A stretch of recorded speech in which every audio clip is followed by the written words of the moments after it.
Hi, welcome back guys. This is your friend, the What If guy, back with another fanfiction. This is the second part of What If Issei secretly mastered Ice and Dragon.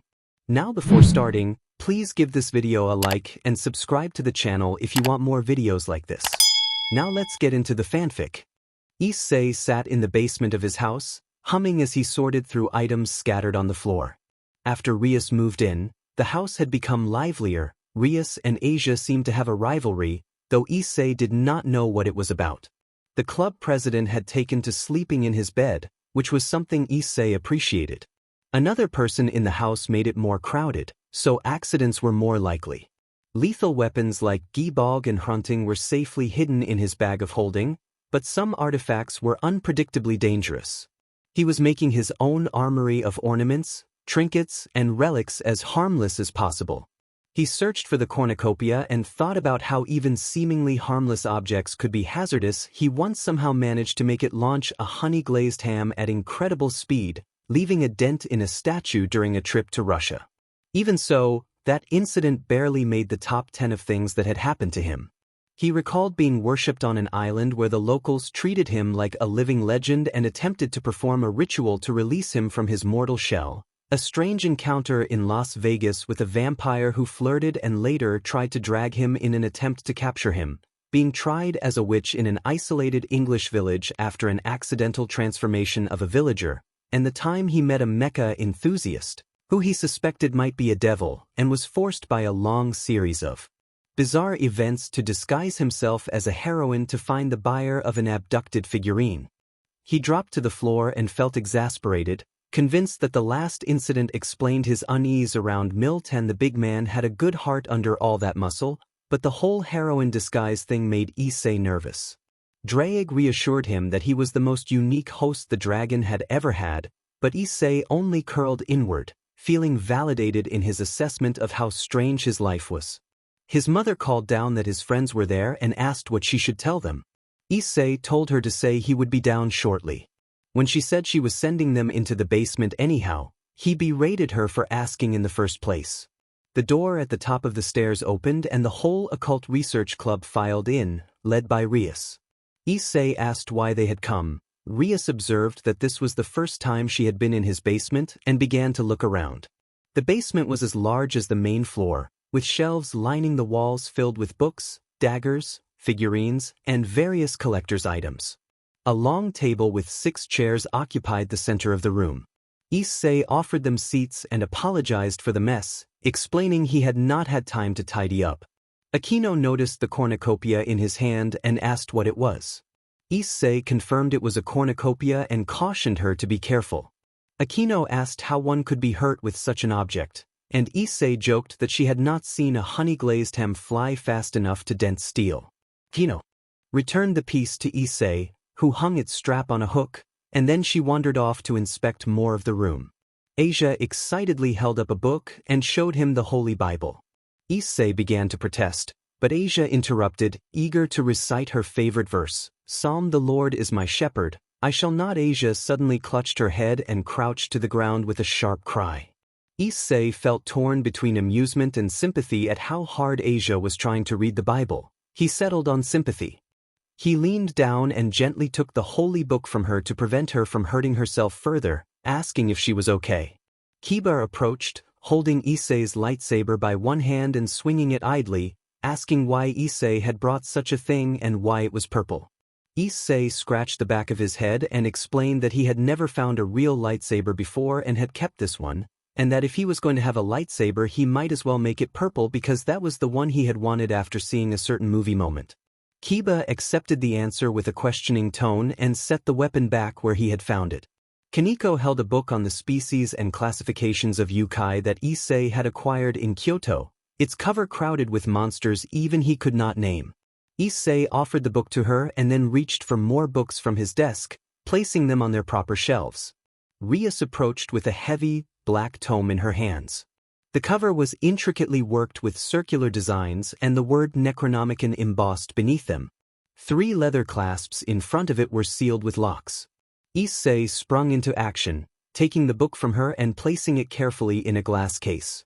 He closed the case and inspected it for imperfections to make sure it was secure.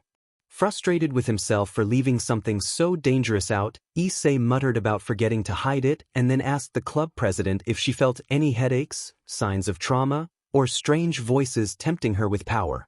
Rias blinked at the questions and shook her head to indicate she had none, which eased Issei somewhat. He concluded that the book must truly be sealed. When Rias asked what the book had been, Issei explained that it was the Necronomicon, possibly the most powerful tome of Eldritch lore. He described how its mere presence distorted the space around it and how people who read it could go mad from its revelations, adding with a sardonic smile that some knowledge was not meant for humans. He also admitted uncertainty about its effects on devils, noting that some magicians reportedly read it and retained their sanity. Rias fell silent, thoughtful, resolved to one day learn what made her pawn tick. Aquino approached with a playful air and held up another book, teasing Issei in a light-hearted way that left him flustered. The moment passed awkwardly among them. Kaneko shot Issei a sharp glare that conveyed clear disapproval, and Issei reacted with an embarrassed groan. Issei sighed as he collapsed onto his bed, tired after all the cleaning he had done. After the basement, where the others had insisted on helping, Rias and Asia had decided to cook lunch for everyone. Issei, not very hungry, had said he would clean his room upstairs. Now his magazines were safely hidden, but the rest of the room was still a mess. He had hidden them after Aquino had discovered his stash once. He had promised himself he would be more careful. He did not want Asia finding out what he kept in his room. He shook his head at how strange his life had become. If someone had told him 10 years ago that he would willingly become a devil, surrounded by attractive companions and even having some of them cook for him, he would have laughed. Now he actually enjoyed their company, even when the price was chores. His thoughts slipped back to a darker memory, the last time he had been with devils in a closed place. A heavy book thudded onto a table and silence rippled through the room as everyone flinched. From the top of his book the boy watched the others, counting them in his head. There were 4 of them, exactly as his masters had said. The target was a gigantic man nearly 8 feet tall, broad-shouldered and noble in appearance, with a distinctive tattoo running along the side of his face. The other 3 were his attendants. His masters had ordered the boy to eliminate them all. The man called Joger gathered some books and carried them toward the librarian. The boy closed his book and followed, placing his own volume on the desk beside the giant so his presence would not seem suspicious. Joger leaned down and remarked on how unusual it was to find such a young child alone in the library and wondered aloud about the boy's parents. The boy asked whether he was Joger the giant. The giant's unease confirmed his target. In a blink the boy acted. He moved with a speed that belied his size and struck the giant, quickly incapacitating him so he could not continue. The giant collapsed to the floor, unable to rise. Joger's attendants cried out and rushed forward, but the boy stood between them and stopped them with an unflinching stare. One attendant charged, but the boy reacted with a swift, decisive move that ended the attack. The remaining 2 surrendered their resistance moments later. When the dust settled, there was no one left in the library. Following his master's orders to leave no witnesses, the boy struck a match, set one of the books alight, and sent it toward the stacks. Flames began to take hold, and he watched until the fire started to spread. He had always obeyed his masters without question.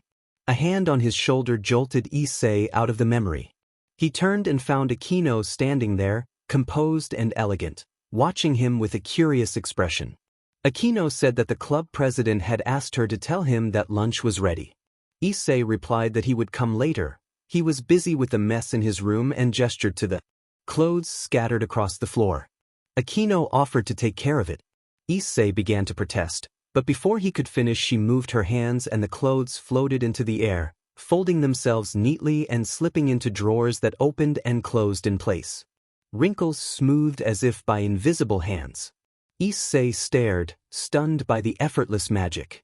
Aquino smiled and explained, with a lightness in her voice, that devil magic was based on imagination. Then her expression softened. She said that they did not talk as much as the others did, and that she wanted to be closer to him, as close as the club president was. She took his hand gently and held it warmly, expressing that she had grown to like him more deeply than when she had first met him. She said that during the fight against Phoenix she had seen a hidden side of him, his strength and his willingness to give everything for his master observations she had made while watching from the infirmary. She moved a little closer as she spoke, sincere and earnest. She reminded him that he had managed to defeat the Phoenix, creatures said to be immortal, and that she had noticed how much he had changed. Akino admitted that even someone like her couldn't help but be moved after watching him fight so skillfully. She drew back and touched her chest, saying that thinking of him made her heart race and that she sometimes felt the urge to tease him, and she wondered if that was love. Issei was stunned and clearly confused by her forwardness. Akino commented that if she tried to claim him for herself, Rias would be upset. She then surprised him by suggesting a private, secret relationship and asking him to keep it between them. Issei reacted with bewilderment at the idea. Akino softened her tone and explained that she wanted to share an experience and that she had vulnerabilities of her own. She admitted she had never been in a close relationship before and that she would appreciate his understanding. Issei, flustered, confessed that he did not have much experience either, which surprised Akino. Akino wondered aloud whether Rias had been more cautious, then turned her attention to Asia. Issei immediately refused the notion, stressing that Asia was someone he had to protect and care for, and that he would never take advantage of her trust. The expression in Akino's eyes made Issei nervous as she mused that Rias might be unhappy if something happened before she did. Before he could respond, Rias appeared and demanded to know what Akino was doing with Issei and why she had not simply brought him downstairs as asked. Issei froze at the chill in Rias' voice. Akino calmly replied that she had done as requested and had only intended to help tidy Issei's messy room. Rias pressed the point, asking why Akino had been so close to him if she was merely helping. Akino teased that Rias sounded jealous, and the two women locked eyes in a tense stare that made Issei uncomfortable. Trying to leave without drawing attention, Issei stood up to go. Rias reached out and pinched his cheek, accusing him of enjoying getting close to Akino and of being pleased by the situation. She then turned away and stormed out, insisting that she did not care while clearly upset. Issei rubbed his cheek and wondered aloud what had just happened. Akino chuckled softly and observed that Rias' jealousy made her seem oddly endearing. Issei sighed as he cleaned the classroom.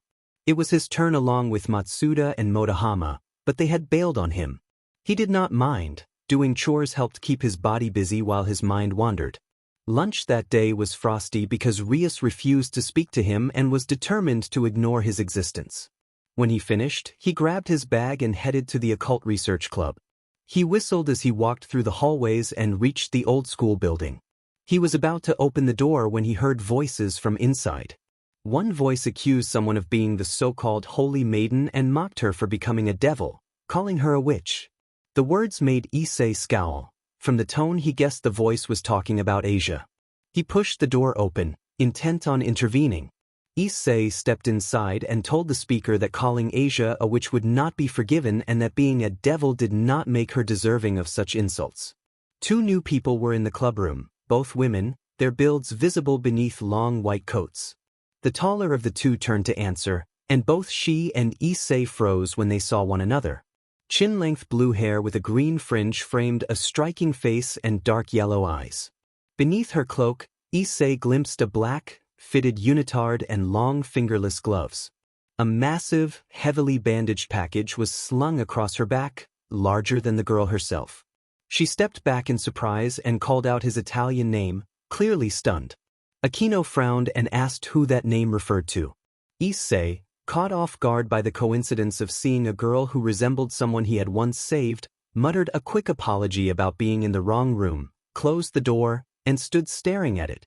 He told himself it was only a coincidence. He allowed himself a small, private hope but tried not to believe it. Reluctantly he opened the door and stepped back into the room again.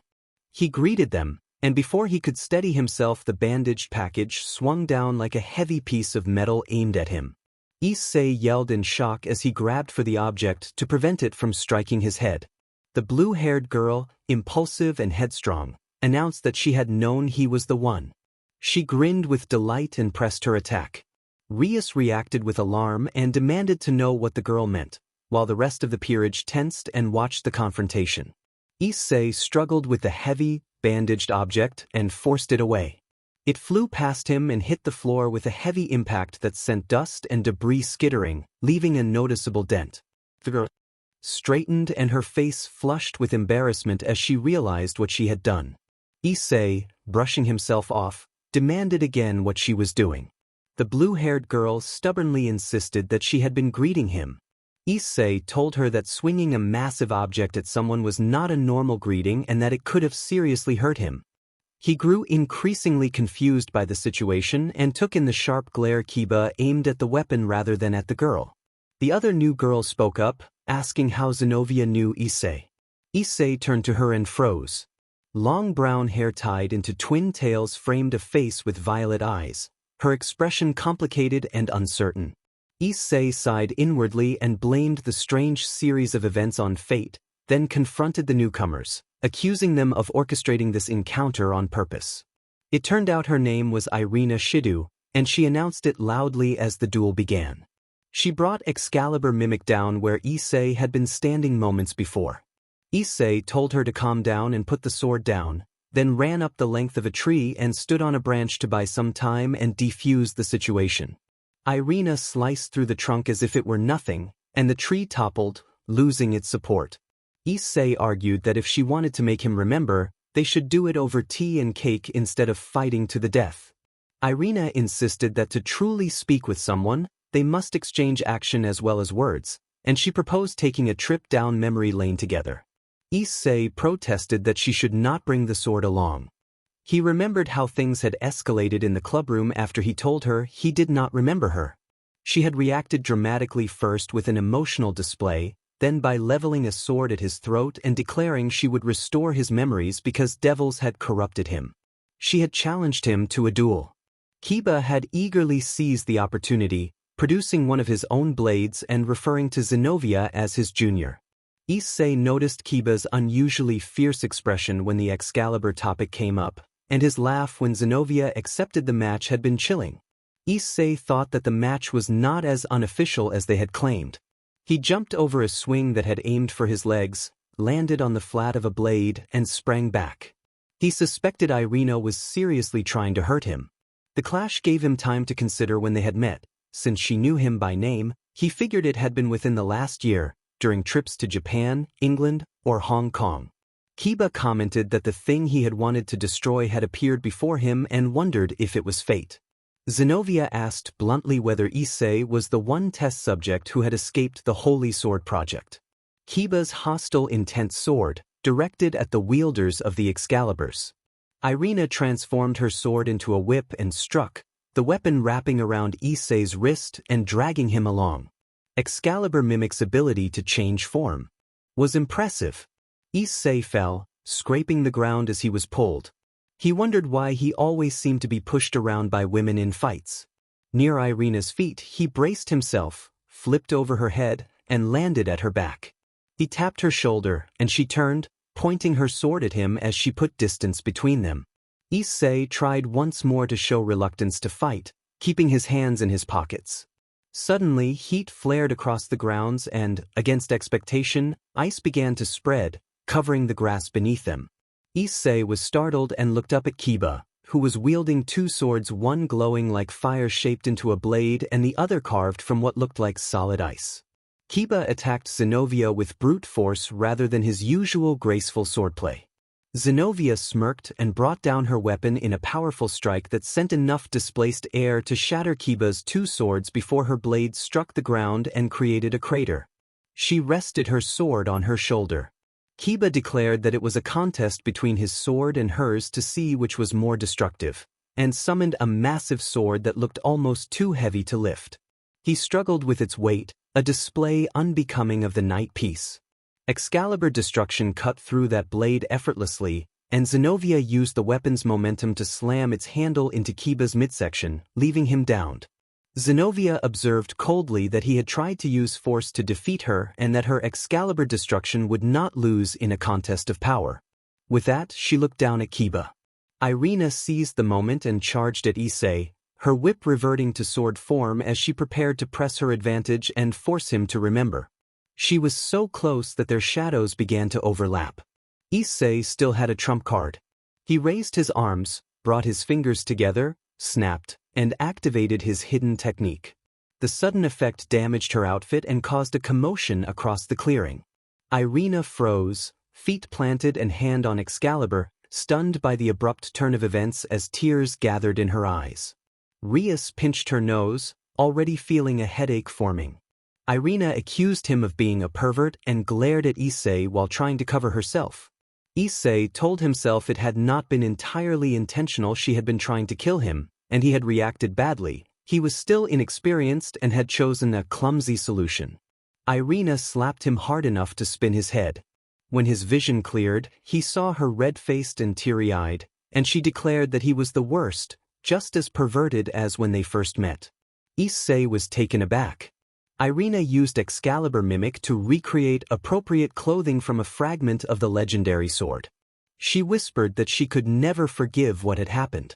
She explained in a trembling voice that their relationship could not advance now he had become a devil and she was a Catholic and vowed to find a way to help him return to what he had been. Turning away. She pointed at Issei with determined eyes and promised that she would seek a way for them to be together in the future. Zenobia concealed her sword with a special cloth and regarded Issei with a level stare.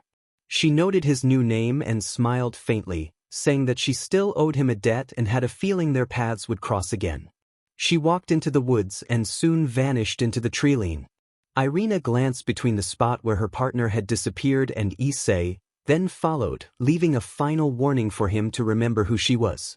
The clearing fell silent except for the sound of Kiba gritting his teeth as he tried to make sense of the chaos.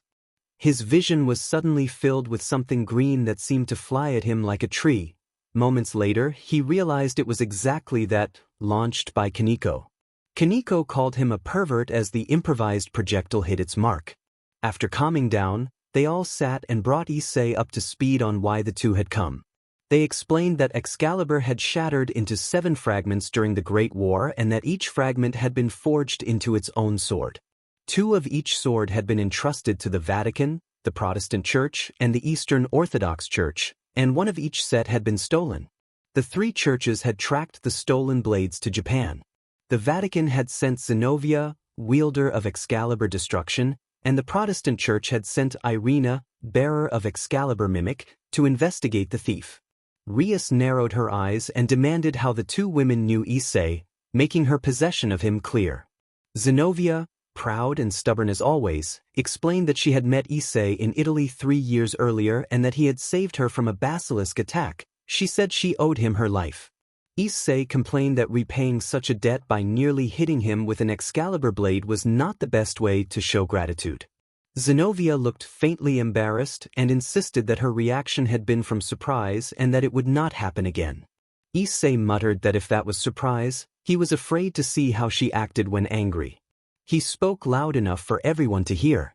He was not staring at the woman who had nearly caused his death in a past confrontation. Instead, he was trying to place the other woman, tilting his head as he strained to remember where they had met. Rias then turned her attention to Irina, who had been watching the exchange with a puzzled expression. Irina stopped looking between Zenobia and Issei and focused entirely on Issei. After a few moments of silence, Issei could no longer ignore the intensity of her gaze and awkwardly asked if he knew her from somewhere. The question came out rough and uncertain, but it reflected his genuine confusion. Irina's expression shifted to surprise and hurt as she reminded him of a promise he had made. Her face revealed a mix of emotions, including loneliness. The sight of that wounded expression made Issei feel terrible. He replied honestly that he did not remember, hoping that straightforwardness might ease the tension and move the conversation forward. Bonus. Drake pointed out that they were making a bonfire, which was not particularly helpful. Issei noted that he could see the fire and wondered why they were preparing a spit. Drake telepathically observed that they were going to cook something. Truly, Drake's power of observation was unrivaled, and Issei thought wryly that no wonder even the gods might fear him. Issei wondered why the people were looking at him hungrily and, keeping his thoughts mostly to himself, acknowledged that his partner could hear him anyway. Drake commented telepathically that, based on recent events, The tribes probably thought Issei was a god and intended to eat him. Issei watched as they added more wood, making the flames rise. Issei asked aloud why they would eat their own god, and accepted a piece of fruit offered by one of the tribesmen, thanking him. Drake explained that some tribes believed consuming part of a deity brought them luck and power, and that freeing a god from its mortal prison would earn the god's favor. Issei pretended to understand, glad at least for the free food, though the watermelon tasted overwhelmingly sweet. Later, Issei burst through the huge doors into the brewery. Dozens of machines stood idle from lack of power. To one side, a bottling machine capped and labeled finished products, and a control room on the second floor overlooked the whole floor. 3 ogres surrounded a single girl in the center, 2 in front and 1 to the rear. One ogre slipped up behind the distracted girl and raised its weapon, a massive axe carved like a stone pillar, poised to crush her beneath a shower of stone and debris. Issei resolved that would not happen on his watch and threw himself at the axe, diverting its course and narrowly missing the girl by a few feet. The ogre roared, wrenching the crude weapon free and swinging it sideways, gouging the side of a huge pot with a thunderous impact. Issei sprang back over the pillar-turned weapon and landed behind the girl. He checked if she was okay while keeping an eye on the ogre and scanning the room for anything useful. The girl confirmed she was fine and said that the church must have sent him. Issei explained he was there as a favor and asked if she was supposed to be partnered with someone. The ogre with the weapon charged, planting its massive feet and launching a furious barrage of blows that kicked up dust and left deep impressions in the floor. Issei ran along the length of the weapon, using it as a springboard, and landed on the ogre's head. The girl said she did have a partner who was handling something on the other side of town, and she deftly sidestepped a huge fist and drove her sword into the ogre's hand. The ogre staggered back, clutching its injured hand, distracted from its original target. Issei remarked that leaving such a task to a partner sounded irresponsible and unclipped a choker attached to a length of chain that had been given to him for the mission. He quickly secured it around the ogre's neck. The girl said she did not mind because her partner was doing something important. Under Issei's watch, the ogre's movements grew sluggish and sloppy. Each of its blows was met with growing ease. The tranquilizer in the collar took full effect, and the ogre settled into a deep sleep appropriate for its size. Satisfied, Issei turned toward the sounds coming from the other side of the room and saw the girl still fending off another ogre, managing surprisingly well with a sword that looked small against the 8-foot-tall monster. Issei's smile faded as he searched for the third ogre. Suddenly a massive whoosh of air announced something rushing toward him. Instinct prompted Issei to leap, and he just cleared the path where a stone weapon had just passed, feeling the force of it tug at his clothing. The largest ogre of the group towered over Issei, easily exceeding 10 feet in height with corded arms, thick legs, and a broad chest. It bellowed with a wild, unearthly roar and revealed rows of massive teeth suited to powerful crushing strikes. Issei wondered silently if he was supposed to return the beast without maiming it. The ogre simply stood with its hand at its side, the sword tip touching the ground. Issei thought sourly that, of course, this particular ogre was both smarter and bigger than the others, and he began to regret accepting the favor for what he reminded himself was a small reward. A short bridge of quiet passed as he gathered himself for the next move. Issei walked aimlessly around town with his hands in the pockets of his school uniform. After the battle the day before, Kiba had been acting increasingly strange, first answering questions with scathing remarks and then simply disappearing from school altogether. Issei had expected the knight to return with his usual smile. When Kiba skipped class, Issei had assumed he was lost or already in the clubroom being scolded by Rias. He had not been. Issei had watched Rias worry over Kiba's disappearance, biting her nails and creasing her brow in concern. He had asked her about Kiba's past. Rias had explained that Kiba had been a survivor of the Holy Sword Project, as Issei had heard Zenobia mention. What he had not known was that the project had killed its subjects, everyone except one. Kiba had been found by Rias, buried in the snow and barely alive from hypothermia and exhaustion. She had resurrected him, and in return he had pledged his gratitude and a chance to avenge his fallen comrades. Kiba had developed a deep hatred for holy swords, and he reserved a particular loathing for Excalibur, the weapon that had sparked the project. Issei decided to resolve the matter by asking the two church swordsmen for permission to destroy Excalibur, both for Kiba and for his lord. He still remembered the sad look Rias had worn when he urged Kiba to let go of his hatred. He planned to do it alone, during the middle of the day when most devils were still in school. Standing in front of the fountain, he stared up at the sky and wondered aloud why Kaneko was following him. He felt the catgirl stiffen before she walked to stand beside him and asked how he had found her. Issei winked and explained that, despite her nature, he had his own way of noticing when someone trailed him, then asked why she was there. Kaneko said she wanted to see what he intended to do. Issei turned to her fully and said he planned to find Zenobia and Irina to ask permission to destroy the Excaliburs. Kaneko asked if this was to help Yuto, their senior. Issei confirmed that Kiba had been withdrawn and needed to move on from the past, adding softly that dwelling on it was unhealthy. Kaneko blinked, surprised by his somber tone. Issei seemed startled by her attention and remembered that Saiji was not with them. A few moments later a boy shuffled desperately, trying to hide. Issei called out that he knew Saiji was there and that hiding was pointless. The boy reluctantly stepped out from behind a post, shoulders slumped. Issei advised him that if he was going to follow someone he should be less obvious, since his uniform stood out during school hours. Saiji admitted he had followed because he thought Issei might be doing something suspicious. Issei pointed out that he would not let Saiji tell their student council president. This was a matter for the Gremory household. Saiji protested, but Issei cut him off and added that if Saiji insisted on reporting him, Issei would tell Saiji's advisor that Saiji had skipped school. Saiji flinched and, after a long stare from Issei, agreed to come along. The three of them, Issei, Kaneko, and Saiji, continued walking. Issei explained that he intended to find the two swordsmen who had appeared at their school the previous day.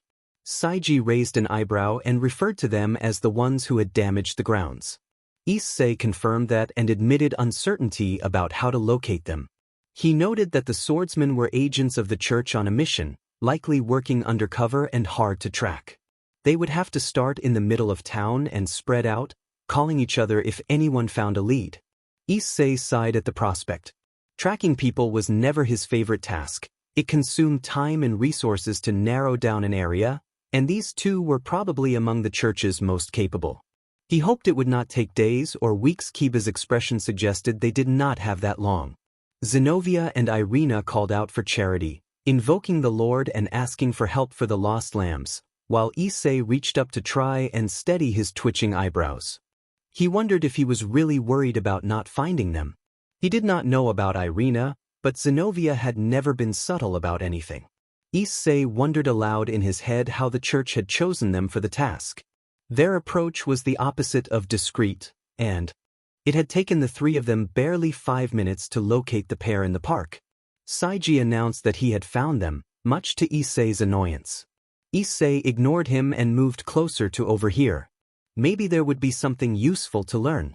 Zenobia complained about Japan being a developed country that did not share their belief in God, and Irina responded that they only begged because they had lost all their money and needed to rely on others for food. Irina added that they did not even have enough for a single loaf of bread. Zenobia accused Irina of buying a fake painting, pointing at the battered picture beside them. Irina protested that the picture was an authentic depiction of St. Peter. Zenobia challenged that claim, insisting it did not resemble St. Peter. She grabbed the painting and held it up to Irina's face. The canvas was poorly done, torn and chewed at the edges, and from Issei's angle the figure in the picture seemed to have horns. Irina insisted that if the picture were viewed from another angle it would look like St. Peter. Zenobia vehemently disagreed and complained that partnering with Irina felt like a trial. Irina retorted that if God were trying anyone, it would be her, and their argument escalated into accusations about heresy and proper respect for saints, with both women trading sharp barbs about Catholics and Protestants.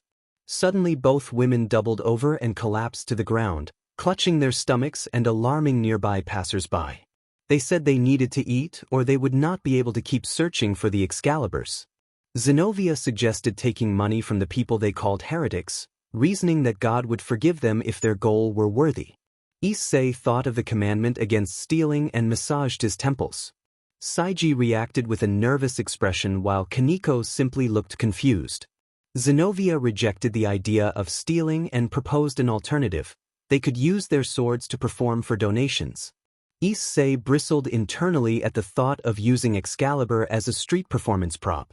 Irina was horrified at the notion of using the holy sword to cut fruit, and Issei noted silently that they did not even have any fruit to cut.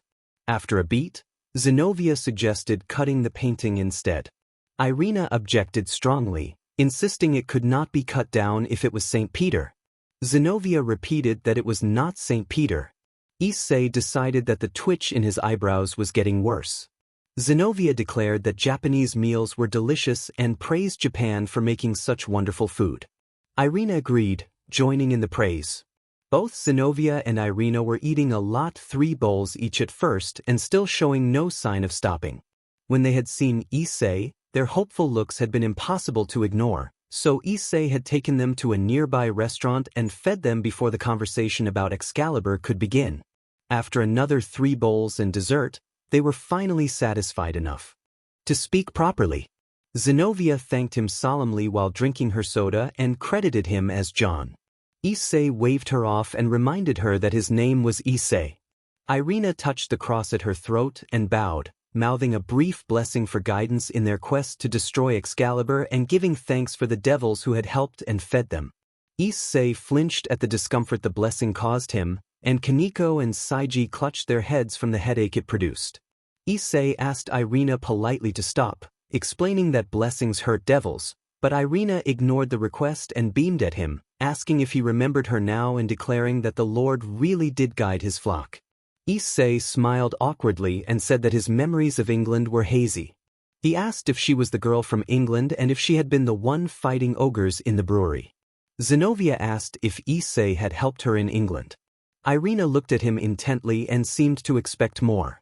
Issei apologized and admitted that England was a blur to him. He could not recall much that happened after the fight with the massive ogre. He wondered quietly how he had managed to secure it, since the chains had not seemed effective.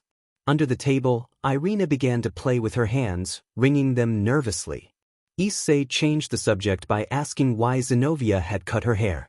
Zenobia reached up and twirled a lock between her fingers, explaining that it had gotten caught during a mission, so she had cut it to make things easier. Kaneko chided him for getting off topic while sipping her root beer float. Issei recovered his focus and asked if he could ask them something important. The 2 Holy Swords women exchanged a look and nodded. Issei asked if they had come to Japan to take back the Excaliburs that were stolen. When they confirmed that was their mission, Issei took a deep breath and offered his help to destroy the Excaliburs. He waited, calculating the risks. The Excaliburs were powerful symbols of the church. Any alliance between devils and church warriors could ignite fierce conflict with the fallen angels. Depending on how the others reacted, Issei knew his choice could either strengthen ties or become the spark for a far worse war. Irina brightened and accepted his offer enthusiastically, warning that they must keep the matter secret to avoid being scolded for asking devils for help. Issei, surprised at how simply they had agreed, asked again if they were sure. Zenobia, pragmatic, admitted that it would be difficult to retrieve the swords from Kokabile with only the 2 of them. Kaneko frowned and asked why the church had sent only 2 agents. Zenobia and Irina explained that the church treated the mission as a matter of discretion rather than a full operation. Sending a team might be enough to spark tension among the factions. Issei blurted the name Kokabile in disbelief. Zenobia confirmed that it was the same Kokabile, one of the leaders among the Watchers and the Angel of the Stars as mentioned in the old texts. Irina asked why he looked so confused. Issei groaned at the implications. Not only would they have to destroy an Excalibur, but they would have to take it from one of the leaders of the fallen. He decided it would be best to call Kiba and not think about the consequences any longer. He took his phone from his pocket and dialed Kiba's number. Kiba demanded to know whether it was true that the 2 of them were willing to part with an Excalibur so he could destroy it as he stalked over to where everyone was seated. Saiji muttered something into his cup and fell silent under Kiba's glare. Issei gestured toward an empty seat and asked Kiba to calm down and sit, He insisted that Kiba would want to hear what had been agreed. Saiji rose to leave, saying he was not needed and thanking them for the drink, then added that the class president would be angry if he stayed away any longer and began to head for the entrance. Issei reached out, grabbed the back of Saiji's collar, and pulled him back into his chair, calling him Cupcake as he refused to risk Saiji reporting them to his master. Saiji bristled and insisted no one had authority over him. Issei acknowledged that, then explained his concern. If Saiji told his master, that master would tell their master, who would forbid them from helping. If they didn't help, the two girls would likely fail and lose their Excaliburs. Even if the church could send forces to recover them, Issei argued, the church would learn from its mistakes and send specialized squads next time, and the fallen would respond by mobilizing their own troops to keep such powerful weapons out of enemy hands. It would be irresponsible to risk the lives of innocents by letting information leak. The argument seemed to have an effect. Saiji's eyes widened and his face went a little pale. Kiba agreed that Issei was right and that the class president did not need to know. Still, Kiba admitted he felt unsatisfied at being told he could destroy an Excalibur by fiat.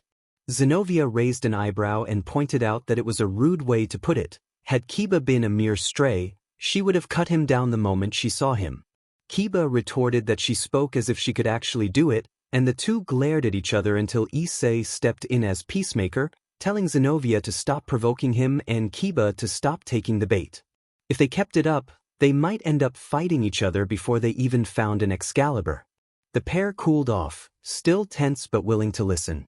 Irina snapped her fingers and asked if Kiba was the one holding a grudge against the Holy Sword Project. Kiba confirmed coldly that he was. Irina had thought the project had produced results, since Zenobia and she could use holy swords, but Kiba interrupted, saying the project had killed all its test subjects simply because they were deemed failures. The remark brought a chill over the table. Zenobia agreed and explained that the incident was considered one of the worst in the church's history, cruel and inhumane toward those involved and upsetting to the faithful. The person in charge had been discovered and cast out as a heretic, and rumors said he had joined the fallen. Kiba's eyes sharpened as he asked for the name. Zenobia gave it, Balba Galilee, the man known as the Archbishop of Genocide. Kiba's expression hardened with resolve. As a bargain for the information, he offered something in return. Just the day before he had fought someone wielding an Excalibur who had already defeated a priest. Kiba identified the man as Fried Zelzen. Irina was surprised to hear the name. Issei scolded himself internally for letting Fried go earlier. He knew Fried was dangerous and worried he might be slipping up. Zenobia filled in the rest. Fried Zelzen had been a genius exorcist at the Vatican who had passed the exams at 13 and was well known for his skill in dispatching devils and monsters. Irina added that he had not been a good person, sometimes going overboard and even attacking allies. The only reason he had become an exorcist, she said, was to fight and kill, and he never believed in God. They turned to practical matters. Zenobia produced a pen and wrote a number on a napkin, telling everyone to call if they found anything. Issei took the pen and wrote his number on another slip of paper as well. Zenobia stood, thanked them for the meal, gathered her sword leaning against the wall, and prepared to leave. Irina, full of dramatic resolve, declared that she had not given up on Issei and vowed to make him remember her, insisting that she felt supported in her path. Issei leaned back in his chair and finished his coffee as they departed. Kiba looked puzzled and asked why Issei had intervened on his behalf. Issei explained that they were comrades and that Kiba was an important part of their group. The class president would be sad if Kiba left over this. He hoped Kiba could let go of the past, because it was not healthy to dwell on it, and it would be terrible if he became a stray. Kiba hesitated, conflicted. Kaneko, who had been silent until then, spoke up and pleaded with Hyoudou not to leave, saying she would be lonely if he disappeared. She put on such an emotional expression that it was impossible not to be moved. Issei felt his pulse leap at the sight and promised that he would help, pleading with Kiba not to go. He glared at Kiba, daring him to refuse, and in his head imagined dragging him off somewhere and roughening him up until he came to his senses. Kiba gave a weak laugh and admitted defeat, saying that if Kaneko asked, he could not refuse. He thanked the others and declared that he finally knew who his real enemy was and intended to destroy the Excaliburs. Saiji raised his hands and asked if he was included, explaining that he was not really involved and did not even know what the Holy Sword Project was about. Kiba told him what had happened. Kiba had been an orphan, a nameless boy chosen by the church to take part in the Holy Sword Project. The experiment aimed to create people capable of wielding holy swords. Boys and girls were selected for their natural talent or possession of sacred gears. Day after day they underwent tests and training, treated like tools rather than human beings. They held on to a fragile hope that their situation would change, that they would live to see another day, but that hope never came. In the end they were sealed in a chamber and exposed to gas. Most did not survive because of the supervisor's actions. Against the odds, through the sacrifices of his comrades and incredible luck, Kiba escaped into the winter forests outside. Collapsed from hunger, thirst and the effects of the gas, he was found on the outskirts of Italy by someone who revived him and shaped him into the person he had become. Kiba vowed to avenge his comrades, to make sure their deaths were not in vain, and to live on for their sake by proving he could overcome any holy sword. Hearing this, Saiji was overcome with emotion and began to cry. He reached across the table to grasp Kiba's hands and called him brave for surviving such an ordeal. He declared that he would help Kiba even if it meant risking upsetting the class president, and urged them to destroy Excalibur to honor the fallen. Then Saiji, brimming with awkward enthusiasm, blurted out a clumsy confession about his dream to one day marry the class president. Kaneko reacted by spewing the last of her juice across the table at Kiba's face in shocked disbelief. Kiba seemed more unnerved by Saiji's sudden outburst than by the spray of juice. Issei almost laughed at the irony, but Kiba quickly turned to him, noticing a sudden stillness. Issei sat with his head bowed and his gaze fixed on nothing, looking as if he were seeing something only he could sense, something painful and distant. Kaneko asked Issei if he was all right. Issei blinked, the faraway look vanished, and he assured them that he was fine. He lifted the cup to his lips and found it empty, but he repeated that he was fine. The Excalibur Destruction group gathered at the nearby park, dressed in their church attire. The two swordsmen had lent them the weapon for the mission, to travel around town with it and hope that someone, specifically Fried, would appear and lead them to where Balba Galilei was staying. They were near the outskirts of town as the sun fell and darkness crept in when Issei suddenly sensed a killing intent. He called for everyone to get up as something plunged toward them, a long sword flashing down. Issei summoned his gauntlets in a burst of flame, but he did not need them. Kiba produced his own sword in an instant and blocked the incoming blade. Fried laughed, misjudging them at first and then delighted to find enemies instead of easy targets, and he pushed against Kiba. Issei felt the immense presence from the sword and recognized it as an Excalibur. He decided to fall back. This was Kiba's fight, not his. Saiji moved his left hand and produced a thin black line that shot toward Fried. Fried ducked under Kiba's swing, but the line changed direction midair and followed him. When he tried to cut it, the line thickened and wrapped around his leg. Seeing the chance, Kiba summoned another sword in his left hand and charged the entangled exorcist. Fried taunted that Kiba's sacred gear was not the holy eraser but rather sword birth, then spun his blade and easily broke Kiba's two swords. He crowed triumphantly and danced, jeering that one strike would be fatal. Zenobia, growing impatient, quickly undid the cloth that wrapped Excalibur Destruction and ran forward. She gripped the massive sword with both hands and slammed it down where Fried had stood, the impact gouging a crater into the ground. Fried greeted the sight of another Excalibur with exaggerated gratitude and suggested they simply leave it there. The Excalibur mimic took on the shape of a whip and lashed across Fried's arm, flinging him down the street into a wall. He picked himself up and made a flippant comment about being restrained, then noticed another rope binding his leg. Saiji realized his ability was still active and swung his hand. The line obeyed and hauled Fried along, gouging a long dent in the wall. Fried complained about the devils and their ropes, grumbling that they seemed to take special delight in restraining him. Fried then noticed a silhouette against the moon that looked like a person with a sword coming straight at him. He scrambled to avoid a low, precise strike and angrily protested being forced into such an ungainly position. An old, bespectacled man with balding gray hair stepped into the street. Balba Galilei examined Freed's predicament and asked why he had not freed himself from the rope. He advised Freed to channel the holy element within and pour it into his sword. Freed followed the instruction. His Excalibur glowed with power, and Saiji's sacred gear was cut without difficulty. Freed attempted to flee while proclaiming his escape, but Kiba roared and charged, determined not to let him go. Zenobia pointed the huge Excalibur toward the fleeing pair and declared that she would cut them down in the name of justice. Irina struck a dramatic pose in response and prepared to pursue. Balba told Freed that it was time to leave, and Freed tossed a capsule to the ground. A burst of light signaled their departure. Irina and Zenobia hurried after them, Kiba close behind. Issei, hands in his pockets, decided not to join the pursuit. He believed this was Kiba's challenge to face, and if Kiba were helped, he would not grow past his problems. Issei had promised himself he would surpass Excalibur through his own effort, so he remained where he was. Issei stiffened when the student council president and the occult research club president approached, their expressions cool as they asked him to explain what he was doing with Kaneko and Sona's pawn.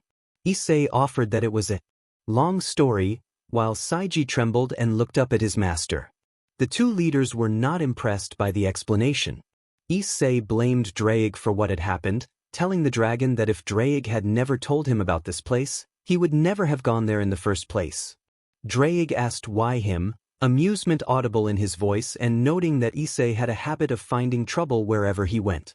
Issei grumbled that it was Draig's fault he was here. A roar echoed as a massive dragon landed at the edge of the nest where Issei sat.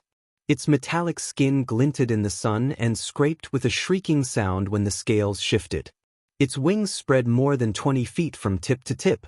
The dragon bore many scars and was missing a horn, one snapped off at the base, and a long mark across both eyes had rendered it blind. The dragon carried a small bison in its mouth and dropped the animal in front of Issei, nudging it toward him eagerly. Issei shouted in exasperation at being mistaken for the dragon's child. Draig explained that Issei smelled like a dragon because of Juggernaut Drive, so the blind dragon must have assumed Issei was one of its own. Issei told Draig to be quiet. Issei was scolded harshly for the mistake, though he felt it was unfair. Draig reminded him it could have been worse. Saiji, Issei recalled, had endured far worse punishments from his master. Issei continued his search around town for the missing priest and former archbishop, checking parks, an abandoned church, the largest hotels, and the magical hotspots where ley lines converged. He had not expected to find them in the mall and had come up empty. From the highest point in town, Issei surveyed the area with nothing obstructing his view. The sight brought back memories. In the distance, he recognized a figure by long purple hair, fine silks, and a pristine white scarf identifiable as a high-class member of the Red Roses, a major opponent of the school. In the memory, Issei knew the figure had to be eliminated to send a message. The school's image was not to be trifled with. In that memory, an 8-year-old took a small recurve bow, nocked an arrow, and drew the string with practiced ease. He calculated the distance and conditions, aimed, and released. The arrow arced cleanly over the trees and struck the target. The target staggered from the impact. Guards panicked. Some rushed to revive the royal who was now unresponsive, while others searched frantically for the assassin. The boy turned away, confident the deed was done. The target was already dead, though the guards did not yet realize it. An explosion suddenly rocked the city, throwing Issei off balance. He traced the blast to the area around Kuohai. Narrowing his eyes, he focused on the tiny plume and realized there was a face staring back at him, pale and red-eyed. A young-looking man with narrow, cruel eyes and an arrogant expression stood there as a projection. Issei noted that the figure's body was opaque, spirit projection rather than a true body. Issei observed that the man was Kokobile, who introduced himself as Morningstar and declared a challenge. Kokobile said he would release his true power in 30 minutes and destroy the school, and that he intended to spark a war to prove the Fallen were the dominant force. He accused Azazel of weakness and declared he would start the Second Great War by killing the Sisters of the Mouse and making this town the battlefield. Kokabeel spread 10 pitch-black wings to emphasize his threat and demanded that Issei choose whether to flee or stand and die defending his kind. Issei muttered a quip about Kokabeel's appearance under his breath. Smoke rose from Kuo High, and a dome-shaped barrier contained much of the damage. With a powerful flap of his 10 wings, Kokabeel's projection vanished. Issei realized his earlier oversight. In his eagerness to hunt Fallen elsewhere, he had neglected to check the one obvious place where ley lines converged and power would be strongest, the school itself. Issei cursed himself for missing it. Issei taunted that they should run before they lost all the good parts. He stood up and summoned his gauntlets, eyes fixed on the black speck in the sky that was the morning star. It would be rude to keep his opponent waiting. He stepped to the edge of the building. His reflection stared back from the glass panes, calm and composed. He closed his eyes, and when he opened them they glowed with power. He vowed that no angel of the stars would be allowed to destroy the town. Rias glared up at Kokabeel, pure hate in her eyes as she stared at the casually seated fallen angel above them. Kokabeel mused that he wondered whether Surzex or Serafal would come, sounding unconcerned and unthreatened by those below him. Rias insisted that they were in the Mao's domain and that they had every reason to be there, but a thunderous blast interrupted her before she could finish. Kokabeel remained seated, lazily flicking his arms to form a weapon. He made it clear that he had no interest in them and casually threatened to kill Rias and use the act to provoke her brother. He even hinted at eliminating another devil outside the circle, suggesting such a provocation would be impossible to ignore. Beside the grounds, the ruined remains of the gym smoldered where the impact of Kokabeel's spear of light had struck it. Since they insisted on opposing him, Kokabeel decided to bring in his summons.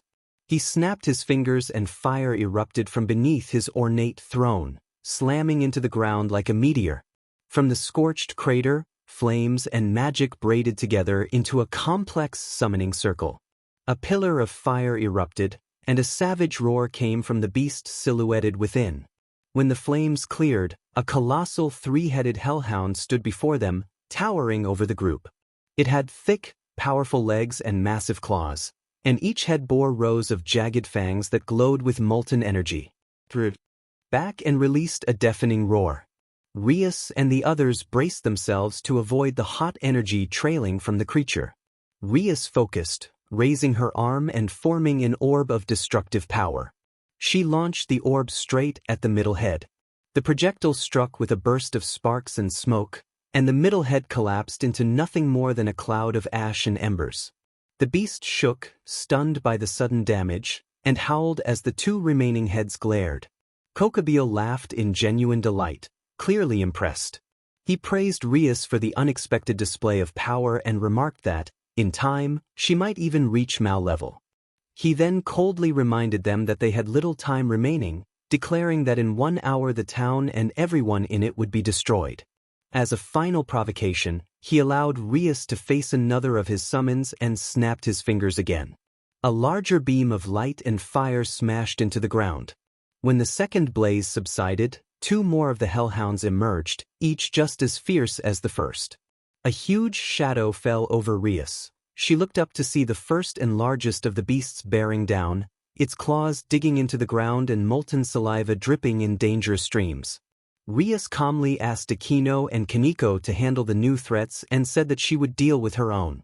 Aquino affirmed that she would take care of the situation, addressing Rias as club president, and she readied sparks between her fingers.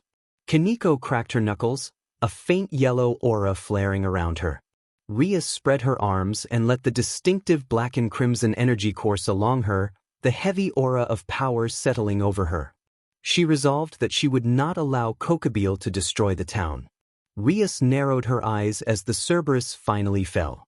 It had been tougher than she expected, draining nearly 1/5 of her magical reserves before it started to falter. 2 of its heads had been shattered and the left head was badly damaged. 1 eye was gone and its mouth bared a fearsome snarl. Rias called down a bolt of lightning that struck the huge dog's body. The creature trembled and clawed at the ground from the shock. When the storm cleared, it shook itself and howled in rage. Kaneko struck the beast with a mighty blow, channeling a powerful aura through her arm and forcing the creature to the ground.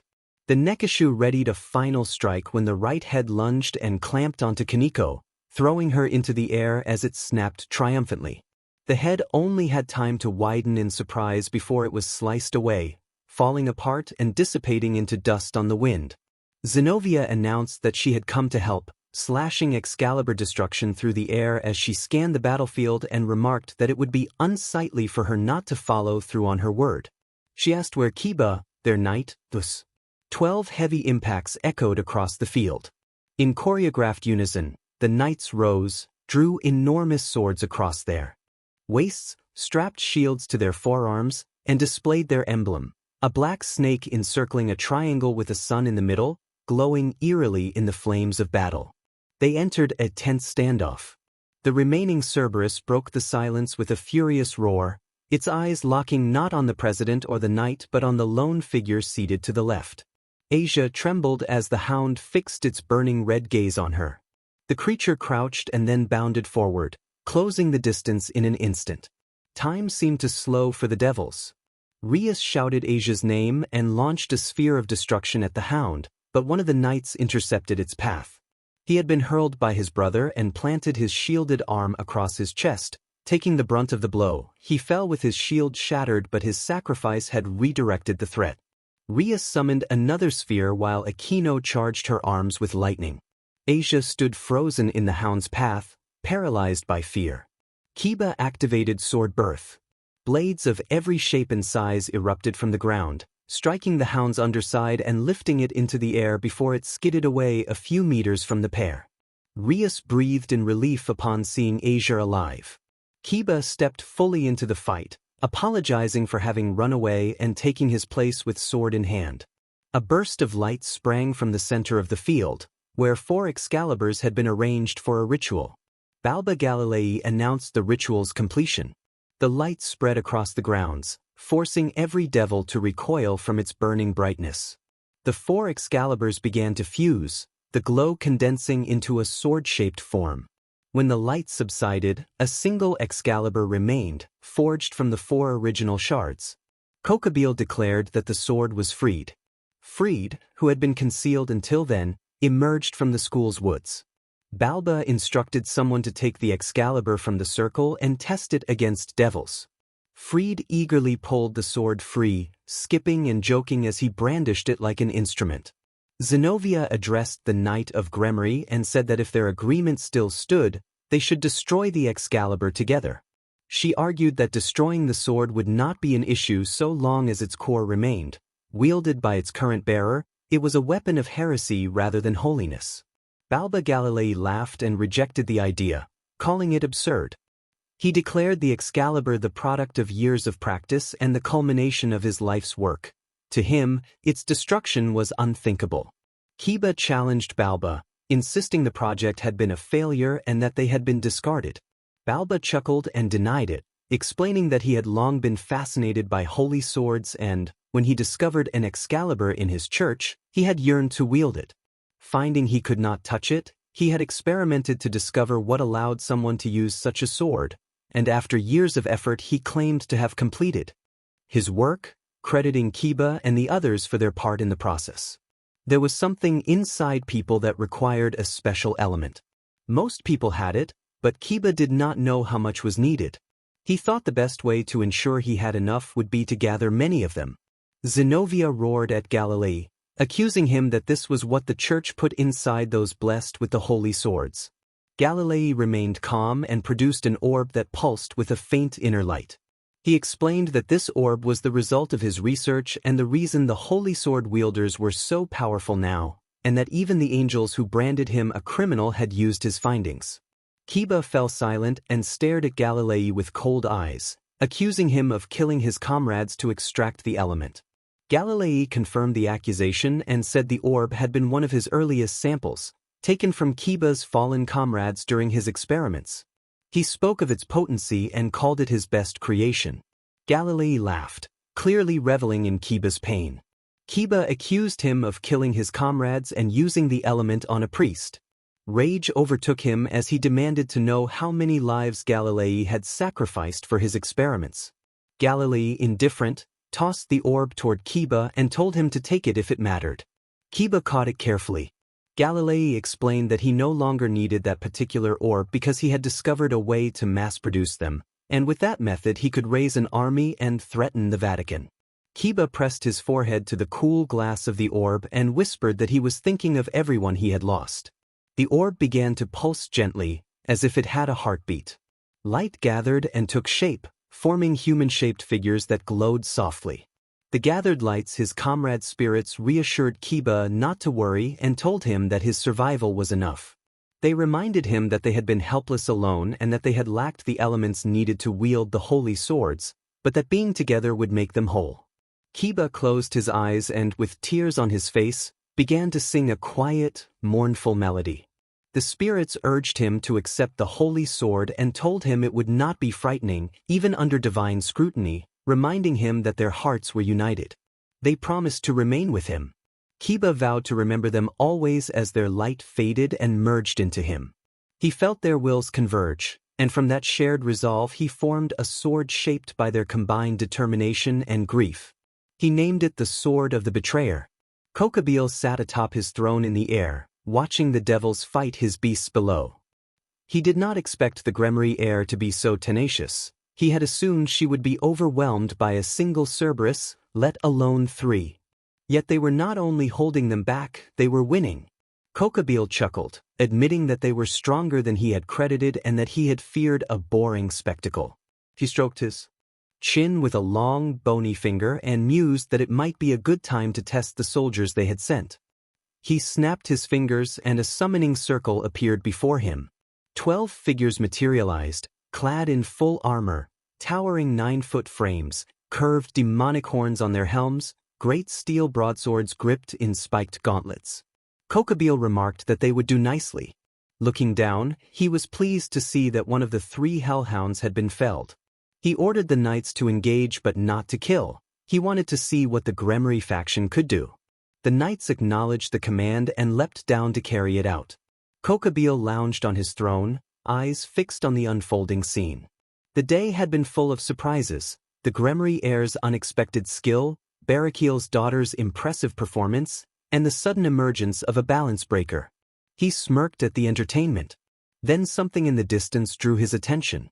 It smelled of power, steel, fire and ice, and a deep regret.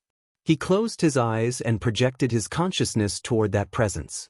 He found a young boy perched on the highest point of the city, staring into the distance. Kokabeel asked if the boy was another of the devils in town. The boy did not flinch and replied lazily that he was, even offering a sarcastic suggestion of coffee or a to-go bag. Kokabeel found the familiarity and cheek amusing, but he kept his tone threatening. He told the boy that he was not there for pleasantries but to issue a challenge. The boy's indifference deepened. Kokabeel declared that in 30 minutes he would release his true power and destroy the school below. Standing before the boy, Kokabeel realized this was not merely a child but a seasoned fighter, a warrior who would entertain him far more than the Gremry heir or her peerage. When the boy asked why, the question struck a chord. Kokabeel felt something stir, but he suppressed it. He announced that he intended to start a war. He spread his arms and revealed 10 pitch-black wings to the world. He accused Azazel of weakness for retreating into research and experiments instead of taking responsibility.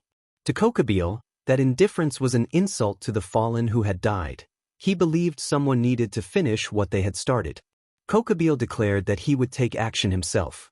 He vowed to strike at the Sisters of the Mouse and to ignite the Second Great War, proving that the fallen were the most powerful among the races. He named this town as a suitable battlefield to begin. Even as he spoke, a small part of him resisted the thought, but he silenced it with the conviction that his fallen comrades deserved vengeance. He resolved to make angels and devils pay for their losses, to exact reprisals for every life taken. After all, he told himself, he was the Morning Star. Kiba cut down the whip that had been Excalibur with a single slide. The aura that was usually harmful to devils dimmed each time it met his blade. Fried shouted in alarm as he pulled back the whip and shifted it into sword form to block a downward cut from Kiba, accusing him of cheating. Kiba remained calm and confident that Excalibur could not match his own blade. He watched as the sword vibrated, the ability of Excalibur manifesting in rapid, precise motions. Kiba parried every blow aimed at him and continued to move fluidly around Fried, who grew more panicked with each failed strike. Fried demanded desperately that the sword land a hit, insisting that it was supposed to be the strongest blade, and then swung again. The blade vanished like morning mist. Kiba narrowed his eyes. If he could not see the blade, he focused on where Fried was aiming instead. Their swords clanged together and sparked as Kiba easily met Excalibur's attacks. Zenobia invoked the saints in a quiet, resolute prayer. Space began to twist in front of her and she reached into the distortion, pulling out a sword bound by chains. In the names of the saints she named, she released the bindings and revealed the blade, Durandal. Kokabeel leaned forward in his chair, visibly surprised and trying to determine if it was the real thing. He asked Zenobia if she was not the wielder of Excalibur. Zenobia explained that she had not chosen Excalibur, the blade had chosen her, and she had been asked to wield Excalibur only because no one else could. Galilei reacted with disbelief, unable to accept that their research could produce someone who could handle a blade like that. Zenobia described Durandal as a legendary sword of tremendous destructive power that cut through anything it touched, and she admitted that it was difficult to use even for her. She said she intended to use it to determine which was stronger, Excalibur or Durandal, and prepared to strike. Fried erupted in outrage and charged to meet her head-on with Excalibur, insisting the situation was unfair. In a single decisive strike, Durandal cleaved through the sword, Excalibur snapped in two. Zenobia observed with cool satisfaction that Excalibur had not lasted against Durandal. Fried reacted in stunned fear to his broken sword, terrified of being defeated. He imagined being cut in half and losing his life, and the thought sent him into further panic. Kiba seized the moment and charged forward with his wholly demonic sword ready. Fried, realizing the battle had not ended, raised the broken pieces of Excalibur to defend himself. Under the weight of the struggle, the remaining fragments of Excalibur shattered completely. Kokabeel laughed, a sound he had not made in a long time. He wondered if the day would never end for surprises. He found it astonishing that a natural-born wielder of Durandal had appeared the very day he chose to reignite the Great War. Kokabeel called it beautiful as he rose from his chair and drifted down to the ground, noting that there was still so much fight in them even after all that had happened. Rias asked what he meant, tense as she faced one of the leaders of the fallen. Kokabeel said he was surprised to see that, even after losing the masters they served, both devils and followers of God could still fight with such resolve. Zenobia, voice edged with steel, demanded what he was saying and branded him with an insult. Kokabeel reminded them abruptly that he had been left out of certain news. He declared that in the Great War not only had 4 of the Satans died, but also God himself. Silence settled over the ground as they tried to process the claim. Zenobia whispered that it had to be a lie, her hands hanging limp at her sides as disbelief washed over her. Asia shook her head, refusing to accept that notion, and collapsed to the ground in shock. Kokabeel announced that he would start the war and that he would show the Maos the heads of those responsible to make his declaration be taken seriously. He turned his attention to the 12 armored knights standing at attention and, voice faltering with a stutter and a bead of sweat at his temple, ordered the knights to kill them. Kiba raised his sword as the knights moved to encircle them. Zenobia remained in a daze, unmindful of the world, while Rias acted first. Rias gathered destructive magic into a focused beam and struck 2 of the armored suits. The armors raised their shields and tried to brace, but the beam overwhelmed them and their constructs collapsed in a flurry of sparks. Aquino responded by coating her arms with lightning and launching herself at another suit, the charged strike disabling its core. Kaneko strode up and delivered a single punch that dented the helmet and sent the construct reeling. Kokabeel roared that they were useless, then summoned a lance of lightning and swept it across the remaining knights, scattering them. He scorned the human forces as incompetent fools and declared his trust lay only with the fallen angels. Behind the anger there was a hint of paranoia. Kokabeel prepared to finish them himself. He formed a spear the size of a small building and hurled it toward Rias and her peerage. Rias moved to stand between the spear and her friends, refusing to let Kokabeel hurt them. She gathered her power into a growing magic circle and launched it to intercept the thrown spear. The two forces met in the air, each pushing the other back before Kokabeel began to gain the upper hand. The spear grew, drawing on Rias's power as it expanded. Aquino and Kaneko leapt into action together, using their abilities to deflect the beam upward and away from their allies. Kokabeel, eyes flicking around, said he had grown tired of the exchange and summoned an even larger, brighter spear, muttering that he needed to have words with those incompetent jerks.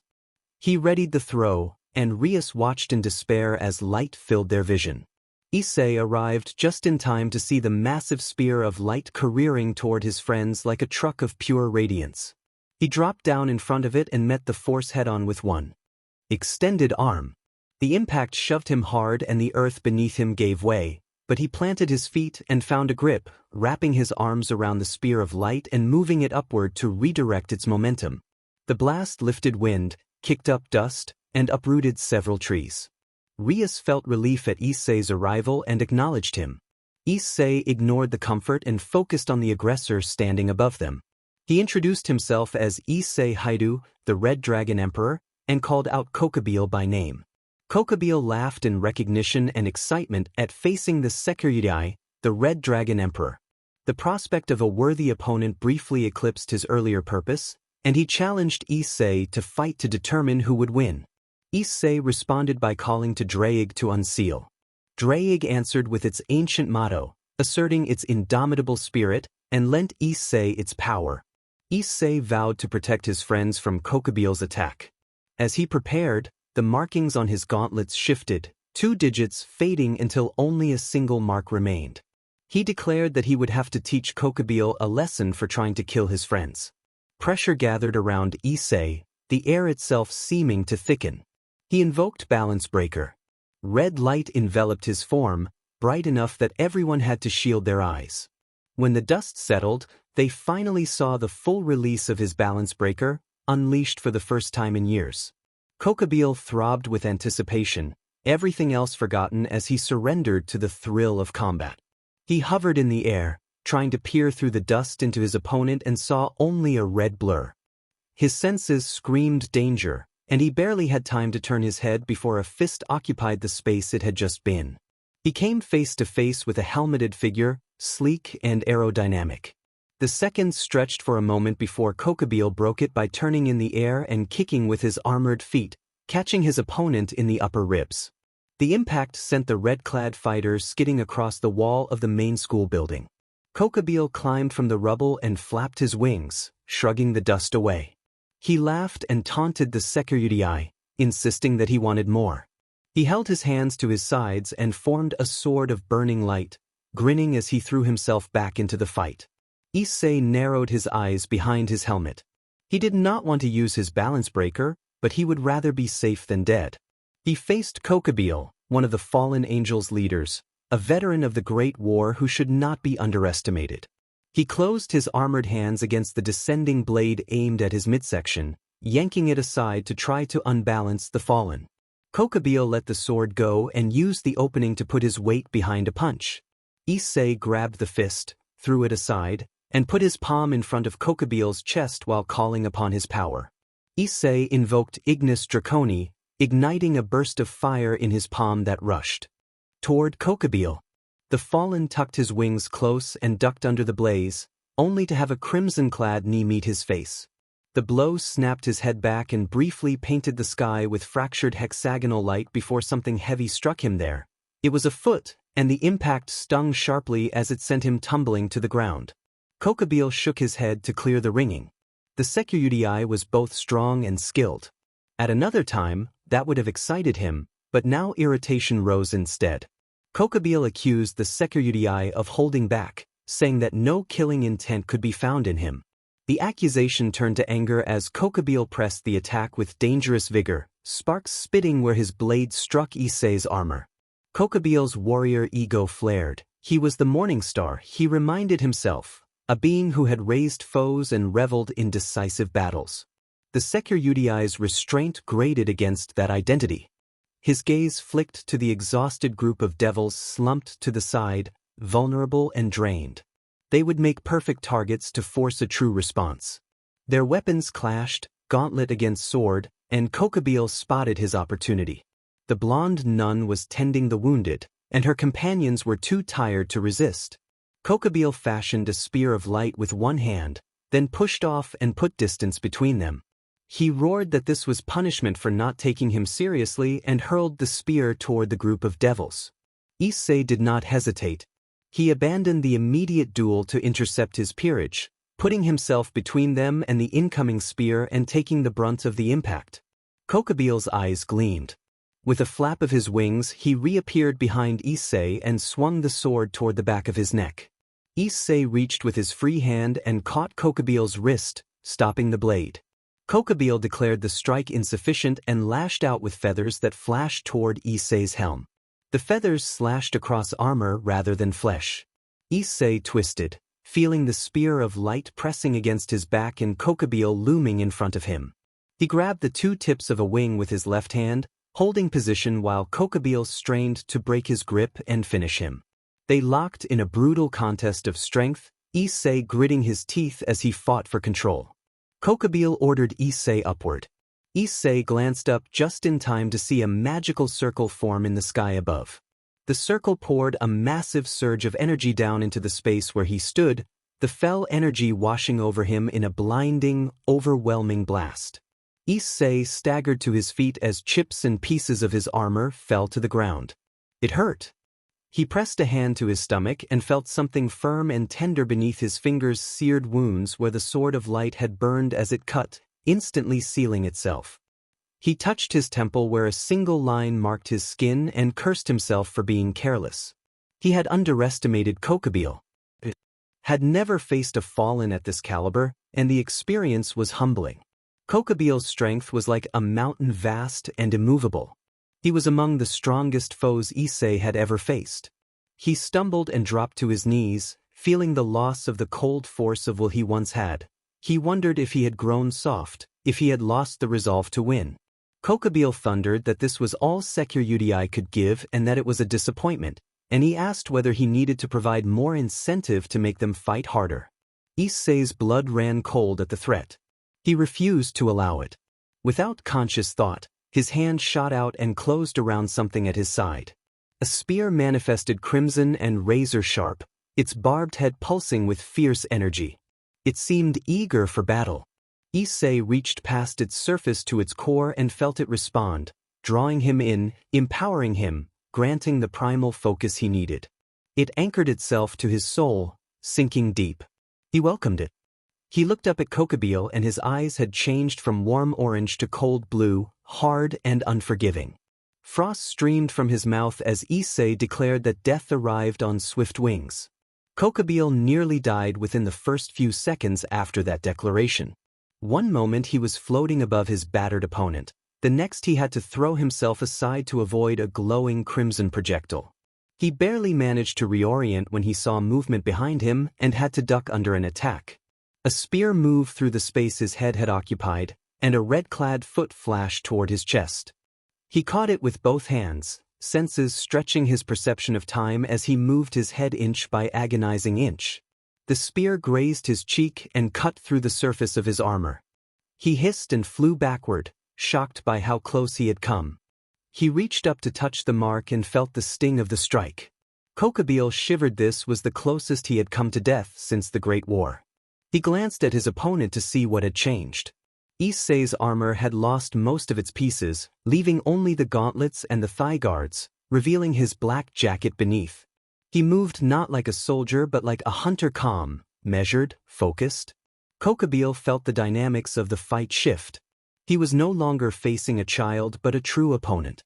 A grin crossed his face. He intended to enjoy the battle. He charged forward, craving the intensity of combat. Issei narrowed his eyes and studied every detail of Kokobeel's movements, attacks, defenses, twitches and tells anything to gain the advantage and plunge his spear into his foe. He stepped back and let Kokubile take the field, dodging and dancing around the assaults.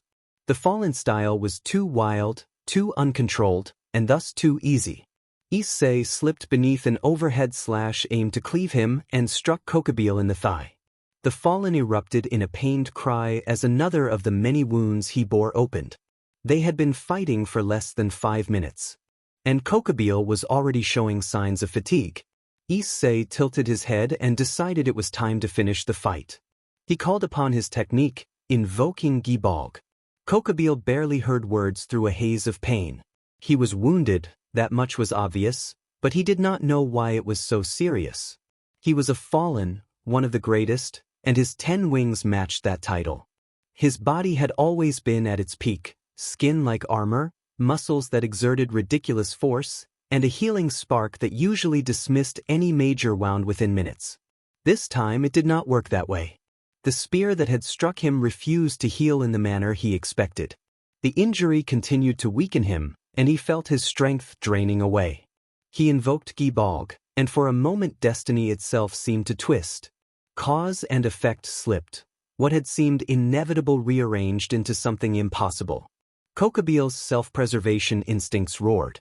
He saw the spearhead aimed for his chest and kicked off the ground into the air. The spear bent sharply and continued its flight as if nothing had happened. He crossed his arms and wings in a futile attempt to block it. The cursed spear struck him decisively, and he staggered, grievously wounded. Fate had already been rewritten. Issei set his spear at his side and stepped toward the fallen opponent. Kokubile was still alive, but only barely. Issei nudged him onto his back. The fallen's hands and wings were badly damaged where the spear had passed. Kokubile glared up, defiant even in that moment, proud and unwilling to beg. Issei looked down with cold eyes. He acknowledged Kokubile as a worthy opponent, a fellow predator and powerful warrior. He had lost. Their battle had been won for life and death, and Issei had come out on top. Now it was time to end it. He raised his spear, the blade glowing in the flames, preparing to deliver the final blow. The weapon hummed with the heat of battle as it descended. Kokubile closed his eyes and offered a brief apology to his absent friends, asking that they wait for him. As the spear tip neared his chest, a hand closed around the hilt. Issei's blue eyes snapped upward, ready to fight whoever had intervened. He met golden eyes set in a white helmet. A figure of overlapping white and blue armor stood there, adorned with blue gems and golden spikes on the shoulders, a form nearly identical to his own balance breaker. Issei faltered. His armor fell away and vanished into his gauntlet as the seals reset. He addressed the newcomer as Valle, meeting the Lucifer for the first time in years.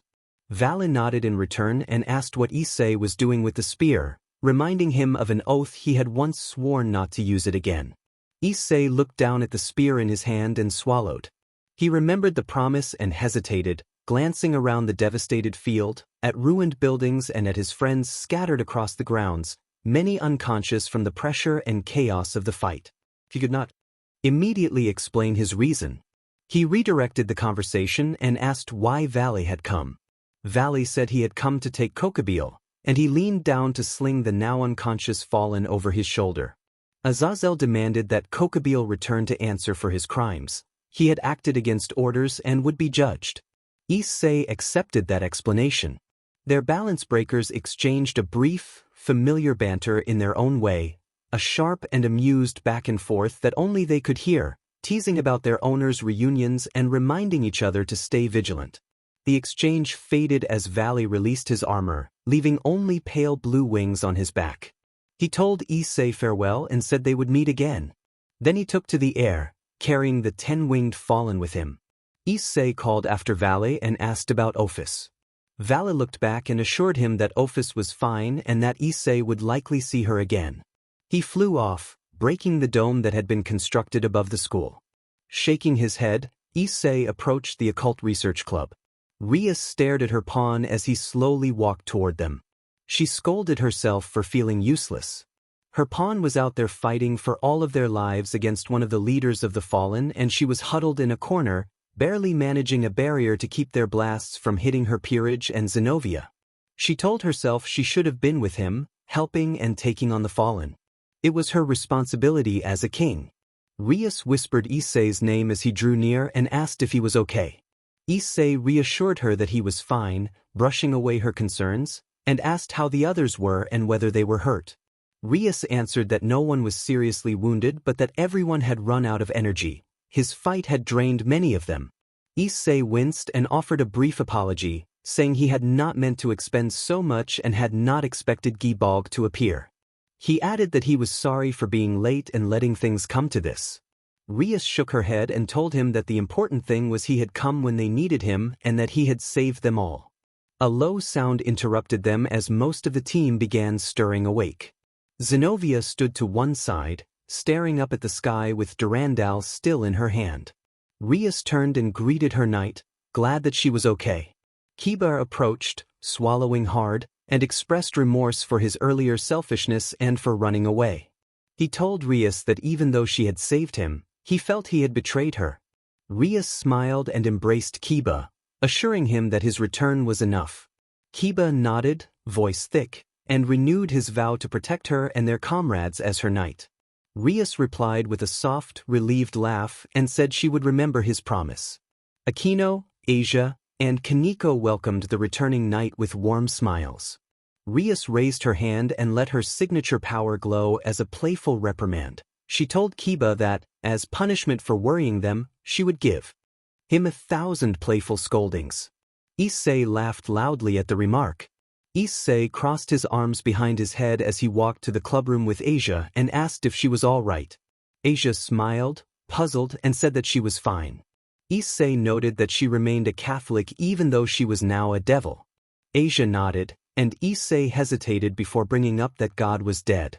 Asia acknowledged that and explained that, even so, she still believed in God and in the love he had shown his children. That belief was why she intended to remain a Catholic. Issei found her innocence endearing and gently patted her head. Asia closed her eyes, content. When they reached the clubroom door, Issei began to introduce Asia, but Zenobia greeted them from inside in a nonchalant manner. Issei closed the door and stared at it for a moment before Asia asked what was wrong. Issei muttered that he was starting to think he was being tested and tried the door again, then stepped into the room. Zenobia complained that Issei had been rude for leaving the room just because she was there. Issei said he was sure this wasn't a hallucination and asked why Zenobia was here. Zenobia stood, and a pair of black wings appeared on her back as she explained that discovering God was dead had changed her worldview. She had become a devil as part of a personal journey to find herself.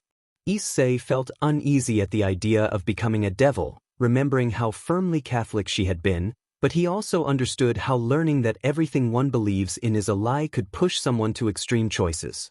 Zenobia said she still owed a life debt to Issei and thought that serving by his side would be the best way to repay it, and she revealed that she had become a knight of Rias Gremory. Rias watched the exchange, pretending to sip from her cup while trying to hide a smile, and Aquino openly chuckled. Issei asked where Irina was, and Zenobia explained that Irina had returned to the church to recover the 5 Excalibur fragments and to bring back Balba Galilei, who had been defeated and left behind during the conflict. Kiba added that Balba Galilei had been defeated by knights Kokabil had brought with him, and that he had only noticed the situation late. Issei reacted with surprise and asked how that had happened. Kiba reiterated the explanation, and the conversation shifted to the matter of the Excalibur fragments. Zenobia clarified that the Excalibur pieces belonged to the church and had to be returned, while Durandal was a special weapon that only Issei could wield. She also explained that, after she had acknowledged the truth about God, the church had treated her as an outsider and a heretic and that outsiders were often despised. She observed that Asia had been in a similar position, though Irina had not learned the truth and had simply been disappointed in Zenobia for becoming a devil. Zenobia suspected they might be adversaries the next time they met. Rias reported that the church had contacted the mouse to apologize and address the troubles caused by the incident with Balba Galilei. The matter had been taken before the angels and the fallen, and Azazel had declared that the theft of the Excalibur fragments had been carried out by Kokabil, absolving others of direct involvement. Kokubile had been punished in Cocytus. The three leaders were planning a meeting to discuss a matter Azazel wished to raise. Issei recognized Azazel as one of the allies who had helped him against the Chaos Brigade. Aquino added that they had all been invited to the meeting, and Issei grimaced at the news. Zenobia then turned to Asia and apologized, saying that because God was dead he could not have intervened for her and that Asia could hold her accountable if she wanted. Asia firmly refused to retaliate and said she did not want to do anything like that. She insisted that she enjoyed being a devil and that she was happy because of the people around her, then glanced toward Issei. Zenobia reflected briefly on being cast out by the church despite being a respected holy sword wielder and said she now understood Asia's feelings. She collected herself and announced that she had much to do before she completed her transfer to the school. Asia asked if Zenobia would like to join her around school sometimes, and Zenobia agreed and asked if Asia would show her around. Asia brightened at the suggestion. Issei snapped awake from his nap and blinked blearily, eyes landing on Kiba standing by his desk.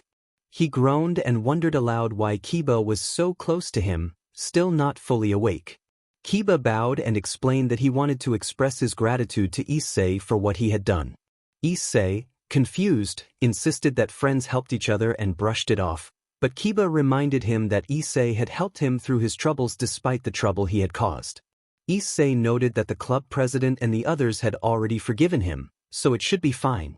Kiba grew quiet and earnest, and Issei noticed moisture gathering at the corners of his eyes, which made Issei uncomfortable. Kiba smiled and placed both hands on Issei's shoulders in thanks. Issei felt awkward and briefly considered excusing himself to clean up, then accepted the gratitude. Rumors that the two were a couple spread so widely that someone had even produced a fan comic selling for 600 yen per copy. Later, Issei and Asia settled into the clubroom and Issei asked about familiars. Rias explained that familiars were important in Devil Society and assisted devils in their duties. A red bat appeared at Rias's right shoulder. Aquino produced a small Japanese demon in her hand and introduced it as hers. Kaneko held up a small white kitten named Shiro that pawed at the air. Kiba showed a small falcon perched on his forearm. Aquino reported that the magic circle was ready, and Rias told Asia and Issei that they would go find familiars. They stepped through the magic circle and found themselves in a forest of bare, windswept trees. Asia huddled close to Issei and asked where they were. Kiba identified the place as the Forest of Familiars, where devils often found and contracted their companions. A voice called down from the branches, and they looked up to see a man in a yellow sleeveless shirt, short pants, fingerless gloves and a cap worn backwards perched on a limb. He introduced himself as Satuji of Madara Town, a devil in training to be a familiar master. Issei internally compared the scene to the familiar media of his youth, annoyed by the parody. Rias told Satuji that these were the two she had mentioned, and Satuji cheerfully offered to help them learn how to approach, communicate with, and bind familiars. He then asked what type of familiar they wanted, fast, strong, or deadly. Issei admitted he did not know and asked for a recommendation. Satuji enthusiastically produced a book and suggested a dragon king, Tiamat, the Chaos Karma Dragon, which made Issei react with disbelief and protest that such a creature was not appropriate for a young devil to attempt to catch. Kiba pointed out that Issei himself was a dragon, which might allow them to get along. Rias encouraged Issei, but he remained hesitant. Satuji then proposed another option, the Hydra, described as a poisonous, dangerous immortal whose venom had overwhelmed those who had tried to approach it. Issei objected sharply, saying he was trying to contract a familiar, not seek certain death. Satuji admitted he had meant to test their ambition. Rias noted that the Hydra was rare and that its home might be nearby, suggesting they could go there and return before dark. Issei, worried for his safety, said he did not want the Hydra. Satuji teased that Issei was picky for a devil and asked what he did want. Issei thought about practical usefulness. He wanted a familiar that could help him escape trouble, provide healing, or offer concealment. Satuji explained that there were many types of useful familiars. Undines could heal with enchanted water, Kelpies offered similar abilities with a potential danger if handled carelessly, and certain enchanting familiars could veil or conceal their master with illusions. Issei flinched at the mention of the enchantress-type familiars because of unpleasant past encounters and politely declined them. Asia shyly asked for a cute familiar, twiddling her fingers. Satuji agreed to help them look for suitable companions. Satuji leaned close with one foot on a small boulder and explained that this lake was where an undine had settled and that it left its home to get food at this time every day. Issei pictured a graceful, ethereal water spirit and felt a flutter of anticipation at the thought. A sudden, thunderous cry froze him. Light blue hair framed the creature's face and the water around it glittered like scattered light. It was enormous and powerfully built, every muscle honed for strength. Its strides made the surface of the lake tremble. Satuji murmured that this was the undine and that she was one of the finest specimens he had ever encountered. Issei asked where she was, squinting through the glare of the tall, imposing form blocking his view. Satuji pointed, and everyone followed his gesture. Issei, taken aback by the creature's size and power, blurted that it did not look like the delicate spirit he had imagined. He compared it to formidable warriors and could not hide his disbelief that an undine could be so imposing. Satuji explained that undines often fought for territory and that the spirit world was harsh. The strong survived and the weak did not. Aquino observed that it was a Darwinian struggle. The undine took great strides across the water, each step sending ripples outward. Issei began to sob at the overwhelming spectacle. Asia placed a hand on his shoulder and said that the undine's pure eyes suggested a gentle heart. Another undine arrived, equally massive and scarred. Issei curled up on the shore and closed his eyes, hoping to escape the intensity of the scene. The two undines engaged in a fierce but non-graphic clash, slamming into each other with earth-shaking force as water exploded into the air. Everyone watched in awe at the rare display of power. In the end, no one captured the undines, and the group moved on. They walked along a forest path, scanning the surroundings for anything of interest. Satuji hummed at something attached to the base of a tree and picked up a roughly basketball-sized, squid-like creature with 10 tentacles and a pale yellow, spiraled shell on its back. Rias and Aquino leaned forward to look. The creature closed its eyes and extended 2 tentacles toward them in a gesture that looked like a request for affection. Issei joked that it looked like a baby Cthulhu. Satuji explained that it was a Hematocalamarea, a rare creature that tended to appear when it smelled blood on someone, and he wondered aloud why it had come out now. Issei reacted with concern at the mention of blood. Satuji offered the creature to the group, noting its rarity. Issei declined, feeling uneasy, and Asia hid behind him in fear. They decided to move on. Later, while resting for a meal, a tiny dragon with blue, diamond-like scales and small wings appeared in the treetops, glaring down at Issei. Satuji identified it as a sprite dragon and noted that it was a baby and that this was the perfect opportunity to catch it, as it could grow into a powerful ally. The baby dragon squeaked, fluttered its tiny wings, and floated down to hover protectively in front of Asia. The group fell silent in surprise. Issei greeted it tentatively, and the dragon responded in clear intent. It wanted a master and chose Asia. Issei realized he could understand the dragon, and Satuji expressed amazement at the discovery. Asia was startled to be chosen but found the dragon's sudden attachment endearing and decided to accept. Rias then asked Satuji to teach Asia how to form a contract with a familiar, and Satuji agreed to instruct her. Asia Argento commanded that, in her name, the creature become her familiar and answer to their contract. The green magic circle closed around the sprite dragon, binding Asia and the dragon as master and familiar. As the light faded, the dragon leapt into Asia's hands. Asia laughed softly and told the dragon that Rasei was tickling her. The dragon gave a curious chirp. Asia explained that since it used lightning and she had invoked Issei's name, she wondered if that would trouble him. Issei quickly insisted that it was all right. The dragon purred contentedly in Asia's arms, and Issei smiled at the sight. Kiba asked Issei if he was going to look for his familiar, noting there was still time. Issei shrugged, sat up, and decided he had time to go. Side Story 2, Club Times. Issei ran through the school halls, sprinting along the wall as if defying gravity to put distance between himself and the 2 friends he had left behind. Matsuda charged after him, one eye bruised, shouting for him to come back. Motohama followed closely, promising to make him pay for abandoning them. They were furious. Issei had fled after a previous incident earlier that day that left tensions high between them. He had knocked his friends down in the scramble, made an exaggerated noise, and run. He still felt the sting of that earlier trouble. Turning a corner, Issei found himself in a section of the school closed for renovations. Someone yelled that he was there. He searched for a place to hide, heard the rapid patter of approaching footsteps, and made his decision. He vaulted through an open window, held the ledge with his toes, and dropped into the classroom below.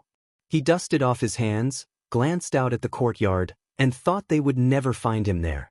Rias Gremory called his name in surprise and pointed at him, eyes wide. Akino, sitting to Rias's right, asked what he was doing there.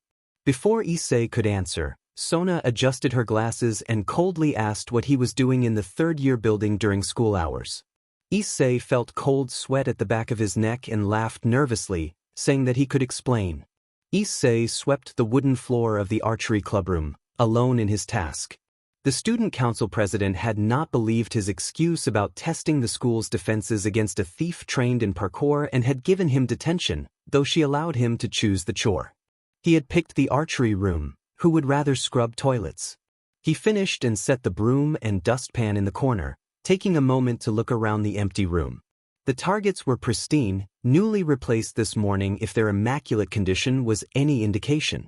Afternoon classes were still in session, and no one would see him. He glanced left and right, then picked up a bow and a single arrow.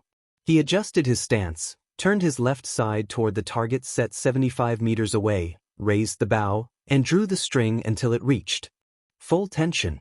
He held the pose for a beat and released. In the projection of his mind, an entire scene played out, stylized and sharp like an animated sequence.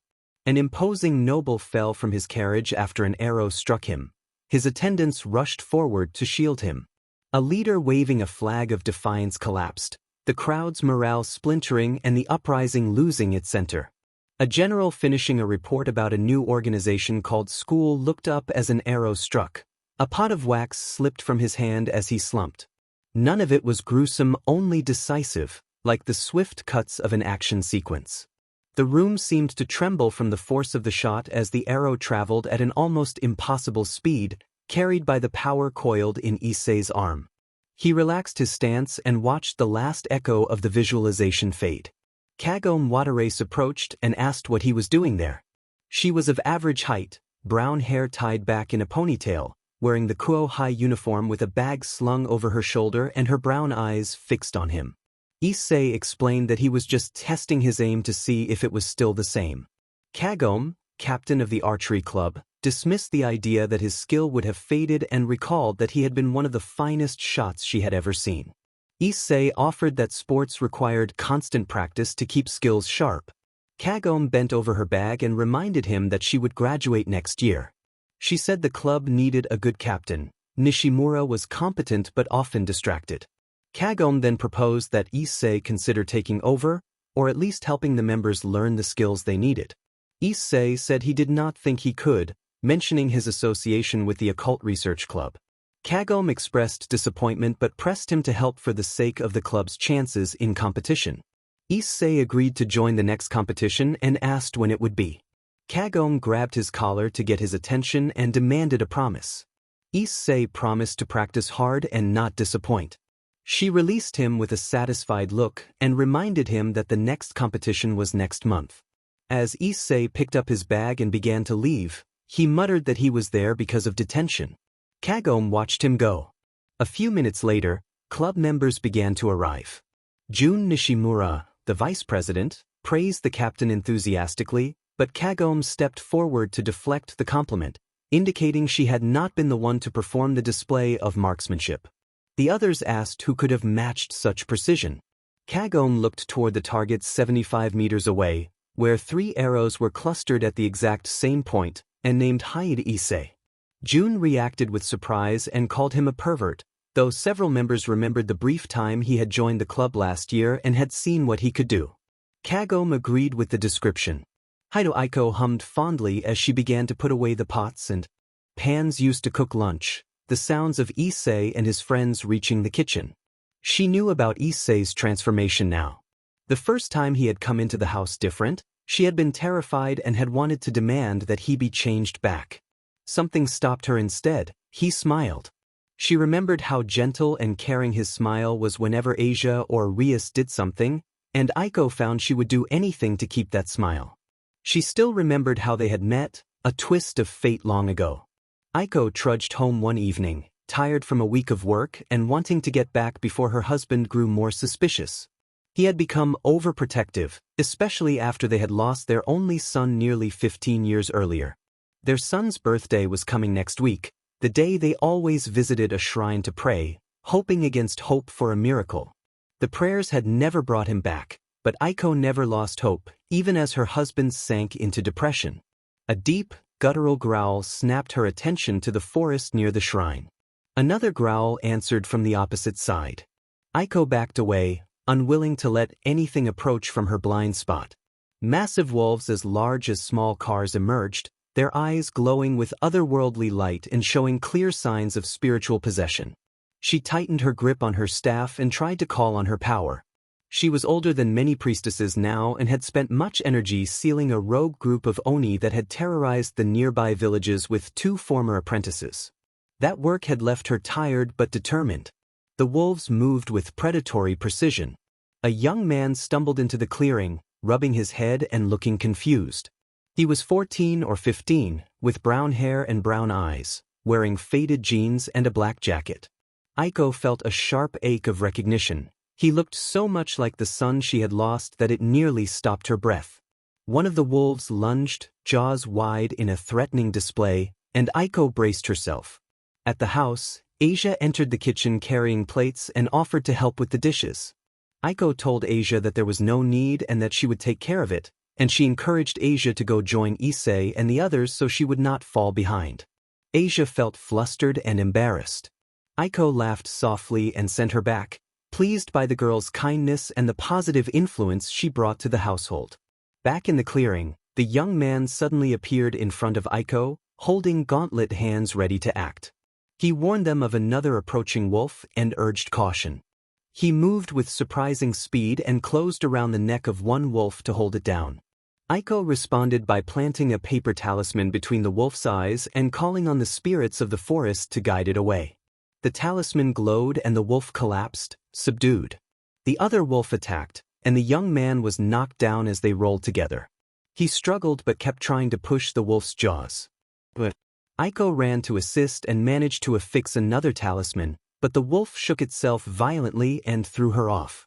It turned and lunged at Aiko again, sending them both against a tree. Her pack of paper talismans scattered to the ground. She tried to free herself, but the wolf's strength was overwhelming. The beast planted both of its feet on her limbs and pinned her against the tree. Aiko stared into its feral eyes, and her last clear thoughts in that instant were of her husband and the son she had lost. She whispered the name Issei. A sudden force sent the beast tumbling away, leaving Aiko blinking against the trunk. A nearby boy ordered her to exorcise it, tossed her the purification tags, and held the creature pinned to the ground. Aiko replied that she would, and she reached for the tags, invoking the gods and spirits of the forest to guide the lost spirit away and free it from corruption. The wolf howled as the spirit resisted, then the resistance faded and the animal went limp. The boy muttered that it had been strange and wondered why he always found himself back in Japan. Aiko, almost unconsciously, asked the boy his name while taking in his features, fine Japanese features, warm brown eyes, light brown hair, and a mouth tilted in a gentle smile. He tilted his head and gave his name as Issei. Aiko felt her breath catch. She could do nothing but stare at the boy in front of her and try to convince herself it was only a coincidence. A memory surfaced, a birthmark on her real son's right thigh, shaped vaguely like a dragon. She began to ask if he was. A child's voice from the memory called for their mother, asking where the board games were because friends wanted to play. Aiko answered that they were under the stairs by the photo albums and listed Pictionary, Monopoly, and another game she could not quite recall. Laughter followed as the games began upstairs. Aiko thought that these devils were a good influence on Issei and that she should thank them for their help. Playful complaints rose from the room when someone accused Kiba of cheating and another insisted it was only a friendly match. The banter and laughter eased the house into warmth. The oven chimed and Aiko announced that the cookies were done and that she would bring them up. Voices from upstairs thanked her, and she carried the tray upstairs with oven mitts. Later, Aiko's father Yahiko asked her gently whether she was sure about what she intended to do. Her voice failed, but she nodded. Yahiko warned that if she went through with it, any trace that the boy had ever lived would be gone. She steadied herself and said that she was certain. This felt like the only way she could truly move on. Yahiko accepted her choice and walked away, leaving her alone with her decision. Aiko stood before a photograph of a small child smiling and, after a moment's hesitation, fed the paper to the fireplace. She watched the image curl and turn to ash until nothing remained. In that quiet instant she felt lighter, as if a weight had been lifted, and she allowed herself a weak, hopeful smile. She reminded herself that she could do this. In the memory, Issei took the cookies from his mother's hand and placed them on the table in his room where his clubmates were gathered and smiling. Aiko looked down at him and felt the steady warmth of a mother's love. She answered warmly that she was happy to provide them. She told herself that, despite having known him for only the last 2 years of his life, he was her son and would always be loved, whether human or devil. At the mall in Kuo Town, Rias held up 2 blouses, one white and one red, and asked for Issei's opinion. After the recent visit from 2 swordsmen, the atmosphere between them had been awkward. Rias still held some resentment toward him and Akino, though she often averted her gaze when he looked at her. Issei, wanting to mend fences, had invited Rias to the mall, and she had eagerly agreed. Issei remembered how Rias had glowed with surprise on the walk home. Rias, impatient and playful, pressed him for an answer about which colors suited her better. Issei admitted he was not sure, and when Rias suggested trying the blouses on, he agreed to accompany her. She marched to the changing station dragging him by the hand and told him to wait as she slipped behind the curtain. Issei stood where she had left him and felt the weight of glances from other shoppers, many of them directed by men and tinged with resentment. He leaned against the wall and reflected on how differently Rias was behaving now. The regal, composed princess seemed more like an ordinary young woman, candid and charming in a way that felt refreshingly genuine. As he watched the curtain, he found himself wondering quietly about Rias's age. For that matter, Issei wondered how old any of his fellow peerage members were. Drake had told him that devils lived for centuries, some even for millennia, so it was not a stretch to assume most of them were older than he was. Rias stepped out from behind the curtains in a new outfit. She wore a white button-up top that reached her hips, a small ribbon at the chest, a dark blue skirt that fell just above her knees, and carried a white handbag. The ensemble emphasized her feminine style. Rias beamed at him and asked how she looked, then twirled so that the skirt lifted briefly. Issei felt instantly flustered and told her she looked cute, his face flushing. Rias laughed softly and checked her reflection from behind, asking if it suited her. Issei stammered that it suited her extremely well. Rias said she wanted to try on the other outfit and warned him not to peek, playfully wagging a finger. Issei sheepishly agreed to wait. Rias smiled and told him to stay put. Issei felt the amount of dislike directed at him increase within the room, but he tried to brush it off. His smile faltered when he caught a glimpse of something so quick it was almost a blur. A black snake encircling triangle with a sun in the middle on a necklace, swinging around the neck of a young woman who sat in a service chair, humming to herself. The sight stunned him. His eyes widened and his face went pale before a passerby blocked his view for a moment. Impulsively, Issei stepped forward and pushed past people without apologizing, intent on confirming what he had seen. He pushed through the crowd despite their disapproving murmurs and glared until he reached the spot where the woman had been seated, staring at the empty chair. He could not believe what he thought he had seen and questioned whether it was real. Rias called his name from where she stood, wondering where he had gone. Issei shook himself out of the daze and jogged back to her. Rias scolded him for leaving and reminded him to stay put, then declared that his punishment would be to treat her to lunch. She linked her arm through his and added that she also wanted ice cream. Issei sighed and agreed. Issei hummed a tune as he rode his bicycle to his new client's house in the middle of the night. Once he and Drake had learned the amount of magic required to use a summoning circle, his regular clients had begun to insist on the bicycle arrival. Issei had decided to go along with it. He was already thought of as a strange devil, so he might as well embrace the stereotype. He stopped in front of a large building in one of the wealthier neighborhoods and admired the ornate door with its carved knocker before knocking and announcing that he was the devil the client had summoned. A faint voice from deep inside the mansion told him to come in and said the person was in the room at the end of the hallway. Issei raised an eyebrow at the automated response and stepped through. A subtle, powerful veil of magic washed over him the moment he entered. It was arranged well enough that neither Rias nor Sona would have known about it. He gave no sign of being affected and moved through the hallways while the tune "Fly Me to the Moon" drifted faintly from the room ahead. The corridor was long and lined with paintings. Some doors stood open, revealing one room full of books, another of instruments, and one that housed a modern console called the Atmosphere. Whoever had summoned him was clearly wealthy and had magical skill. Issei considered trying to take advantage of the situation but realized the wards probably meant hypnotism had been used, so his usual plans were less likely to work. He knocked on the final door and identified himself as the summoned devil. A few moments later, a man opened the door and welcomed him in, calling him Devil Kuan. The client was handsome in a roguish, bad boy way, with black hair and blonde bangs, dressed casually in a yukata. Issei asked politely what the request was. The man invited Issei to play a game, explaining that a newly purchased Monster Hunter title required a second player to obtain a particular item. Issei agreed and asked which game it was, keeping his intentions close to the chest. The man led him into the main room, where a gaming console was hooked to a huge flat screen that dominated the wall. The game drew Issei in faster than he expected. The two of them coordinated well and managed to defeat the giant dragon in about 20 minutes. Issei wielding a longsword and the client using a greatsword.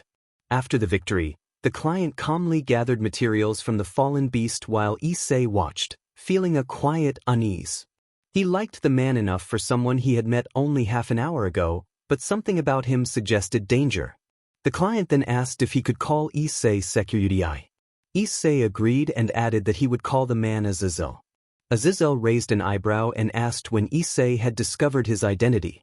Issei replied that he had realized it the moment he entered the room. There were only so many fallen angels stronger than Kokobile. They began another hunt, this time facing a Tigrex. The client's greatsword landed the finishing blow and completed the mission.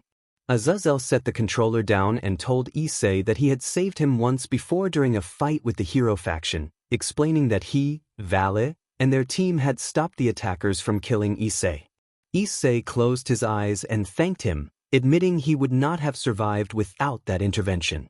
Azazel praised him, saying Issei had been amazing to hold them off for hours, brave, if reckless. Issei corrected the length of time to 2 hours and explained that the hero faction had been using office power for their own ends and had no intention of honoring any deal. Azazel conceded that while other factions in the Chaos Brigade could be unsavory, the hero faction was serious and genuinely intended to destroy the Great Red. Azazel asked if Issei had joined the hero faction when he was very young. Issei quietly corrected him that he had been 12 and added that he had been taken rather than joining by choice. Azazel nodded and referenced the institution they had destroyed, mentioning that Valle had said it had been at Issei's request. Issei noted that although the main headquarters had been destroyed by Cao Cao and the others, other branches still remained. Azazel resumed the conversation about Issei joining at 12 and suggested that they must have told him what they were planning, noting that such plans aligned with what Cao Cao had been pushing. Azazel explained that he wanted to prove the superiority of the human race, to show that humans would not allow others to trample over them and that they could stand at the top of the food chain so no one would suffer under other beings again. Issei nodded slowly as he listened to Azazel's explanation and then told Azazel that those were the words he had heard as well. Azazel stared at him with intense, shining eyes. Issei met his gaze without faltering. Azazel then turned his attention to the screen and reminded Hyoudou that there would be a meeting between the factions. Raised an eyebrow. saying that he had only suspected such a meeting until now. Azazel smiled bitterly and explained that he had requested the meeting to apologize for the damage Kokobile caused. He thanked Issei for sparing Kokobile's life, admitting that although Kokobile had been unstable, he had been a comrade, one of Azazel's earliest and most zealous generals who had loved their race and fought fiercely so they might survive. Azazel fell quiet for a moment and reminisced about how few of their kind remained, recalling the early days when the fallen numbered only a third of heaven's forces and the losses from the Great War. Issei replied that he did not need thanks and acknowledged that Valley had been the one to stop him from dealing the final blow. His gaze dropped to his lap as he thought about how many fallen he might have killed, perhaps even friends he had known for years. He felt that old regret again for what he had been, despite having no control over it. Azazel raised an eyebrow at Issei's admission and then blinked in surprise when Issei asked whether the fallen angels he had spared had made it back. Issei clarified that he meant Rainer, Donasik, and the others. Azazel confirmed that they had returned, arriving just before the Kokobile incident. Issei sighed and asked what they had been doing in the first place, noting that taking the Twilight Healing sacred gear and setting up in Devil territory while killing a nun to extract it had seemed excessive. Azazel offered a softer explanation, suggesting that Rainer's actions had been motivated by affection for him. He admitted that she had tried to impress him, which had led to reckless choices. Issei reacted with disbelief and called the plan foolish. Azazel shrugged and observed that love led people to do strange things. When Issei questioned whether Azazel had fallen from heaven over a mortal love, Azazel laughed and corrected the popular stories. He said he had become fallen because of attachments to mortals over the years rather than a single relationship. He added, half-jokingly, that he had been involved with many companions across the ages. Issei leapt to his feet in mock shock and then, with a mix of reverence and amusement, asked Azazel to one day teach him about such matters. Azazel waved him off, smiling as he reminded Issei that he was a dragon and the host of one of the 2 heavenly dragons, implying that Issei already had his own share of attention. Issei quietly denied having anyone pursuing him. Azazel rose, dusted himself off, and announced that the meeting was over for the day and that he planned to explore the town. He mentioned hearing about a curious shop nearby. Issei recommended a location in the western part of town and praised the entertainment selection there with a light, teasing tone as they began to walk down the long hallway. When Azazel offered to pay Issei and suggested that he take anything from the room as payment, Issei brightened and eagerly accepted. He dashed into one of the rooms and returned 5 minutes later with an electric piano under one arm, expressing his delight. Azazel chuckled and called the exchange a pleasure. Azazel used Issei's given name and Issei corrected him, offering his full name, Hyoudou Issei. Just before leaving, Issei asked Azazel one more question about Ophis. Azazel grew silent for a moment and then reassured Issei that Ophis was okay. When Issei pressed for her whereabouts, Azazel averted his gaze. Issei expressed quiet thanks for having his life saved, then turned to leave for home, figuring out how he would carry an electric keyboard on his bike. Side Story 3.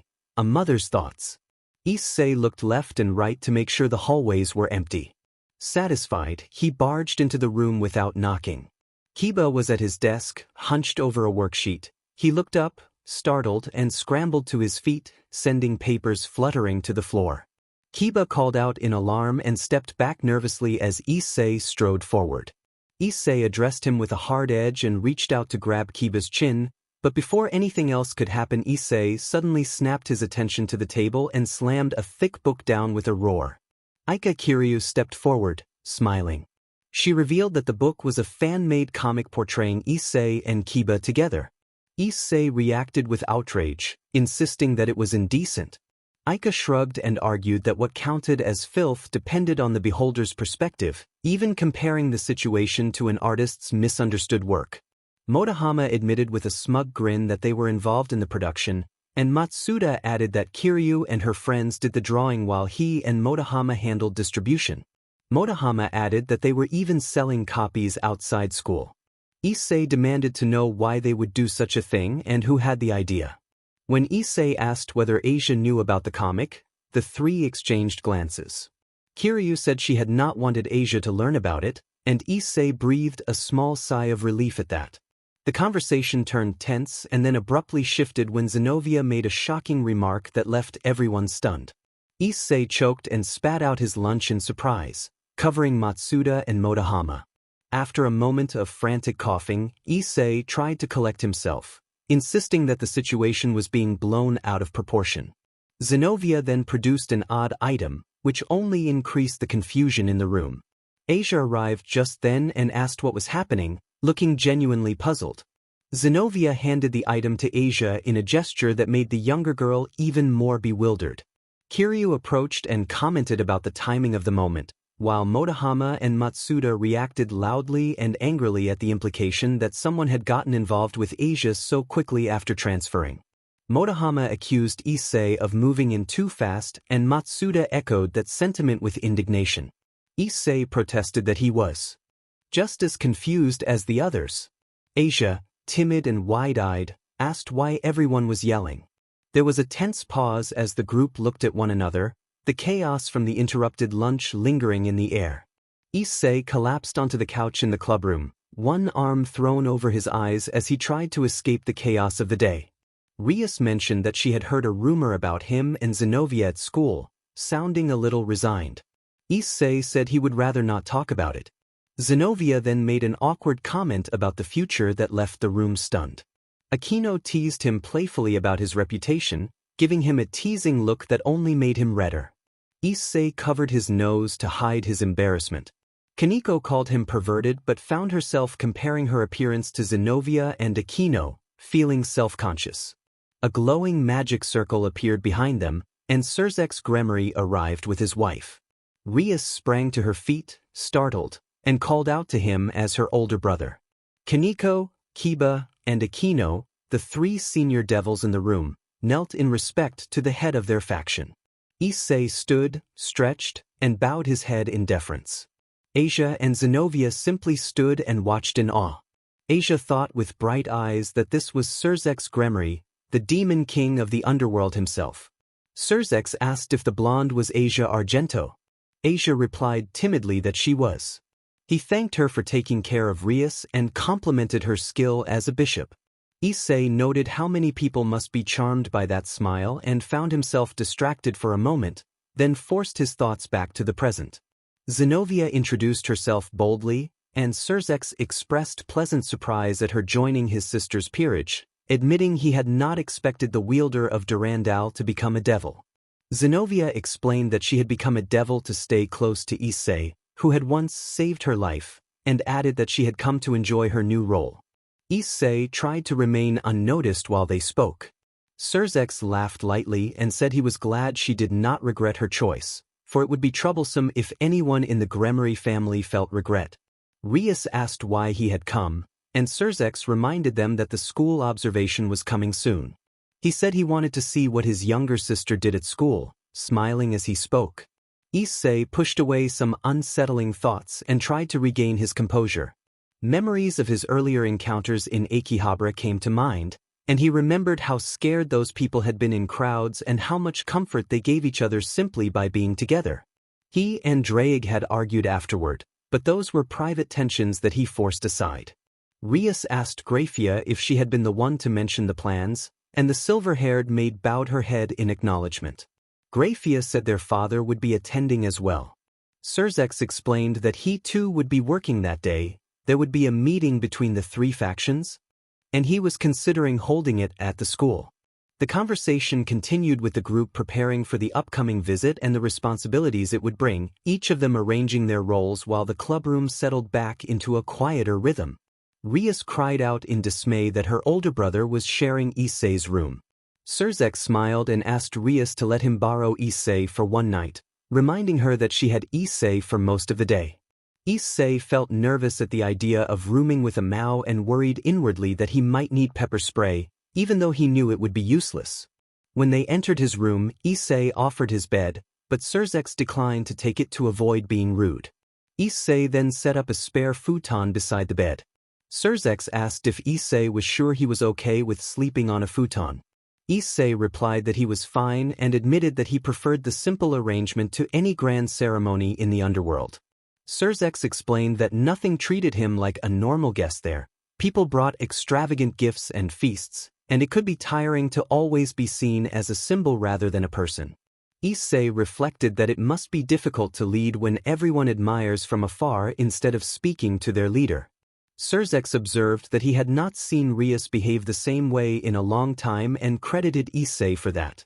When Issei protested that he had done nothing for her, Surzex interrupted and asked Issei to take care of Rias. Issei sat up, reminded that it was his responsibility as her pawn, and accepted. Surzex then addressed rumors about Issei. He had heard of deadly incidents across many races, the destruction of the 1,000 libraries, and the fall of a prominent general. He suggested that Issei might be less ill, the Deathbringer, noting that few people wore the red armor of the Sekyudai. Issei felt his breath catch and admitted it silently. Surzex asked where the spear Issei had wielded was, naming Gibog, the spear of the Irish hero. Issei rested his head against the wall, raised his right arm, and let light coalesce into a crimson spear. Surzex leaned forward to inspect the weapon and commented that he had not seen a cursed weapon in years, asking how Issei had acquired it. Issei explained that the Chaos Brigade had given it to him after he proved himself, and he found that telling the story eased him. Issei began to address Surzex with reverence, but Surzex asked to be called by his name. Issei complied and then asked what had tipped Surzex off about him. Surzex said that Grafia had sensed something unusual in Issei, something beyond what a human with the boosted gear should possess. He recounted watching Issei in a raiding game with Riser and seeing movement more like an assassin than a soldier, quiet, efficient, and precise. When Surzex had finally met him, he noticed that Issei carried himself ready for anything and that his eyes never stayed still. He added that he had expected Issei to notice them long before they entered the room, so he had been surprised when Issei jumped up. Issei mumbled that he had been distracted and then asked if Surzex had told anyone else about his past. Surzex replied that he had told no one, not his sister, not his peerage, not his queen, because he believed Issei would prefer to tell them himself. Issei asked why Surzex had kept it secret, unable to understand why someone with such power would trust him. Surzex answered that actions mattered more than potential. To him, Issei's look and the remorse he carried were genuine. Such regret could not be easily faked.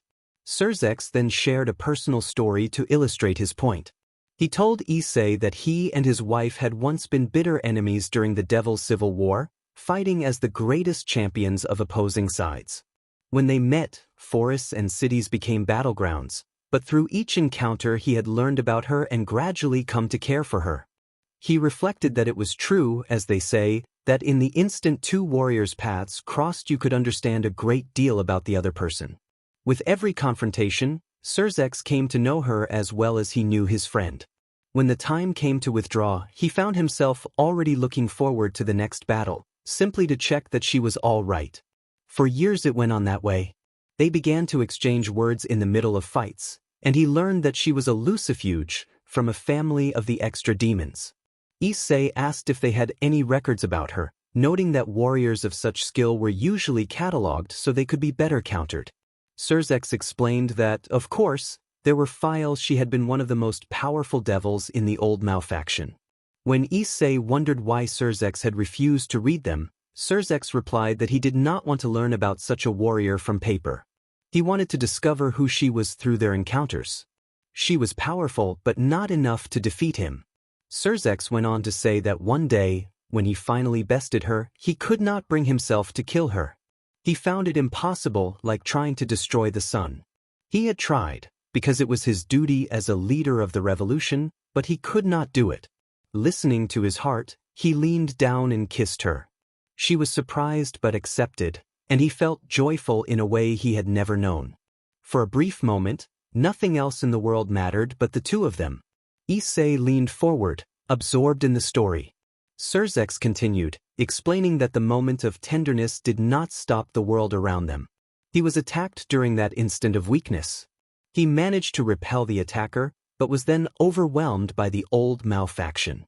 The battles that followed were furious and destructive, portrayed as sweeping clashes of wills and power rather than cruel detail.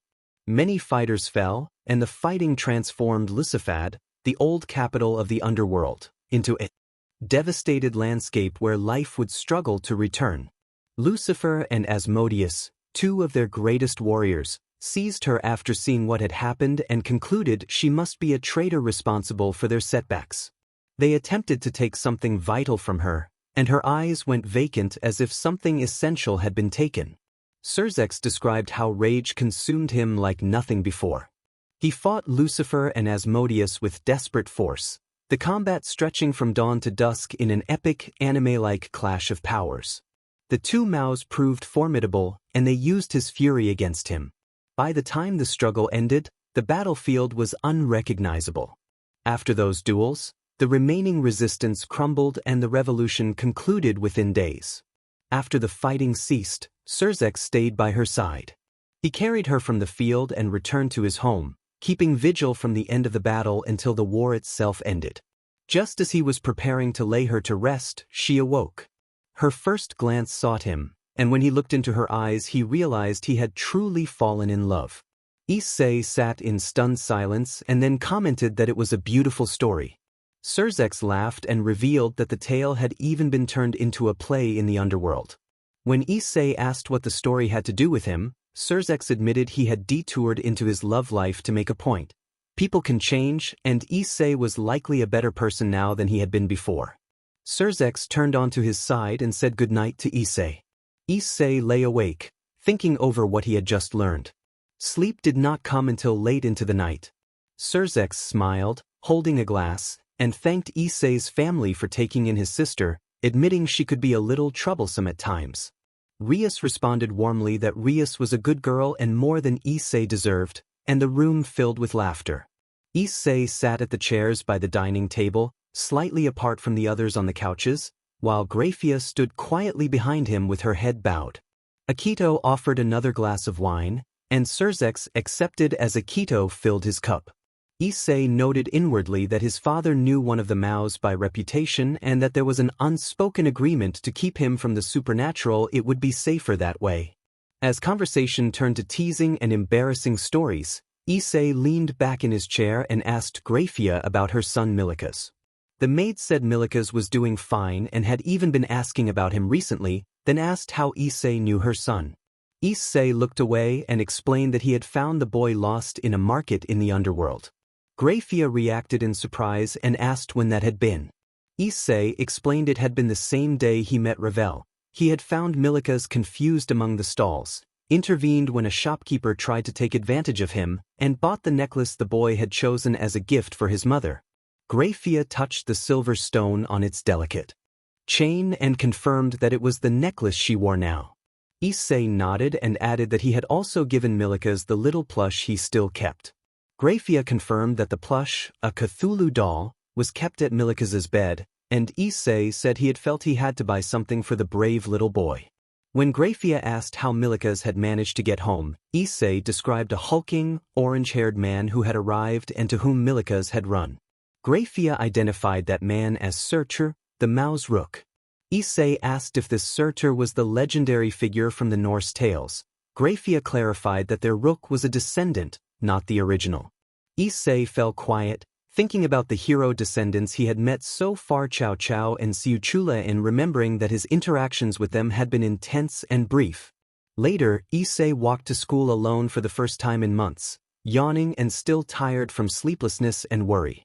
Rias had gone ahead with Serzex, who wanted to sightsee, and Grafia had declined to go along. Asia had gone to check on Zenobia after an all-night. As Issei approached the school gates, he paused at the sight of a young man standing there. The young man was handsome and appeared to be 17 or 18, with dark silver hair at neck length. He wore a white button-up shirt and a black, high-collared jacket with dark maroon trousers and a short length of chain at his hip. He looked up at the school and then smirked in Issei's direction, greeting him as rival while raising a hand. Issei acknowledged him by name, Valley. Not long after, Cao Cao strode into the room with a small boy at his side, one arm casually draped around the child's shoulders. Cao Cao presented the boy to Valley, declaring him this generation's Hyoudou Issei. The boy was slight, barely over 5 feet tall, and looked around 11 or 12, with light brown hair and features that suggested East Asian heritage. His white shirt and black slacks were singed and dusty, and he carried the faint smell of smoke that suggested he had recently been through a battle. Valley raised an eyebrow and asked where Chow Chow had found the boy. Chow Chow explained that they had picked him up from an organization that had been giving trouble to another group, mentioning a school-like place. Valley expressed doubt that the boy looked particularly tough. The boy, reacting for the first time during the exchange, retorted that Valley looked more like a politician's daughter than a fighter, an awkward insult that marked the first time the Hyoudou Issei had ever thrown an insult. Valley bristled and insisted that he was a boy, and the younger boy mimicked him back, and the two began trading barbs while Chow Chow watched and laughed. Years later, Issei would look back on that day and realize that his irritation at Valley's mockery had been the first genuine emotion he had ever felt in his life. Valley remarked that Issei was a devil now. Issei raised an eyebrow and replied dryly that no wonder Valley held the title of Hakuryuko. With skills like that he could become a public investigator, perhaps in Chicago. Valley mimicked Issei's tone and accused him of stale sarcasm, saying the response was bad and he should feel bad. Issei countered that he did not want to hand powerful things to someone who could not appreciate them, half-joking that doing so might leave him speechless like that prophet in the Bible. Valley asked if he meant Zechariah, who became mute for refusing to believe in the angel Gabriel. Issei pointed out that he was only half-devil, his mother human, and reminded Valley that he was a devil too. They traded smirks and light banter until Issei fell quiet and admitted that it was nice to see Valley again. Valley rolled his eyes, turned away, and teased whether Issei was getting soft, unable to believe that the same person had once fought the hero faction to a standstill. Issei warned not to mistake softness for weakness and vowed he could still defeat Valley easily. Valley's stance shifted as he prepared for a possible fight, lowering his center of gravity and taking in everything with sharpened focus. A fierce impulse flared in him, urging retaliation for perceived insolence. Issei stopped it with a single refusal and stepped past into the school gates, saying he did not want to fight and level Tokyo. Valley blinked, a little miffed by the rejection, then hurried to catch up. Issei asked why he was here and suggested he should be reporting to Azazel. Valley explained one of his team members had come to see someone and he had not been listening closely enough to know more. Issei tilted his head but did not press him. Nearby students whispered about the boy sitting next to Hyoudou, commenting that he looked cute and wondering aloud if the pair were a couple. Some speculated that Hyoudou might be a playboy, others used harsher words, and a few mentioned Kiba in the conversation. Valley scowled at the gossip and Issei twitched with annoyance. He reminded himself that after everything he had been through, rumors like these were no big deal. They paused in front of the second-year building. Valley announced that this was his stop and that he was heading to a cafe to avoid the crowds. The two exchanged quick farewells and Valley raised an arm in goodbye. Issei smiled and went up to his room. Parents filled the back of the classroom for observation day, loudly chatting, recording, and generally embarrassing their children. One father called for Asia to look his way and other parents compared her favorably to their own children. Asia buried her head in a book, blushing as she tried to hide. Issei remained calm, still thinking over the events of the past few months. The class was later led to the art room and given free rein with available materials. He walked to a seat by the window, set up his canvas, and closed his eyes for a moment to consider the direction his life was taking. Becoming a devil and a denizen of the underworld felt strangely ordinary, like a part-time job filled with familiar faces. There was Rias Gremory, his master, whose red hair and presence drew people in. Akino Himejima was an elegant woman, the embodiment of a traditional ideal of grace. Asia Argento was a bright and innocent presence he felt compelled to protect. Kaneko Toju was a small white-haired yokai who loved sweets. Zenobia was vivacious and blunt about social norms. Kiba was steady and honorable, a knight-like presence who drew admiration. A teacher moved behind him, praising Hyoudou's painting as incredible and saying she was glad to have helped reveal a hidden talent. Issei turned to the canvas. His painting was detailed and thoughtful for something completed in under an hour. It showed the occult research clubroom with Rias sitting on her desk holding a cup of tea, Akino standing nearby with a serene smile and a tray, Asia and Zenobia on the couch smiling over their cups, Kaneko curled up in a seat reading a book, and Kiba working on assignments at a table across the room. Parents and students gathered to look at the painting, and the teacher, touched, laid a hand on Issei's shoulder as they admired his work. The flashes of multiple cameras and the excited murmur of the crowd echoed off the gymnasium walls. Issei stood at the back of the crowd, scowling as he watched the twirling figure of a cosplayer responding to the audience's cheers. Kiba and the others walked over to him. Kiba asked Issei who the cosplayer was. Issei scowled at the semicircle of onlookers and replied that he did not know. He had not seen her up close yet. Saji, the student council pawn, forced order by telling everyone to disperse and reminding them the day was for public class observation rather than a photo shoot. The people grudgingly moved toward the door. Issei stared as the cosplayer came into clear view. She appeared young and was wearing a familiar magical girl outfit from a popular series. Her costume was recognizable and perfectly executed for the school event. She looked genuinely radiant in it. Issei felt suddenly overwhelmed. He hugged the cosplayer without reservation, tears starting to run down his face as he thanked her, telling her how much her appearance and performance meant to him. The cosplayer looked surprised and then pleased when Issei praised the cosplay and her charm. She returned his gratitude with an enthusiastic embrace, which left Issei sobbing harder from being so moved. Nearby, Issei heard the cosplayer call out to Surzex, announcing that she had made a friend. Issei froze at the sound and turned toward the voice. Surzex laughed warmly and confirmed that Issei had indeed made a friend. Issei slowly looked toward the speaker and found Surzex smiling, with his sister and father beside him. Sona stood nearby, pale and clearly shocked. Rias ran up to her, accusing her with mock indignation for not informing her sister about the event, and said she had almost acted rashly because of it. Issei, alarmed and confused, asked the student council president who the cosplayer was. The president identified her as Seraphal Leviathan, one of the 4 great demons and Sona's older sister. Issei reacted with disbelief at that identification, pointing at the cosplayer as if to confirm this unexpected revelation. Lord Gremory teased him about his interest in demonology. Issei admitted to reading some classic demonology texts. Lord Gremory smiled and suggested that Issei address him more familiarly. Rias protested loudly at her father's suggestion. Lord Gremory took a photograph of Rias' expressive face and commented that he would share the picture with her mother, who could not attend. At that moment Issei's parents, Akito and Aiko, arrived at the gymnasium. Issei greeted them awkwardly.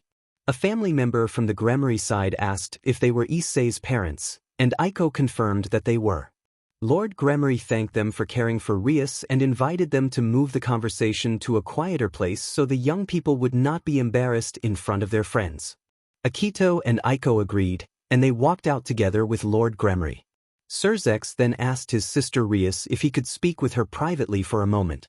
He apologized to Issei and said he would be borrowing his little sister for a short while. Rias asked Akino-kun if he would come along.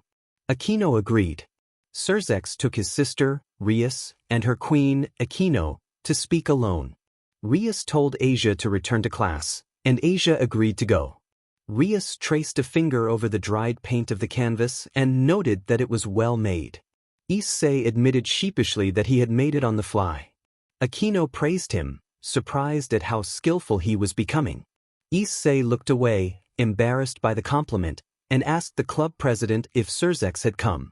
Rias sighed, rubbed her forehead, and said that Surzex had arrived along with her father and Grafia. Kiba stepped out from the doorway of the second-year building and announced their presence. Akino offered tea from the vending machine, and Kiba declined, explaining that he had heard about a cosplay display and was heading to see it. Issei's curiosity was piqued at the mention of the cosplay. A brief, nearby commotion did nothing to deter him. He grabbed Kiba and demanded where the display was. When he learned it was at the gym, he bolted through the hallway, papers fluttering in his wake. Rias, Akino, and Asia exchanged exasperated glances and followed at a more relaxed pace, while Kiba hurried to catch up. Aiko clapped delightedly as Asia's video began to play on the television. Their elders laughed and chatted, boasting about helping their daughters grow into confident young women. Rias and Asia, both flushed with embarrassment, quietly repeated that they wanted the footage to end. The teasing grew too much for Asia. She slammed her hands on the table and fled upstairs in tears. Grafia tapped her husband lightly with a paper fan and called him an idiot. Issei sighed and followed his master up the stairs. He found his door ajar and Rias curled under the covers. He entered the room and sat at the bedside without speaking. Rias, her voice muffled by the pillow, asked if he was happy to have met her. Issei paused, hand tracing his chest as he considered her question. The recent past had been dangerous. He had faced one of the original fallen, a leader from the Great War, but he also had comrades now, people to share the burden. That thought brought a small smile to his face, though a cautious voice inside him worried about trust. Rias said that she was glad he was there, that she could not imagine her life without him despite the short time they had known each other. She thanked him for supporting her when she needed help, for intervening when Kokubile had been about to attack. She looked straight into his eyes and told him that he felt like her own knight. Rias reached out and gently touched his cheek, leaning in to press a brief, thankful kiss that left both of them surprised. Issei stammered, and Rias, uncertain, asked if he had liked it. He struggled to answer. Before the moment could go further, Surzex cleared his throat in the doorway. Rias startled and drew back, discovering Surzex, Grafia, and a tearful Asia standing there. Rias tried to explain, but Surzex smiled and said that it was not his place to judge what his little sister did in her spare time, as long as they kept it private. Grafia leveled a cold glance at him, and Surzex coughed to steer the conversation back on track. He said he would like to continue the earlier discussion and asked to speak about Rias's bishop. Rias composed herself and agreed to continue the conversation. The whole of the Occult Research Club gathered in front of one of the rooms that had been sealed off. Because of the club's recent accomplishments, the unofficial rating game, and their fight against Kokubile the Elder Devils, had decided that Rias was now capable of controlling a reportedly unstable power.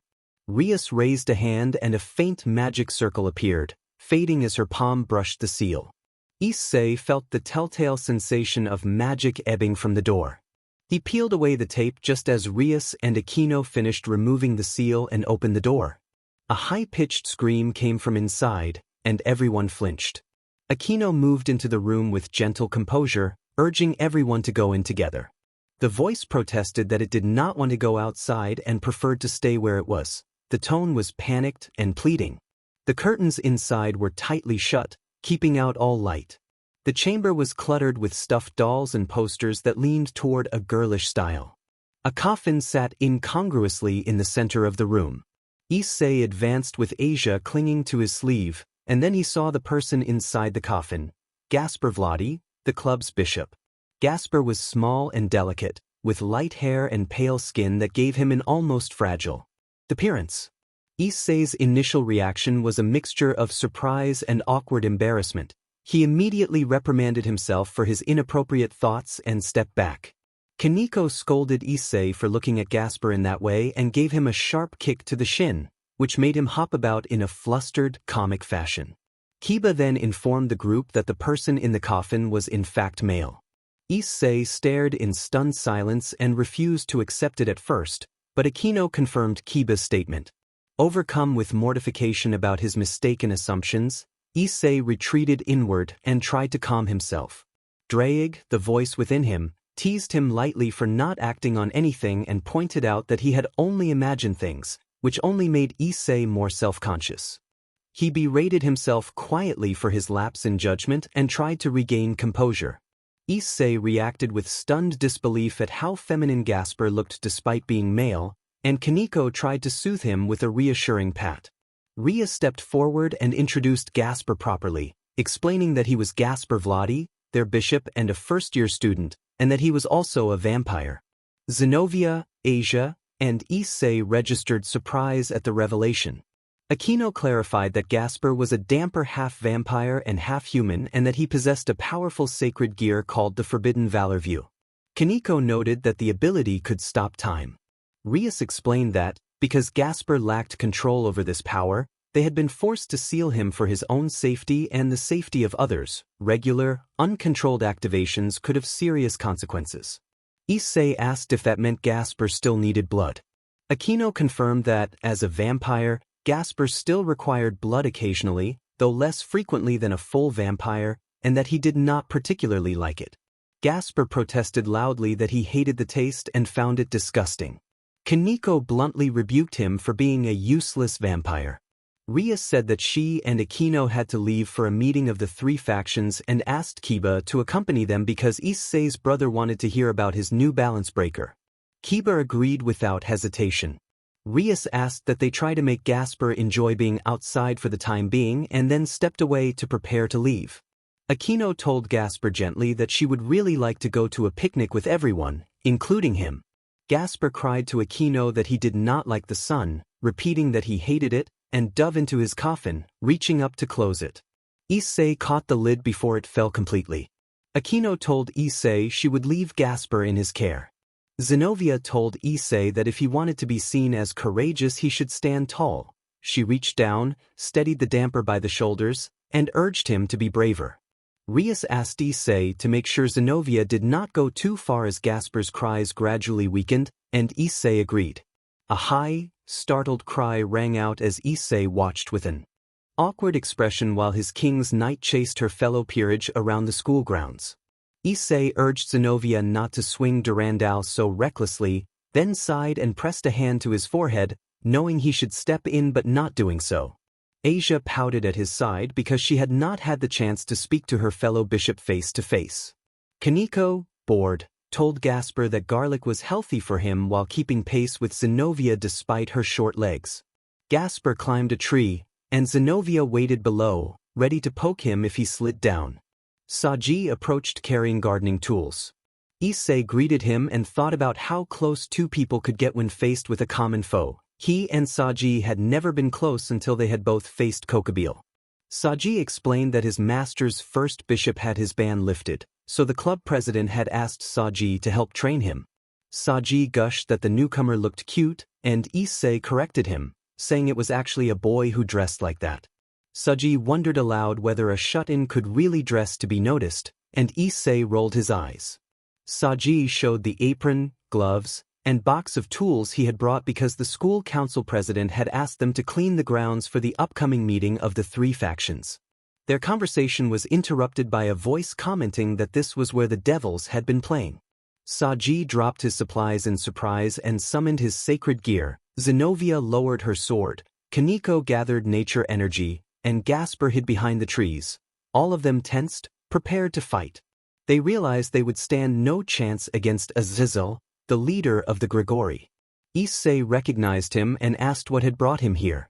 Azazel replied that he had come to see the holy demonic sword user, and Issei explained that Kiba was not present because Surzex had arrived first.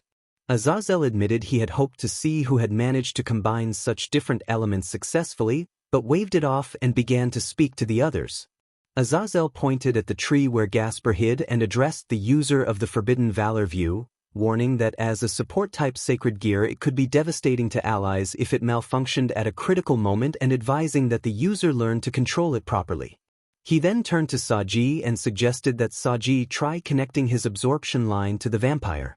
Azazel explained that by absorbing the additional power being used, Saji could help the vampire use it in a more controlled fashion.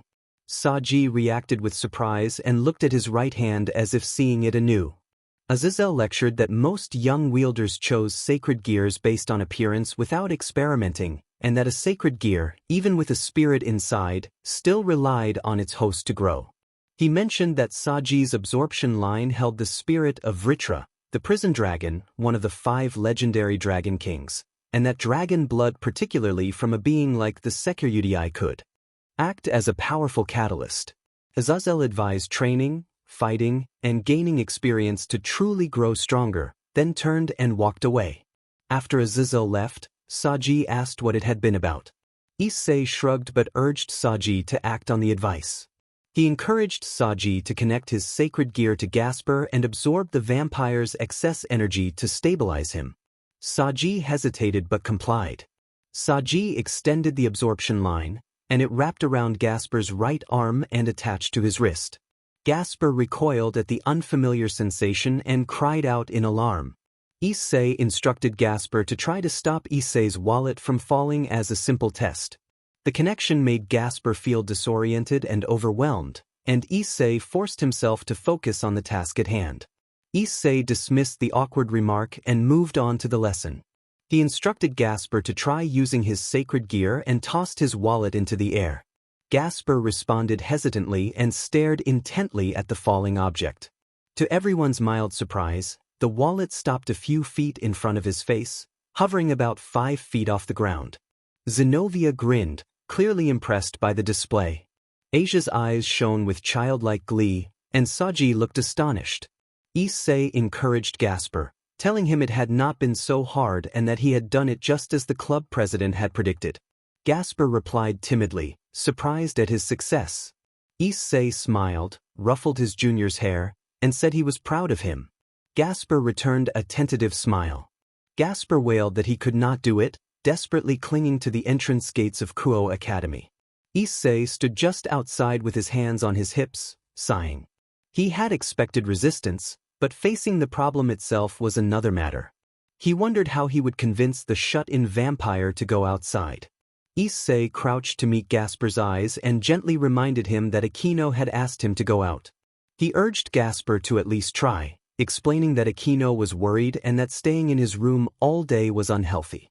Gasper began to protest, but Issei cut him off and said they were going to the mall so he could buy him men's clothes. He added that he had looked through Gasper's closet and asked how many skirts he owned. Grabbing Gasper's wrist, Issei began to drag the protesting damper toward the nearest clothing store, a 10-minute walk from the school. They were now sitting inside a well-known clothing shop, waiting for Gasper to finish dressing. Issei grew impatient, checking his watch and thinking that shopping should not take so long. He compared it in his head to shorter stakeouts he had been on. Issei stood up abruptly, startling nearby customers, and strode to the changing room where Gasper had gone. He pushed open the door without checking if it was locked. A mountain of clothes lay to one side and another neat pile sat at the other end. They came in all colors and sizes, but every piece was clearly intended for women. In the center of the room, Gasper admired his reflection in a yellow sundress with a matching hat and a pale gold ribbon. He twirled in delight and then froze when he noticed Issei watching. Issei was taken aback. Gasper was equally shocked to be looked at. Issei scolded him for wearing women's clothes when they had come specifically to buy men's clothing, awkwardly insisting that they should not cause confusion. Gasper shrieked and bolted past Issei into the store. He stopped at the front of the hallway where everyone in the shop could see him. All eyes, cashier, customers, even a waiting child fell on his small figure. The moment stretched as a wave of power radiated from Gasper and everything in his line of sight halted. Issei realized with mounting alarm that time itself had stopped. He understood immediately that this was Gasper's ability and that Azazel had been right. The power needed to be controlled before it could cause serious trouble. Issei moved awkwardly to calm the vampire. Gasper sobbed on his shirt, apologizing repeatedly and insisting that he did not want to stop time. Issei sighed and heard Drake point out that the apology did not sound convincing. Issei mentally told Drake to be quiet. Issei sat with his back against Gasper's door in the basement of the Occult Research Clubroom. After the fiasco of their shopping trip, Gasper had run back to his room and shut himself inside. Issei kept a quiet vigil, waiting for the damper to emerge. Nearly an hour passed without so much as a peep. He leaned his head against the wood and asked Gasper why he was so afraid of his sacred gear, calling it an amazing power, the ability to stop time. Gasper answered with a surprised, stuttering admission that the sacred gear had only given him trouble. Issei went on to suggest the useful things one could do with such a power: prevent accidents, study how objects behaved when time stopped. He then shifted to a more serious point about the responsibility and restraint required by that kind of ability. A soft click signaled a lock being released, and Gasper opened the door, half hiding behind it and asking what Issei meant. Issei explained that he was talking about what it meant to be a man, saying he did not care whether people called him chivalrous or not, but that he disliked seeing women treated as if they had no choice. He brought up President Rios and her engagement, noting that her life had been controlled and she had lacked the freedom to choose her own path. Issei grew passionate about free will, about making one's own choices and facing their consequences, and he reminded them that this belief had been part of the reason for the raiding game. Gasper looked at Issei and confessed softly that he had not been there for Rios. Issei was quick to ease his guilt, insisting it was not Gasper's fault and that the elders had said he needed to be sealed for his own safety. He emphasized that Gasper's health mattered to Rios and that he was there to make sure Gasper stayed well, joking about not wanting him to keel over from eating too much ramen. Gasper tilted his head and smiled, calling Issei very kind. Issei returned the smile, embarrassed. Footsteps echoed in the hallway, and a polite voice called in to ask if anyone was there. Kiba arrived and inquired what they had been talking about. Issei proposed forming an alliance among the males of Rios Gremory's peerage. Kiba asked what the alliance would be for, and Issei admitted he did not have a clear plan, saying it would be about guy stuff, and then trying to think of an idea. He asked a more innocent question about the qualities they admired in people. Kiba and Gasper offered awkward smiles but did not shut down the conversation. Issei then discovered that Kiba's private opinions were more candid than he had expected. Issei crouched on all fours on the floor of his room, feeling behind the bed for an unoccupied wall socket. This was the first time in days he had a moment to himself, and he still had not set up the keyboard he had received as payment for Azazel's contract. He finally managed to plug it in under his bed. Grinning, he lifted the instrument from the mattress and set it on the bedside table. He played a few notes and, satisfied, began to sing softly. He sang about a woman who kept fine champagne in her pretty cabinet, who joked like Marie Antoinette and who kept a remedy for political leaders at hand, lyrics that floated through the room as he practiced. Aquino appeared in the doorway, watching him with an amused expression and noting that she had never known he could play the piano. Issei explained that he played a little and that he had learned in Germany when he had once fallen into debt to a fae. He warned, seriously, that reneging on a contract with the fae was dangerous. Aquino laughed and said that his stories made her all the more curious about his past. Issei deflected and asked why she had come. Aquino said she had come to visit and to thank him for his help with Gasper, explaining that Gasper had been doing very well lately and had begun to enjoy sunlight again. Issei smiled bashfully at the news. Aquino produced a small bag with an expensive cake and offered some. Issei agreed and prepared tea for them both. He set out 2 small platters, brewed the tea, and carried the tray over. He poured Aquino a steaming cup. Aquino sipped and praised the tea, asking where he had learned to make it. Issei answered that the yokai in Kyoto were strict and particular about how tea was served. Aquino smiled and said she wanted to hear those stories one day, and the two fell into a comfortable silence. Issei stole glances at Aquino as she sat near him on the bed. He hesitated, then asked if she had not been human before becoming a devil. Aquino stopped and looked distant for a moment. Issei added that he sensed something different in her and asked if she had fallen angel blood. Aquino confirmed that she was the daughter of a human and Barakiel, one of the leaders of the Grigori. Issei registered the implication that one of the angelic princes explained her affinity with lightning, an observation Drake silently noted as well. Aquino stood and unfolded her wings, revealing their asymmetry, one wing feathered, the other bat-like. She admitted she had always hated that fact. She told Issei that she had met Rios and become a devil. She had hoped to leave her wings behind but instead felt like a creature who carried both legacies and had learned to resent herself for it. Issei reacted with anger at her self-deprecation and told her not to speak of herself that way. He insisted that even if some fallen angels had hurt him in Asia in the past, he did not hate all fallen. He refused to judge a whole race for the actions of a few. He stepped forward and put his hands on Aquino's shoulders, telling her that, even if he felt anger towards some, he could never hate her. He reminded her who she was: Himejima Aquino, one of the most admired students at Kuo Academy, the vice president of the Occult Research Club, and the person who had helped him so much over the past months.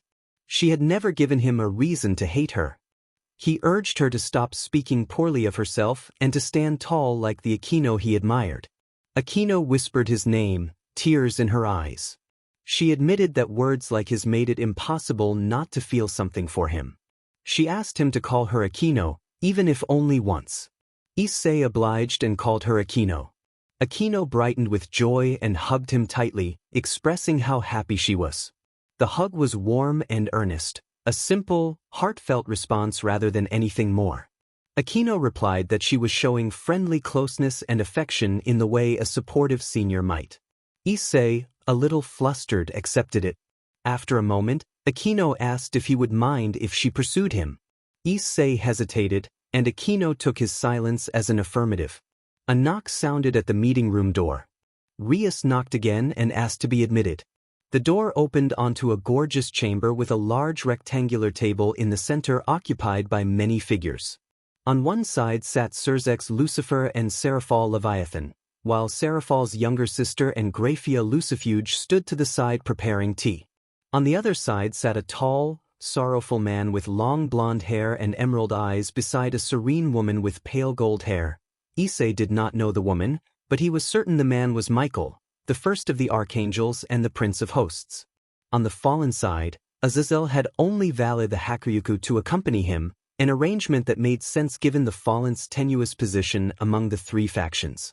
Rias introduced her younger sister and her peerage, explaining that they had been the ones to stop Kokobeel's attack on the town. Michael bowed to acknowledge their actions and expressed his thanks. Azazel, speaking carelessly, apologized for the trouble caused by Kokobeel and labeled him a problem. Graphia urged everyone to be seated and guided them to their places. Surzex stood to ask a clarification about God's death, and, after receiving no reaction from the others, moved on. The meeting progressed smoothly. Azazel offered an apology on behalf of the fallen, and the angels and devils accepted it graciously. The factions discussed peace terms and various technical matters that Issei took careful mental notes on so he would not accidentally cross any lines. Sona concluded her report efficiently and professionally. Leviathan winked and expressed how proud she was of Sona. The student council president bristled and addressed Seraphal as her older sister. Surzex then directed a question to Azazel about the attack report and the fallen's response. Azazel explained that Kokobeel, though once a leader among the Grigori, had acted independently and refused his orders. Azazel acknowledged that the Devil's Side had managed to push Kokobeel back and that they had been forced to freeze him in the river Cocytus. He noted that the details were included in the report he had sent. Surzex asked why Azazel had been gathering sacred gear users over the past decades. Michael admitted that when he had heard of the Vanishing Dragon, he had feared preparations for war. Azazel clarified that his intent had been research, not invasion, and he asked whether trust between the three factions had really fallen so low. The others affirmed that it had. Azazel proposed making true peace rather than merely a ceasefire, and the suggestion surprised Issei so much he nearly choked on his tea. Michael nodded in agreement and said he had also intended to propose the same plan. With the original causes of the war gone, Michael felt there was no reason to continue hostilities. Michael reflected that, after the losses of the war, the Seraph's duty was to guide and protect humanity.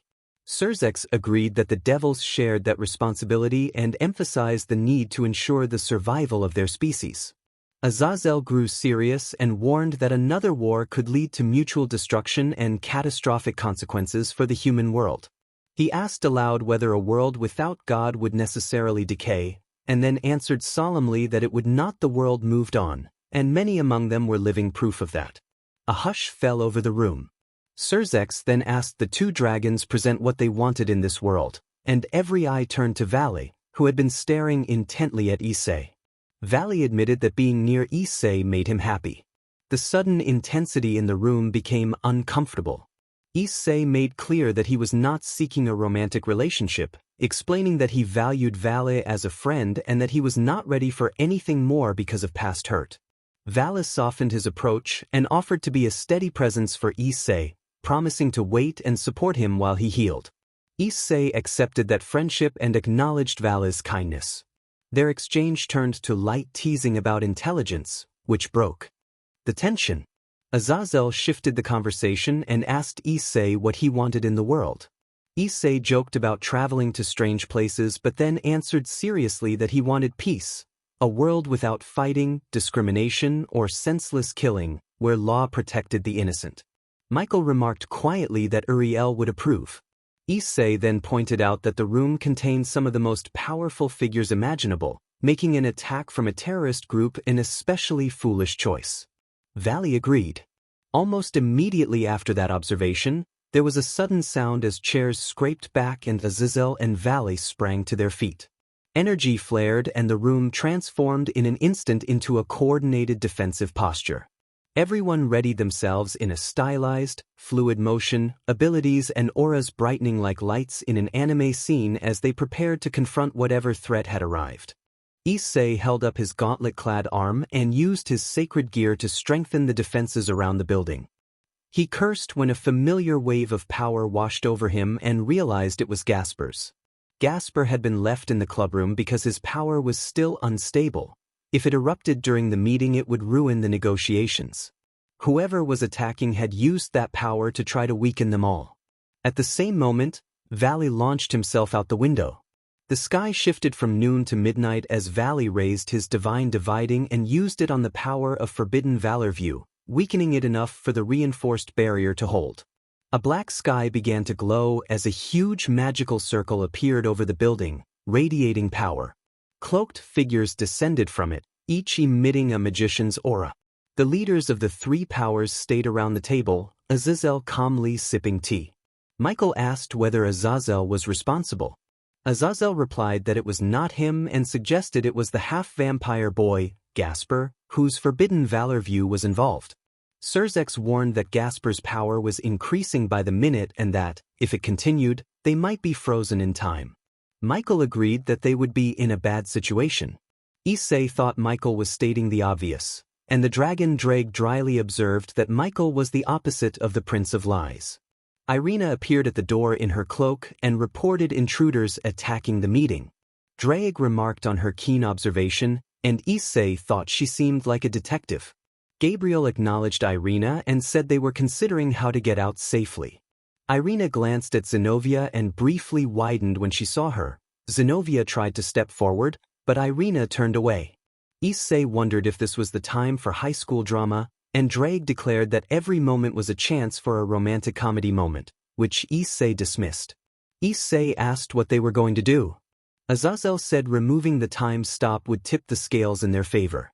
Issei looked toward the barrage of magical attacks striking the building and asked how they would accomplish that. Azazel asked where Gasper was located. Issei asked Rias to confirm Gasper's location, and Rias confirmed that Gasper was alone in the clubroom and needed to be brought back immediately. As another wave of magic flared, a roaring wall of fire supported by three magicians, Valis sliced through the flames and forced the magicians to scatter. Azazel said he had an unused rook piece in the clubroom that they could use. Issei wondered how that helped, and Azazel suggested they could use castling to take Gasper out of danger. Issei did not understand, and Kiba explained that castling was a move where the rook and king pieces swapped places. Issei asked if devils could do that. Kiba confirmed they could, and Issei found the idea impressive. Issei then asked how they would suppress Gasper's power. Azazel held up a silver armlet and said it would weaken the sacred gear to a more controllable level. Graphia added that, with the Demon King's power, they could transfer two people at once. Rias asked Kiba, whose given name was Hyoudou, to accompany her. Kiba looked surprised but accepted, saying it was his duty to protect his king. Graphia told them to come forward so she could prepare the ritual. Kiba and Rias stepped up, and Rias took the armlet Azazel had given her. Issei stretched and announced that he would distract as many attackers as possible so the others could focus on getting Gasper back. Rias urged him to go. Issei smiled, crouched, launched into the air, and unleashed his dragon flame. Valley hovered in the air, easily repelling the magician's attacks. His balance breaker hummed with power, and the fighters opposing him looked as if their efforts were futile. He felt a group of magicians behind him gathering power for a coordinated spell. Valley turned, called up his demonic energy, and unleashed a wave of fire that sent the attackers tumbling across the field. He blinked in surprise, then understood what was happening. Issei appeared nearby, his red gauntlets prominent. Valley smirked and addressed him as rival. Issei replied that he would have preferred a nap to the current fight, sweeping a hand over the grounds as the magicians bristled and prepared a new assault. They launched a massive dragon-shaped fire spell, shaped from the combined energy of nearly a dozen casters. Issei casually extended an arm toward the fire dragon. When it touched him, the spell broke apart into a burst of flame that swept the field, and a small, coiling ember dragon settled on his right shoulder. The magicians hastily canceled the magical circle, but the effect had already been set. Issei explained that their approach lacked imagination. They could have transformed their element to lightning to try to catch him off guard. Valis scoffed at the idea that such a change would faze Issei. Issei complained that opponents had long since grown tired of being surprised that he could manipulate fire, and Valis commented that he had not realized Issei could control flames. The magicians shouted in frustration, but Issei and Valis exchanged a bland look and continued their conversation. Issei mentioned learning his technique in Kyoto, and the discussion was cut short as the magicians abandoned yelling and hurled spells directly at them instead. Issei reached out and intercepted a missile of light with his right hand, while Valis calmly caught an oncoming icicle. Valis asked when Issei would release his balance breaker. Issei replied that he would not. It would be overkill against these opponents. Valis considered this and nodded. His armor dissolved into light and vanished, revealing him in regular clothes with pale blue wings unfurled behind him. Valis decided to follow Issei's lead. Issei smiled, tossed the weapon of light he held, and punched through a mage's defensive circle, sending the caster unconscious. Valis muttered about being reduced to dealing with low-level mooks despite his title as the White Dragon Emperor. Issei's grin widened at the efficiency of their approach. Surzex addressed Graphia and instructed her to be ready. He explained that as soon as Rias and her knights secured Gasper, they would prepare their counter. A magic circle began to shimmer into existence behind the gathered leaders. A woman entered the room, striking in appearance with tan skin, glasses, and her hair pinned up with a ruby-encrusted comb. She wore an elegant dress with a high slit and carried a wooden staff. Azazel, tilting his head, recognized her as Katlia, a descendant of Leviathan. Katlia declared that she sought world destruction and chaos, and she lifted her staff as light gathered between its prongs. The staff's power detonated, filling the chamber with dust and debris. When the smoke began to clear, a sharp sound cut through the air. Azazel faulted Katlia for the disruption and asked what she would have done if the younger devils had been present, noting the danger her attack could have caused them. Michael admonished Azazel for not including everyone in his barrier plan, arguing that a unified defense would have conserved their strength. Surzex asked Katlia what she intended. Katlia announced her opposition to the peace talks, stating that if God and the original Maos were gone, the world should be remade in a new image. She claimed she was not alone in that belief. Seraphal pleaded with her to stop and reconsider, but Katlia accused Seraphal of usurping the Leviathan title and demanded to take it, threatening force if necessary. Azazel laughed at her rhetoric, comparing it to a villain's speech. Katlia's eyes narrowed and her aura flared as she prepared for conflict. Azazel asked permission to intervene and kept his hands in his pockets while remaining ready for battle. Several of the Maos urged Katlia to step down and consider dialogue instead of violence. Surzex looked solemn, nodded to Graphia, and held back. Issei's eyes widened as a bolt of lightning nearly struck his shoulder. His reflexes moved his arm unconsciously to block it, the cool metal only slightly scorched. He wondered what had happened and whether Ophis was involved.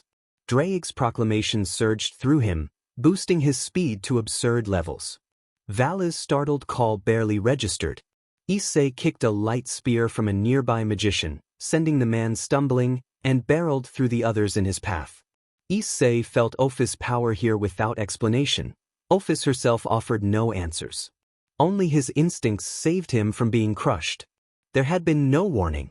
One moment he was rushing across the grounds, the next his body told him to throw itself backward. Momentum carried him a few more feet before he kicked off the ground and skidded across the dirt. He looked up. A girl stood a few feet in front of him, smiling. She looked young. She wore a white dress and a small hat, and her dress was stained. She held a large cleaver, its blade roughly the size of a paperback. Behind her, 12 armored knights stood rigidly at attention, their presence imposing. Their armor gleamed, swords drawn, flaming eyes shining behind their visors, and their shields bore a familiar sigil, a black snake encircling a triangle with a sun.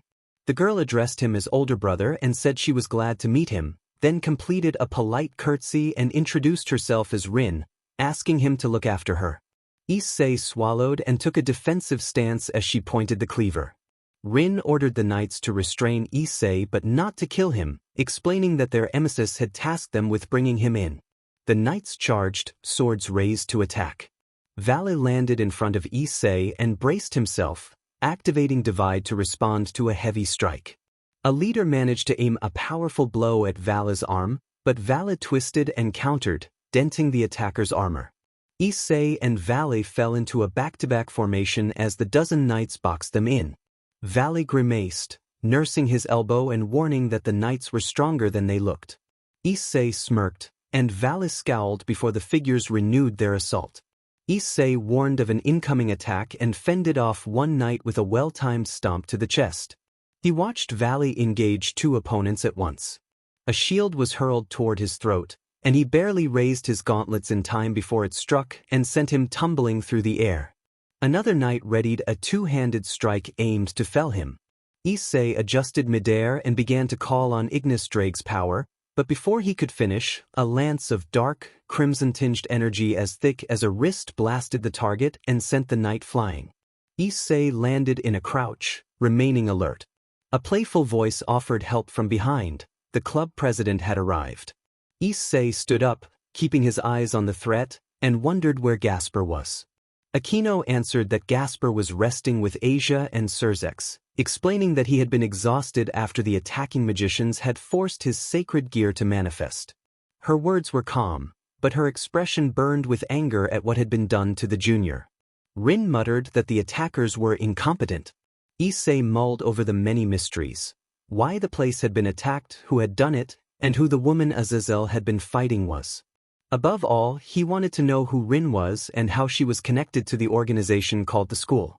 Issei apologized and asked his allies to handle the knights while he dealt with Rin. Kiba stepped forward and formed a sharp, double-edged blade of matte black energy at his arm. Rin scoffed, dismissing Kokabeel as a fool and questioning why these had sent the knight armors on such a target. She closed her eyes and focused, commanding her forces to overwhelm the knights and incapacitate them quickly. She ordered them to erase their enemies from the battlefield. The knights' eyes flared green, the sigils on their shields blazed, and their swords took on an ethereal glow. She waved her arm dismissively and instructed them to eliminate everyone, asking them to bring back a trophy for her collection. Issei judged her as dangerously unhinged and felt a small, steady fear. Draig, speaking in Issei's head, complained about the unimaginative name of the enemy units and suggested grander titles. Issei dryly countered with a pop culture reference. Draig muttered petulantly that Issei could be just as uninspired, and Issei replied that logic was his guide. Draig protested that it did not make sense, and Issei noted that a primordial being's nature need not conform to simple logic. Draig grumbled that he was not the only one bothered by it. Trusting his comrades to handle the knight armors, Issei walked toward the girl who had given the order and asked her if he could speak with her. Rin returned to a bubbly persona, smiling and asking him what he wanted, and she asked to be called by her nickname. The switch in her demeanor was jarring. Draig observed that her behavior seemed fractured. Issei wondered if she might be faking it. Draig made a curt remark about estimating her age. Issei asked why she was here. Rin answered playfully, her smile contrasted by the blood on her dress and the cleaver in her hand, and insisted that he was exactly her type.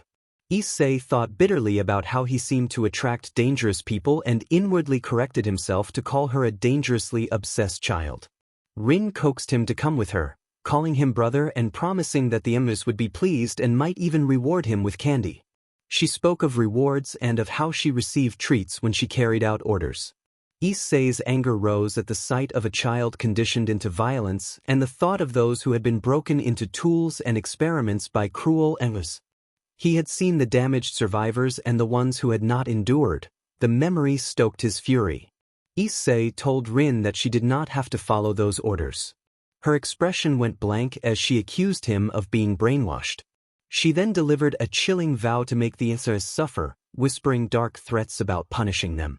When she smiled again and said she would take him back, Rin vanished into motion with terrifying speed.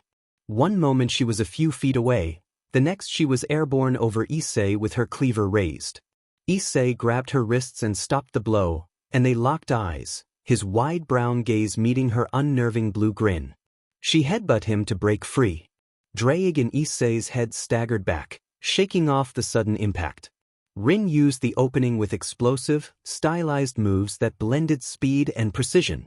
The cleaver flashed as she executed lightning-fast strikes that threatened to disable him. Issei retreated to avoid being cut through his gear. Her affectionate call of brother, delivered with unsettling warmth, was more unnerving than her aggression. A diagonal slash came close enough that Issei realized that letting his attention wander had been a grave mistake. Issei maneuvered around her and reached for her temple in an attempt to knock her out. Rin evaded, then tried to sweep his legs. He jumped and spun, striking toward her shoulder, but she sidestepped and used the dust to cover her movement. She lunged, pinned him to the ground, and moved toward his legs with determined intent. She raised her knife and threatened to force him to come, smiling cheerfully and insisting the Empress would not mind if she used whatever means necessary to take him back. Issei found himself under her, struggling against her relentless, practiced assault. Rin announced that she had been thoughtful. Issei thought wryly that people who dismembered others were hardly thoughtful. Drake reminded him that the girl on top of him was trying to hack off his limb. Issei replied dryly that it was more than most had offered. Many only wanted him dead. Drake pointed out that the girl on top was trying to remove his leg. Issei noted the cruel irony that the one time a woman attacked him, it was to take his foot.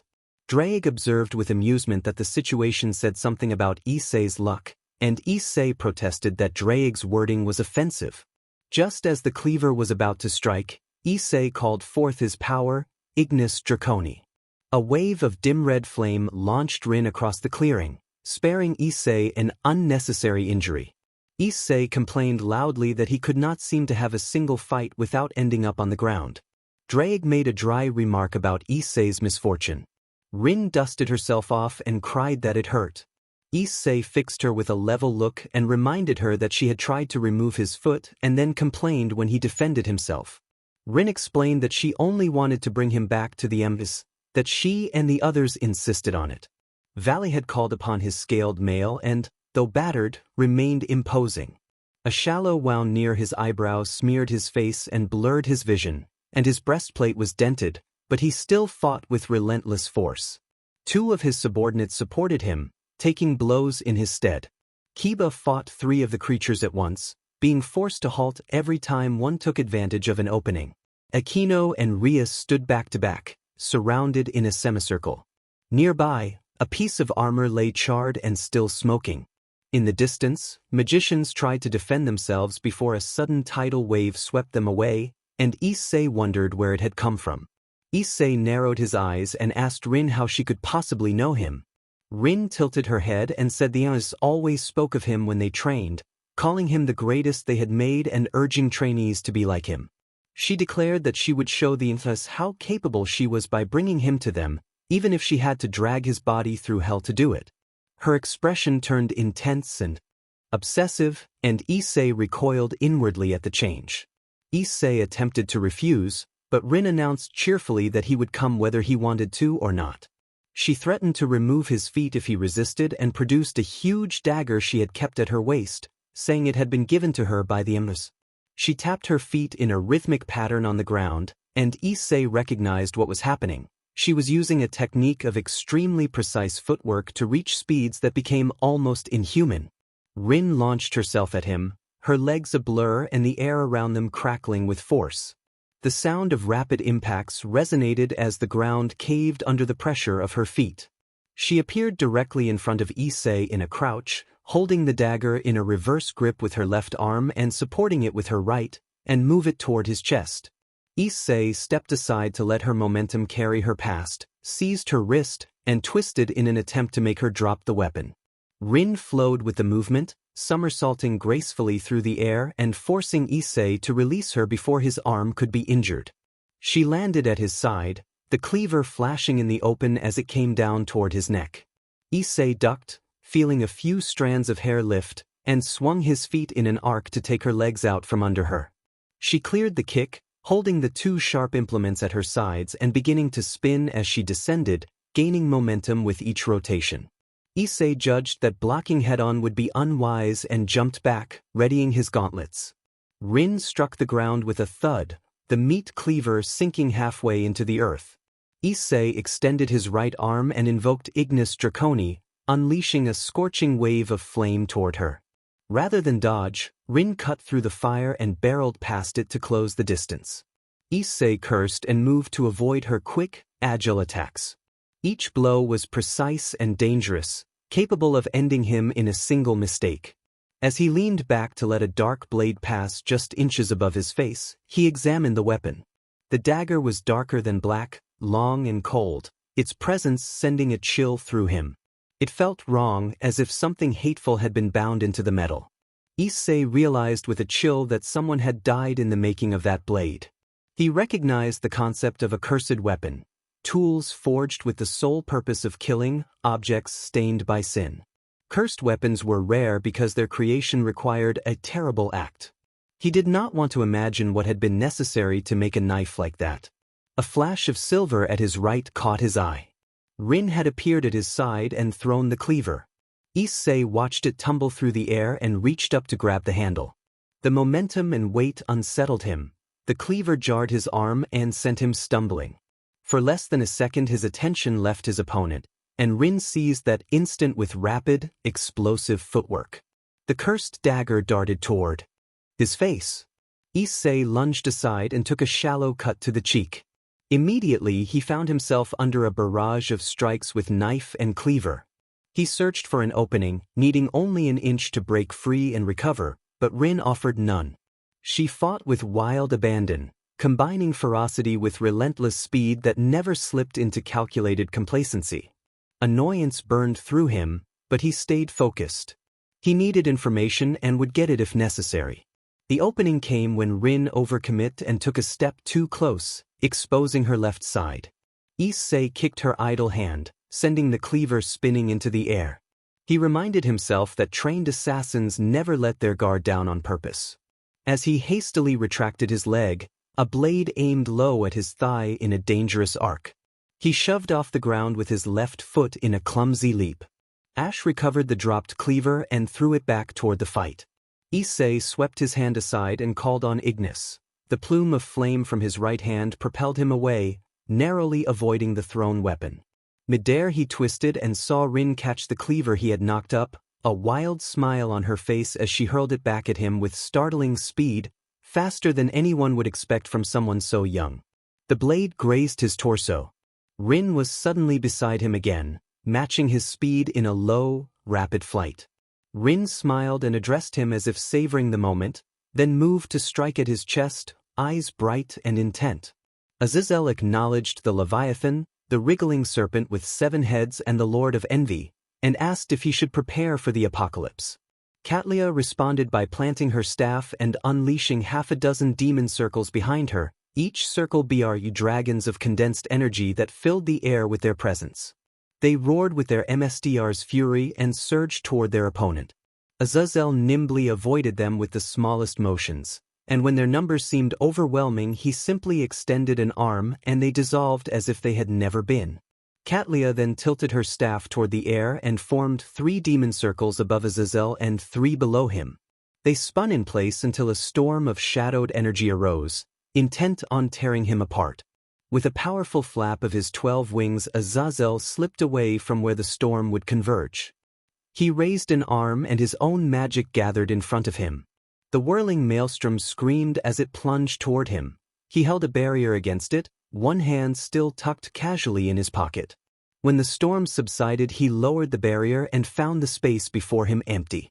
From above, Katlia shouted a fierce curse and a savage grin flashed across her face before an overwhelming blast of energy descended. Her breathing hitched, but she laughed with exhilaration, boasting that this was the power of the Leviathan and that not even the governor could withstand it. A voice from behind commented on how powerful the blast had been. Katlia spun with her staff raised to counter, but Azazel's open palm struck her cheek, sending her skidding across the ground and interrupting the spell. Azazel strode forward and taunted that she had been rendered speechless and that he tended to have that effect on women. Katlia let out a low, guttural growl and swore she would defeat him even if it cost her everything. She extended her hand and produced a living, breathing strand of energy unlike any force in the mortal plane. It crawled up from her hand and clung to her body, gradually being absorbed back into her. Her skin took on a strange hue and then returned to normal. Azazel felt the shift immediately. Her powers surged to staggering levels, rapidly closing the gap between them. The new energy had a familiar edge that made him pause briefly, wondering if it resembled a serpent, but he had no time to dwell before a wave of force poured out, dwarfing everything that had come before. When the surge faded, Katlia wore a smug smile, clearly pleased with her enhancement. Azazel, still hoping she would spare him because he preferred to remain alive, asked if he could pose a few questions before she finished him. Katlia tightened her jaw, cloaked her hand in dark magic, and whirled to strike. Azazel caught her fist before it connected and narrowed his eyes as he demanded to know the source of her power. She refused to answer, insisting she would destroy them all before revealing anything. An explosion of energy erupted around them, blinding in its intensity and breathtaking in its magnitude. Katlia roared that he should just die. Azazel replied blandly that he liked living too much to do that, and then made a flippant remark about those on Earth, which only stoked Katlia's anger. Katlia screamed for him to shut up. Azazel sighed and told her to make up her mind, complaining that she asked a question and then grew furious at his answer. Katlia ordered him to be quiet again. She had imagined the battle differently, assassinating Surzex, crushing Azazel, and defeating Seraphal in a monumental clash that would secure her place as the true Leviathan. Instead, she found herself fighting desperately for her life against the fallen angel governor while Surzex refused to engage, treating her as beneath notice. Worse, Seraphal had the gall to beg her to reconsider and even offered a chance to apologize, as if Katlia were the one in the wrong. The thought of Seraphal made her grit her teeth. Katlia declared that she would kill him. Azazel raised an eyebrow and asked if this was the moment she would suddenly gain a last-minute power-up before he pinned her to the ground. Katlia insisted she would kill him, Surzex, and Seraphal and take over the underworld as one of the new Mao. Azazel snorted that it sounded like something a villain might say before trouble began. He pointed out that thousands had made the same claim, and she replied that she would be the one to finally silence him. Azazel grinned and repeated that many had said the same.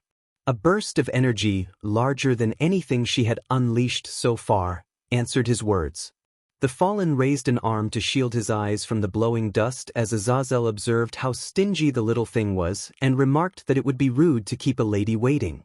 He reached inside his coat and produced a lance-like golden dagger set with a purple jewel at the end of the handle. He explained that the weapon was the Downfall Dragon Spear, an artificial sacred gear born from his research, and then he smirked as he activated his balance breaker. Valley scowled at the massive piece of metal before him. Slightly behind the Hakuryuko, the smoldering wreck of what had once been a suit of armor lay forgotten. The captain animating the armor proved more capable than Valley had expected. The construct moved with surprising flexibility, its speed and agility allowing it to evade Valley's attempts to split it. Valley, the descendant of Lucifer and an absolute force on the battlefield, could have demolished the animatronic if he had unleashed his full power without resorting to his own balance breaker. But his rival was not taking the fight seriously, and Valley's competitive streak would not let him hold back when challenged. He gathered himself, dusted off, and pressed on. An explosion of energy caught him off guard and widened his eyes as he cried out for his rival. Rin always hated dust. It was dirty and unnecessary. It always got inside her clothes and made her eyes water. She shook herself to clear both idle thought and the accursed substance and pushed herself up on shaky legs from the pile of debris that had once been a wall. As she rose, she took in the source of the commotion, a figure silhouetted by the smokescreen. She had heard the stories, like everyone at school had, but she never expected to see any of it firsthand. Tales said he was like a devil, cutting a bloody swathe through the opponents of the Empress. Whispered words painted him as the demon child, an assassin whose name was spoken in fear. Facing him, though, was different from any story. The sheer presence of the figure nearly stole her balance. This was the demon child, Rin realized with a chill. He was the most dangerous person she had ever come face to face with, an assassin whose deeds still echoed in frightened whispers. A crimson-armored figure stood before her, stoic and unmoving. Its green visor regarded her like a cold abyss. Beneath that frost she could sense a burning heat, anger directed at her for trying to shackle him and drag him back to the world he had escaped from. In its clawed gauntlet it held a ruined spear, the barbed head seeming to hunger for conflict. Rin watched, mesmerized and frozen like prey before a predator. An explosion threw her forward, her gray eyes meeting the helm's inhuman visor. Rin cursed under her breath at the situation. A spiked hand slammed into the air above her vision and she barely bent beneath it. The gauntlet's heat made the air shimmer. She leapt as Gi-Bog followed in a flash. No matter how quickly her instincts, honed by years of harsh training, forced her body to move, she could not escape without consequence. Rin laughed briefly in disbelief and admitted that this was why they called him the demon child. She grimaced and clutched her side where a strike had landed, and then she trailed off as another spear shot toward her throat. Rias grimaced as she shook her right hand and glared at the latest suit of armor that had become scrap metal. That one had gotten too close, and she had been forced to infuse her body with the power of destruction to defend herself. Only 2 of those vexing constructs remained, and both Rias and her queen had a score of 2 each. Aquino had drawn first blood when her lightning struck the first attacker. Rias's own attack had missed by less than a second, and she had inwardly protested that she should get credit for an assist, but Aquino only smiled before fending off the others. Within the first 2 minutes Rias had quickly eliminated one, bringing them to a tie. The 2 had exchanged glares and then renewed their efforts to outdo each other. Aquino finished the other with a combination of earth manipulation and her signature lightning, but in her haste a knight armor had pounced during Aquino's momentary vulnerability. Rias, too close for the power of destruction to use without risking harm to her queen, had moved instinctively to defend Aquino and cleaved through the armored chest as if it were paper. Now only 2 adversaries remained. Rias and Aquino breathed from exertion while the knight armors stood stoically, showing no sign of fatigue. Rias resolved that after this she would train harder. If these were the foes she faced, she needed to be stronger. Her thoughts drifted back to a simpler time before Issei had joined her peerage and to what he had done for them, and to her raiding game against Riser Phoenix. The memory of his words that night brought an involuntary small smile to her lips. Rias felt, in that quiet moment, that she would not trade him for the world. Kaneko frowned in concentration, punting a magician that had gotten too close to her charge and sending him flying. Magic users they might be, but they were not any more durable than the average person. A well-placed kick to the solar plexus could be enough to put most down. She used the temporary respite to look back at Gasper. He was unconscious, lying in Graphia's arms. Surzex and Michael were engaged in battle, but neither was going all out. If one unleashed full power, there would be nothing left of Kuohai. They were fighting at a restrained level to capture the 2 who called themselves servants of school. The 2 were devout in their cause and ignored their leader's attempts to stop what they considered a necessary fight. Surzex was determined to spare the young man he faced, holding back every potentially lethal blow. Kaneko shielded herself as a fireball struck her, but her devil constitution and cat-like heritage left her barely affected by the heat. Beside her, Kiba proved less sturdy than the catgirl. He had returned to help after dealing with the armored constructs he had been fighting earlier. He dodged and weaved through magical constructs, using his night piece and keen perception to make the task easier. Kiba noticed her looking and grinned, remarking that it was pretty crowded. He then ducked as a magician's familiar, a salamander, lunged at him, and he answered by slamming the flat of his blade against its snout. Kaneko nodded in agreement and struck the ground with her fist, unbalancing the nearby magicians. Kiba laughed nervously and observed that things were less crowded now. Kaneko smiled in response. Issei stared at the figure on the ground and lowered his spear. A thin drip fell from the tip of his weapon to the ground and onto his armored foot. He released his armor, leaving only coverings on his hands and shins. Rin breathed and told him she had not expected him to be so skilled. A thin line of blood ran down her cheek, fed by a wound tied to the spear, and it would not stop until its wielder willed it to stop. A voice inside his head urged him to kill her. Issei gritted his teeth and shook his head to clear the thought. He had not meant to kill Rin. He forced himself to stay calm and reminded himself he had not intended to harm her in that way. He gradually relaxed and loosened his grip on the weapon. Rin asserted that having the spear did not mean she would give up.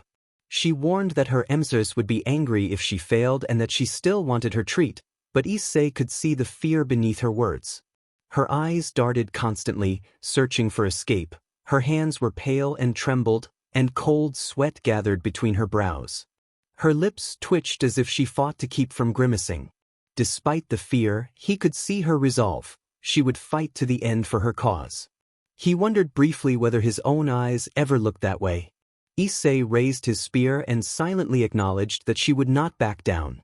She glared and lifted her weapons in response, then charged at him with a grim expression. He thought wryly that only minutes earlier she had been calling him brother. Azazel sighed in disappointment and told her that if this was really all she had, he expected more from the armor. He hovered in the air, stance utterly relaxed as if Katlia meant nothing to him. The ancestor of the Leviathan gritted her teeth and warned him not to underestimate her. She lay on the ground with her clothes torn from the struggle and her body battered from the fight. She declared that she was the true Leviathan and vowed she would survive and win, forcing herself to her feet despite injuries that should have rendered her unconscious. Once again that atmosphere of power rose around her, achingly familiar and yet different. The Zazel recognized the black gold aura as something no devil could possess. He pet a smirk behind his visor and taunted her to come at him. His provocation worked. Her temper snapped and she shouted that she would kill him. She rushed at him, power clinging to her like a leech. Azazel thought it was too easy. A single move of a spear of light struck her and she collapsed, unable to continue. Katlia had resolved she would not let this be the end and gathered every last drop of power into one final effort, but the strike came before she could finish. Her body slumped to the ground. Azazel shook his head at her mistake, dispelled his artificial balance breaker, and noted that she had missed her chance. The purple orb that symbolized his pact with the Dragon King Fafnir floated down into his hands. He grinned at his reflection on its smooth surface and decided he would have fun trying to improve it. Rin ducked under a spear move, stepped inside her opponent's guard, and tried to break the extended arm at the elbow by grabbing the forearm. Issei slammed an open palm into her fist, striking her chest, and she slid backward along the ground. Without a moment's respite, she attacked again, using her speed to flank Issei and move into his blind spots. She changed direction abruptly, her heels digging into the earth as she rushed his left side. Issei called out the name of his technique and sent a plume of fire toward her. Rin smirked, infused her own magic into her cursed weapon, and sliced the stream of flame in half. She pictured a decisive strike as she closed the distance, but in reality an open palm met her head as soon as she passed through the flames. Something hooked the back of her legs and, for one weightless instant, she felt herself lifted. She landed hard with a thud. Issei looked down at her with grim determination. Rin saw how much he hated having to fight her, and her training as an assassin urged her to exploit that hesitation. She slipped a knife between her fingers and shoved upward with the awkward leverage of her position, trying to force a blow. Issei instinctively recoiled and grabbed her wrist, twisting her arm above her head and forcing her to drop the knife. Rin lunged her head forward and clamped her mouth around the hilt, using her knees to push herself upward and trying to free herself from his grip.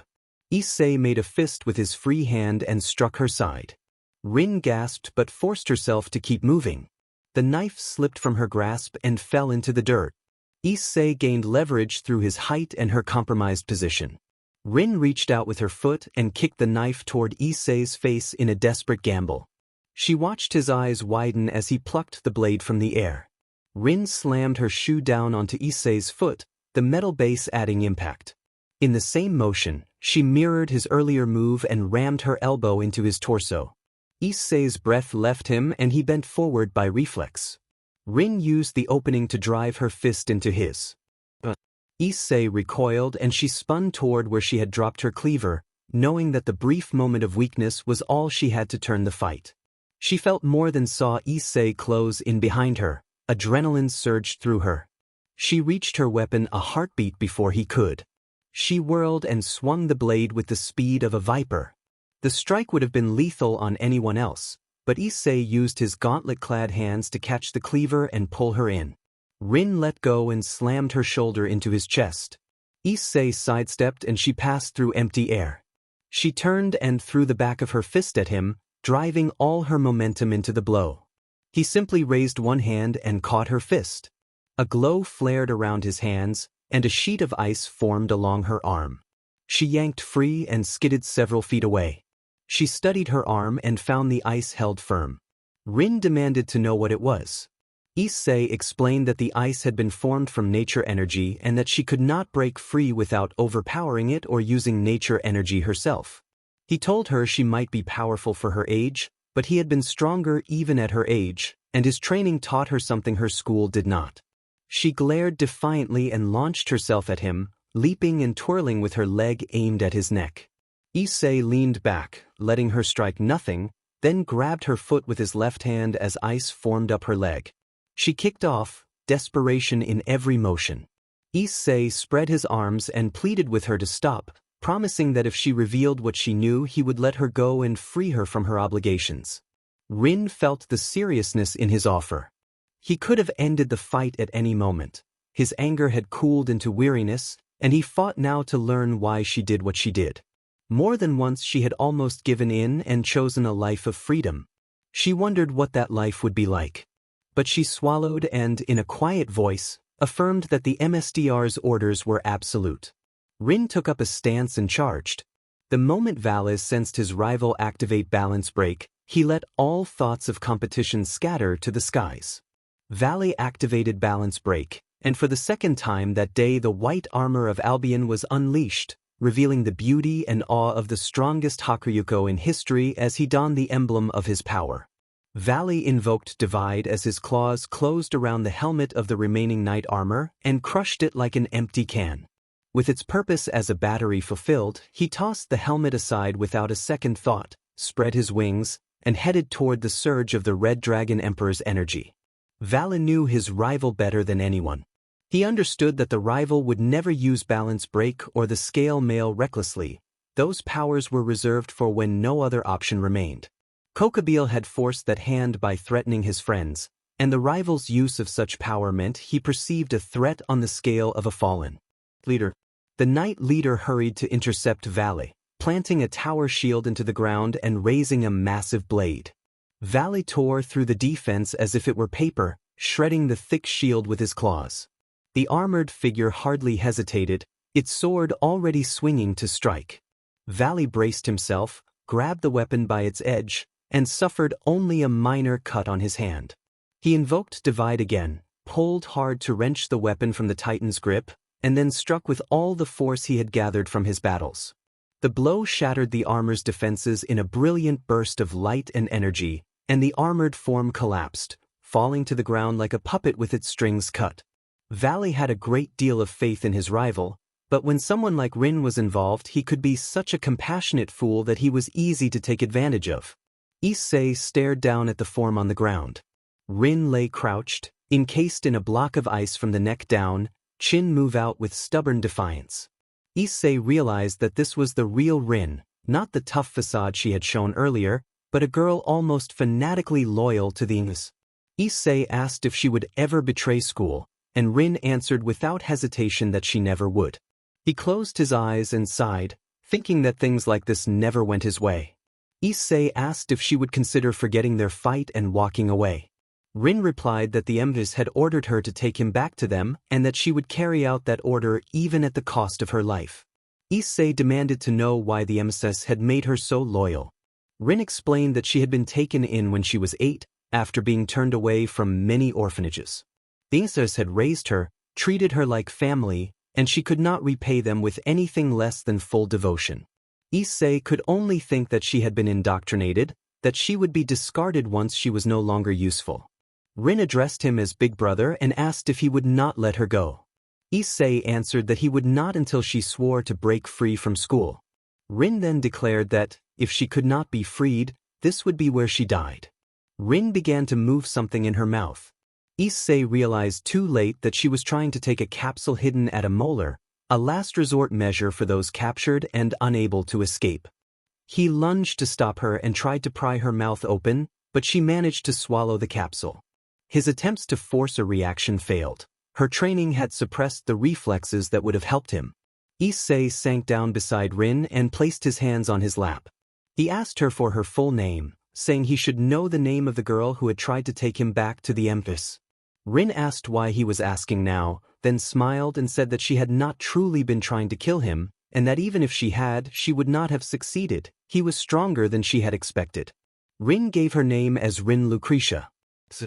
Introduced himself as Hyoudou Issei. After a moment's thought, Issei snapped his fingers and released Rin from the ice. Rin asked why he had let her go. Issei said that she was going to die anyway and that the least he could do was allow her to face it on her own terms. Rin said she would have preferred to die peacefully at an old age surrounded by family, but she would accept this instead. Issei laughed in surprise and Rin grinned back. Issei counted down silently. The capsule's effect usually took about 2 minutes. When Rin leaned against his side, Issei stayed silent and let her have her last moments of peace. A voice called Issei, catching him off guard. He forced himself not to react and instead raised an arm and greeted the group. Kaneko asked where he had been, having been the first to sense his arrival. Issei turned, scratched his cheek, and said he had just been away, answering lamely. Kiba then asked what had happened to the girl he had been fighting. Issei replied that she was dead. No one pressed further, sensing his mood, and they continued their walk in a slightly strained silence. Azazel called for valet as they came into view of the 3 leaders and explained that they were wrapping up the meeting. He said they had decided to take action against the group that had attacked, which they called the Cows Brigade. Issei and valet tensed, something only Azazel and Surzex seemed to notice. The others were preoccupied with completing the treaty that formally declared peace between the 3 factions. Surzex admitted that his faction had organized the conference and that one of their own had disrupted it, expressing regret. Azazel told him not to take all the blame, pointing out that even if the leaders agreed to stop fighting, their subordinates might not follow. He reminded everyone that their war had lasted millennia. Michael added that showing a willingness to change might encourage others to follow. They could not afford to keep fighting. He noted that the Cows Brigade remained poorly understood and that devils were among their members.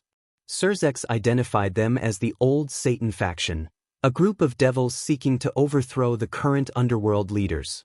Azazel emphasized that the group also threatened the world itself.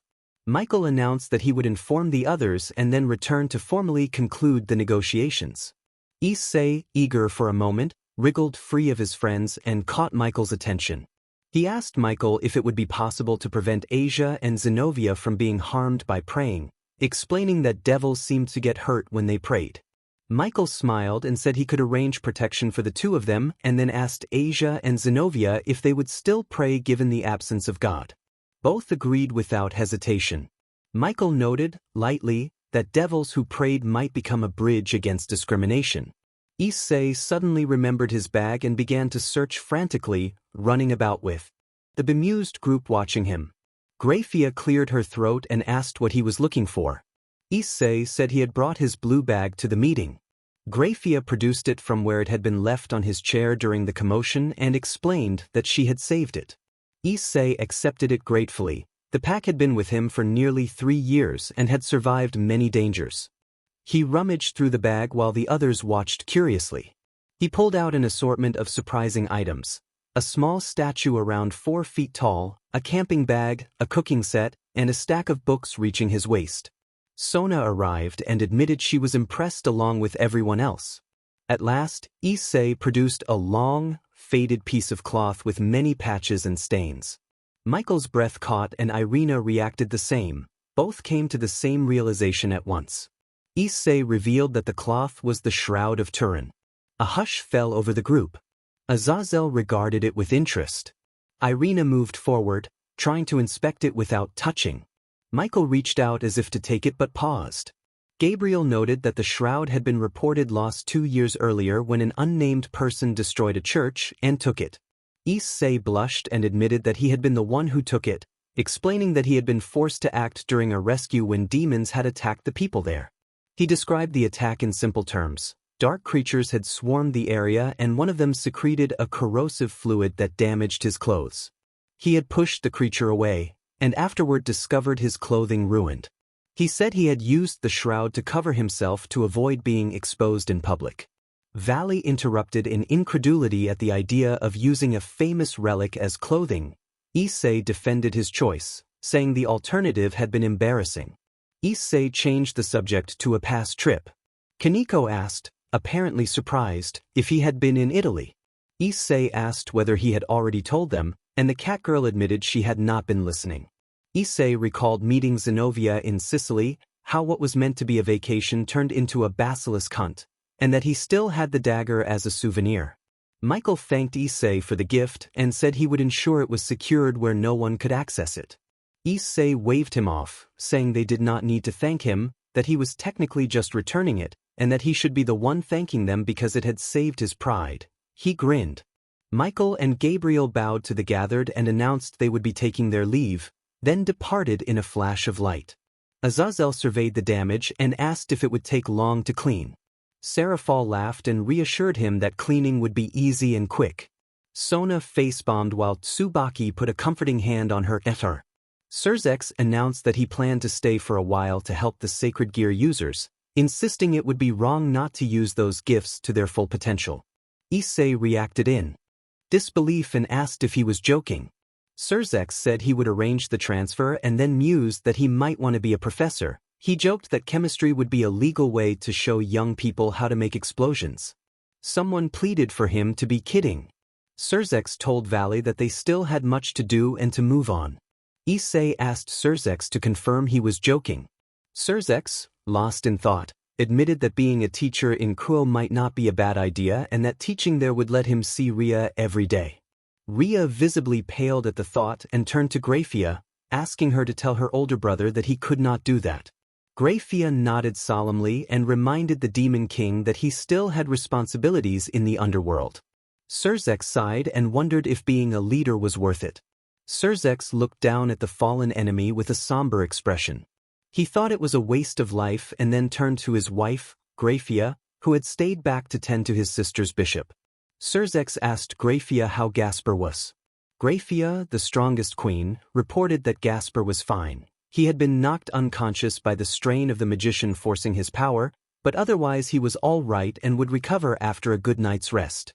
Surzex smiled and asked where the others were. Rias ran toward him, calling him brother, and asked if he had seen Issei. Surzex admitted he had not and asked whether Issei had been with her.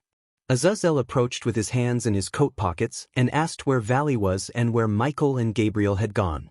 Surzex replied that Michael and Gabriel were over there, praying at the body of the boy who had attacked them. It turned out the boy had been Christian. They looked and saw the 2 archangels, with Irina and Zenobia standing respectfully at a distance. Azazel snorted at the irony and asked again about Valley. Kiba hesitated and said he thought he had seen Issei and the girl he had been fighting fly into the forest, and that a white blur had followed a few minutes later, so perhaps that was where the 2 had ended up. Rias looked to her queen and then to Kiba and told him to lead them there. Kiba agreed. Valis stood at the edge of a clearing, watching his rival with a dead girl laid beside him. He observed his rival close the girl's eyes, speak a few words over her, and gently lay her on the ground. His rival dug a small grave at the base of a tree with his own hands, placed the girl there, and carved her name into the bark. When his rival stepped back to regard his work, the silence stretched between them. His rival spoke Vala's name, startling him, and then asked if he was a bad person. Vala considered the question and asked what had prompted it. The rival brushed it off and told him to forget it. Vala tried to press the matter, but his rival sighed loudly, then, shifting abruptly, complained that he was tired of the situation. He complained about his torn jacket, saying it was the second he had lost in a month and that he liked his jackets. Vala stared. The rival continued to argue petulantly, calling Vali rude, and Vali told him to be quiet. Issei walked into the clubroom and told whoever was there to aim high and throw the ball into the air, then noticed a familiar face lounging in Rias's chair. Azazel saluted casually with one leg slung over the armrest and announced that he was the official instructor for sacred gear users in Kuo, criticizing the younger members for not making more of an effort. Saiji pointed at the governor and asked Sona if Azazel was serious. Sona sighed, rubbed her forehead, and confirmed that he was. Issei turned to Rias and asked the same. Rias, leaning against the wall with amusement, explained that it had been Azazel's own request to teach the sacred gear users. Azazel declared dramatically that the hobbyist in him could not stand wasted potential and joked that he would rather do something extreme than watch that power go unused. He urged Sona to take the Vritra boy's training seriously, boasting that after his instruction the boy might even be strong enough to challenge an ogre in a wrestling match. Sona considered the idea thoughtfully while Saiji crossed his arms and asked if this meant getting stronger.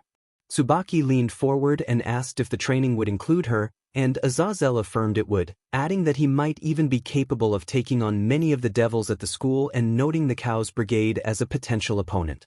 Sona thanked him for the offer and accepted. Azazel waved cheerfully as he prepared to leave and called for Akino, then asked Akino directly if she still harbored resentment toward Baraquil. The question hung in the air until Issei observed that the situation had been anything but subtle. They all reflected that when Akino became a devil the other person had not said anything, and Akino stated that the person did not deserve to influence her choices. Azazel nodded and conceded that it was not his place to interfere.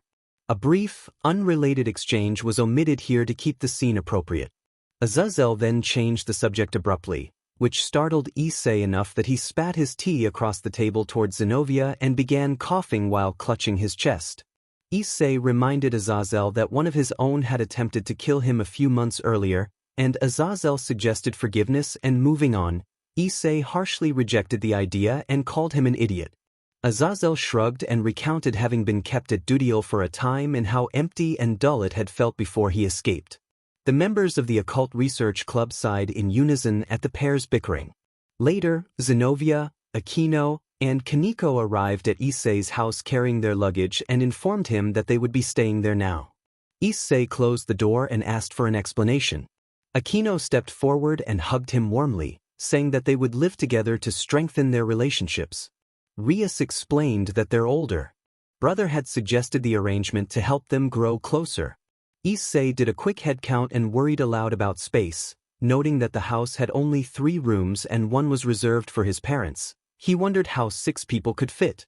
Akino gave him a warm, teasing look and suggested that they would simply have to learn to adjust to living in closer quarters.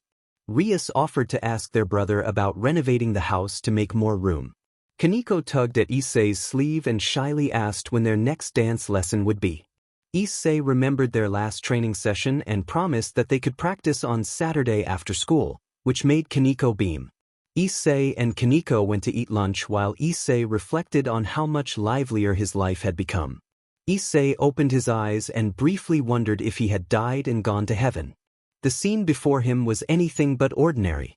Rias, Akino, and Asia were asleep in his room, and the first thing that struck him was how much larger everything had become overnight. He reached up and pulled the sheet away to find Kaneko curled against his chest like a small, content pillow. She stirred, settled more snugly, and murmured his name softly. Issei instinctively patted her head, which made her purr. As he sat up, he noticed more changes: a wall-mounted high-definition television, shelves full of game consoles he had never seen in his room before, and enough space that the bed no longer looked cramped. A PlayStation and an Xbox were unmistakable, and even an older console sat among them. Akino shifted in her sleep, her hand resting lightly on his arm from where she had been dozing. Rias yawned and sat up, wearing an oversized shirt and a bright smile. Issei hesitated, then asked why his room had expanded so much. Rias explained that she had asked her older brother to renovate the house so it would feel less crowded. When Issei questioned how it had been done without waking anyone, Rias said plainly that her brother was the Demon King, as if that alone made everything clear. Kaneko, still tired, asked him to lie back down because she wanted to sleep beside him. Rias offered to prepare breakfast and said she would wake them when it was ready. Issei closed his eyes and lay back, keeping a hand over Kaneko as she relaxed against him. Issei asked how and when this had happened, finishing his meal and laying his chopsticks beside his plate. He noted that their normal, everyday house had somehow become an 8-story mansion. Aiko, his mother, explained that Rias's father did construction work and had renovated their house as a favor for taking care of his daughter. She praised Rias as an excellent cook and insisted Rias was far more deserving than her foolish son. Rias smiled and returned the compliment, saying that Issei was very special to her and that she thought he was amazing. Asia, sitting to Issei's left, puffed up her cheeks and declared that Issei was special to her as well, then asked how the miso soup she had made tasted. Issei nodded quickly and said it was very delicious, almost like his mother's. Aiko laughed and said Asia had learned from her and would make a perfect wife, which made Asia's face flush as she glanced sidelong at Issei. Issei could only respond with an embarrassed reaction, like a dog excited by a chew toy. Issei, addressed as the Sekirudai, cleared his throat and asked about the assignment of the rooms. Their house had become so large it even had an elevator. Aiko produced the blueprints from under the table to explain who would occupy which rooms. She outlined that the first floor would contain the guest rooms, the living room, the kitchen, and some Japanese-style rooms. The second floor would hold Aikido's and Aiko's room, the study, and the storeroom. Issei's mother explained that the third floor would connect Issei's, Rias's, and Asia's rooms with doors between them. The fourth floor would be Zenovia's, Akino's, and Kaneko's rooms, and the fifth floor would be a library. Issei interrupted to ask why a library was included. Akino smiled at him and explained that she had asked the Demon King to have a library built specially because she remembered Issei's fondness for books. Issei thanked her, surprised and grateful. Aiko continued that the 6th and 7th floors were being kept bare and that his father planned to use one as his own den. Akito laughed that he had always wanted a workshop and finally had the time and space to realize that dream, crediting Rias for making it possible. Rias replied that it was nothing and the least she could do for allowing her to stay. Akito gushed about the rooftop garden and the idea of planting things and setting up a place to watch the stars, and Aiko reminded him that it was their house after all. Issei felt a bead of sweat at how easily Rias had won over his father, and Aiko's lips twitched at her husband's carefree enthusiasm. Akino asked about underground floors while looking over the blueprints. Rias explained that the first underground level could serve as both a training room and a movie theater, the second would be an indoor pool, and the third underground level would be a storeroom. Issei, surprised that a whole floor would be an indoor pool, sighed and accepted it. When Aiko confirmed the storeroom and asked if he could use it, Rias smiled and told him it was his since it was his house. Issei pumped his fist in triumph, and everyone at the table smiled at his exuberance. Issei immediately got up from the table and ran upstairs, then almost as quickly returned to the dining room to ask Rias where all his things were. Issei hauled the last box into the storeroom and set it in a corner with a satisfied grunt. The room was large and mostly bare, containing only the things he had brought, a chair he had dragged up from his room, and a few bookshelves against the wall. It felt about as big as a small house. He leaned down and began arranging his possessions. He picked up the iron spears he had acquired in Ireland and placed them over the door in an X. He stepped back, hands on his hips, pleased with how impressive that looked. He then picked up a dagger made from the claw of a basilisk, a gift from a mage in Italy, and frowned while wondering where it should go. After a couple of hours of fruitless effort, he realized he would need places to put everything. The Necronomicon sat safely in its glass container, wards keeping its influence contained. His bag rested on the chair in the middle of the room, the laptop tucked underneath. He began imagining the final result of his man cave, A table in the center with a couple of armchairs around it, a peg for bags and jackets on the back of the door, a sound system tucked into a corner, posters on the walls, a couch, maybe a pool table to one side, a coffee machine and a desk. During the school break, he thought, he could go shopping and probably have everything delivered by the end of the week. He nodded to himself and turned to the doorway, where Akino was leaning against the frame. Issei nearly stumbled in surprise and asked how long she had been standing there. Akino said it had been long enough, uncrossed her arms, and looked over his work. She asked if he was planning to make the room his own while taking in the bookshelves and a few tomes he had collected. Issei explained that he wanted a place to relax, to read, nap, watch television, and take up a hobby or two. Akino asked, sounding a little sad, whether that meant he wanted a place where he would be alone. Issei quickly denied that implication, insisting he did not mean to exclude anyone and that she was more than welcome to join him when she wanted. Akino brightened at that and looked genuinely pleased, surprised that he would offer her a place there. Issei admitted that he appreciated her company and enjoyed being with her. Akino's eyes widened and she flushed with embarrassment at the admission. She turned away toward the hallway to compose herself. Issei called after Akino hesitantly, wondering if he had said something wrong, but she answered that she was going downstairs and hurried off in a flustered, uncharacteristically quick manner. He stood speechless for a moment, left to wonder what had just happened. The cashier finished the transaction and informed Issei that the total was 576,840.99 yen, that DLVRY would be completed by the end of the week, and that he should keep his receipt for the DLVRY company. Issei nodded, accepted his card and proof of purchase, placed both into his wallet, and thanked the cashier. The cashier wished him a good day. Issei pocketed his wallet and left the store, whistling a tune. He walked around the mall, looking at the wares.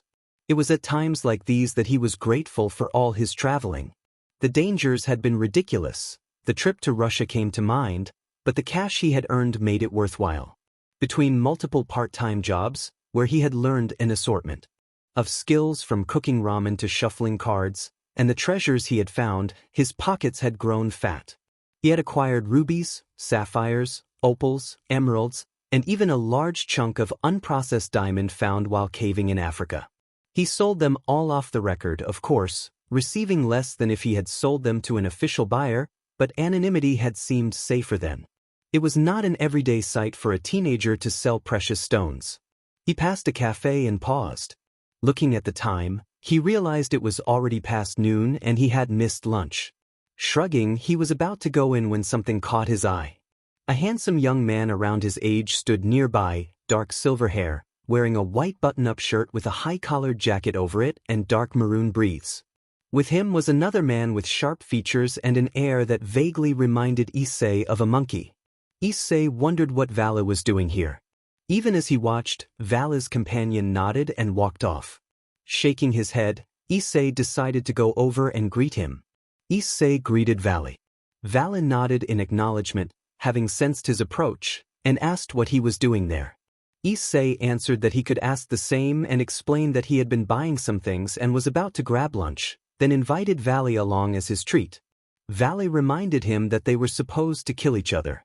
Issei dismissed the fate talk and pressed for a yes or no on the lunch invitation. Vala eventually agreed, and Issei grinned at the small victory over his rival. Issei asked where Vala wanted to eat, and Vala shrugged, saying anywhere would do since Issei was treating. Issei suggested a Western restaurant known for steak, but Vala declined, explaining that steak did not sit well in his stomach. Issei noted the contradiction and then proposed an Italian place that made good pasta and had salads as an alternative. Vala agreed, mentioning he was in the mood for carbonara. The two of them walked to the bistro and found a table. Once seated, Issei asked what Vala was doing in the area. Vala replied that it was Issei's fault. Azazel had decided to settle here, and Vala was responsible for keeping him in line. Vala described Azazel as a genius but also a surprising man-child. Issei admitted surprise at Vala's presence and said he had expected Vala to join the attack instead of avoiding peace talks, since that would prevent his plan of fighting strong people. Vala leaned back and said that there were more important things in life. Issei stared hard, rubbed his eyes as if something was wrong with his vision, and even cleaned his ear with a pinky finger to be sure. He asked who Valley was and what had been done to him. Valley scowled and asked what was with that tone. Issei waved his hand and explained that he had known Valley a long time and had always thought of him as a battle fanatic. Valley pet his head and asked what had given that impression. Issei answered that the bloodthirsty grin Valley always wore whenever he fought left a strong impression. Valley conceded that he could see how that would come across. Issei added that it was uncanny to see a 12-year-old boy fighting things 5 times his size. Valley snorted that Issei had been no different back when they first met, describing him as having the life and personality of a brick. Issei blinked and fell quiet for a moment before Valley checked if he was all right. Issei shook his head to clear his mind and said he was fine. The server appeared carrying their meals and announced that the food was ready, telling them to enjoy. Issei and Valley thanked the server. Issei smiled and Valley mumbled his thanks. Issei told Valley that she had clearly been interested in him, insisting he must have seen the looks she had been sending. Valley replied flatly that he had no idea what Issei was talking about and kept his hands casually at his sides while he looked around the shops. Issei complained that Valley could not be that dense and that he would recognize when a girl liked someone. Valley turned fully and called Issei an idiot, which made Issei squirm in the growing silence. Issei grunted that the remark was uncalled for, then brightened when he noticed a store. Amused, Valley followed as Issei darted around like a dog looking for a stick. Issei explained that he was searching for a ring, finding a container full of them on the counter, and saying he intended to enchant one to make it invisible when worn. Valley pointed out the similarity to a famous fantasy ring, and Issei weakly defended his idea before adding that he planned to store kinetic energy in another ring to release it all at once. When Valley asked where that idea had come from, Issei said nowhere, and Valley stared for a few moments before relenting. Issei decided to buy a dozen. Later, Valley flatly noted the purchase and Issei corrected him, proudly holding up 13 rings and insisting it was a more magical number. Valley repeated that Issei was an idiot. Issei sniffed haughtily, accused Valley of not appreciating talent, and knocked at his front door. He called that he was home and noticed Valley lingering at the threshold. Issei invited him in, and Valley mentioned that the house was larger than he expected, taking off his outdoor shoes and changing into indoor ones. Issei placed his purchases on the table beside the door and said the house had been renovated that morning. Valley made a show of looking around, remarking on how clean the place was and suggesting Issei give him the construction worker's number. Issei deadpanned a laugh and walked toward the living room, opening the door separating it from the hallway and beginning to speak when Kuroka suddenly greeted him loudly and playfully as Ember Issei. Issei slammed the door shut and paused with his head against the frame, turning to give Valley a scathing glare. He said that Valley had not mentioned she was visiting, his left eye twitching as he demanded an explanation. Valley reminded him that Kuroka was coming. Issei noted that he could see she was present and then reacted with alarm when he noticed Kuroka and Kaneko together. Kuroka had been close to Kaneko in a way that left Kaneko frozen and shocked. Issei demanded to know what Kuroka was doing to Kaneko. Kuroka responded that there was nothing wrong with being close to a sister after years apart, and she hugged Kaneko tightly while Kaneko, surprised and embarrassed, called out to her older sister. Issei trailed off as he realized the implications of what Kuroka had been saying for years, pieces clicking into place. He exclaimed that Kuroka was Kaneko's sister and that Kuroka must be a Nekashu. Kuroka blinked and asked if he really had not known. Even Valley looked surprised and said he had assumed Issei already knew. Issei flatly denied it, saying that if he had known he would not be so surprised. Kuroka trailed off uncertainly. Then another revelation struck Issei and he shouted that Kaneko was Chiron. Footsteps and voices announced the arrival of others from the hallway. Rias, Asia, and Aquino entered the house followed by Kiba and Gasper, having come across them at the market. They stopped at the site before them. Rias deliberately turned to Issei and demanded to know why Kuroka, an SS-class devil, was in her territory and in their house. Issei looked around at Kuroka, at Kaneko, at Valley lounging on the sofa drinking coffee, at Rias with a twitching eyebrow, at Asia looking horribly confused, at Aquino calmly accepting the situation, at Kiba carrying groceries, and at Gasper in a cute outfit. Issei said that this was actually something he would like to know for himself. Issei explained solemnly that Kuroka had slain her emperor when he tried to take advantage of the two of them, then left to draw suspicion away from her sister. The plan had gone wrong and Chiron had been sentenced to execution before Surzex intervened and saved her. He turned his gaze to one of the last two Nekashu on the planet as he finished. Kuroka remained silent during his retelling. As Issei recounted her story with her unspoken consent, he noticed Kuroka clutching Kaneko as if holding on to a lifeline, as if reassuring herself that her sister was alive and well. Asia was the first to react, tears welling in her eyes as she told Kuroka how brave she had been. Kiba quietly asked if she would accept being labeled a stray devil for the sake of her sister. Kuroka answered softly and firmly that she would do anything for Chiron, even if it meant making the world her enemy or causing her sister to hate her. Kaneko looked up wide-eyed at her older sister. Kuroka smiled down, wiping away her tears, and insisted it no longer mattered. She was determined to spend all the time she had making up for what she had missed. Vale and the others were surprised by the sudden change in mood. Kuroka hugged Kaneko enthusiastically. Kaneko struggled for a moment but ultimately gave in to the embrace, surrendering to the warmth of the reunion. Gasper asked what was going on, and Issei admitted he did not know. Rias and Aquino regarded Kuroka with a new respect, noting that her devotion to protecting her sister was admirable. Kuroka, with her keen ears, caught the praise and returned Aquino's smile. Aquino returned it in turn. The atmosphere lightened into playful banter for a moment, and the group shared a brief, teasing exchange that left Issei flustered. Valley snapped his fingers to refocus him, and Issei, overwhelmed, bolted from the room as laughter followed. He went to the kitchen to prepare tea. Valley shook his head at the sight, bemused that the Red Dragon Emperor would retreat from such a scene.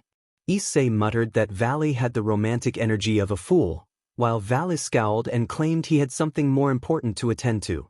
When Issei pressed him for details, Valley looked uncomfortable and declined to say more. Issei offered his friendship if Valley ever needed support, and Valley accepted the offer appreciatively. Issei teased that perhaps Valley was afraid of women, and Valley denied it, admitting only that he had grown up with Kuroka as a childhood friend and found her intimidating.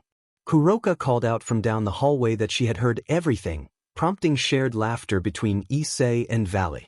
They carried the tea tray toward the kitchen, and Issei asked Valley to fetch the biscuits from the drawer.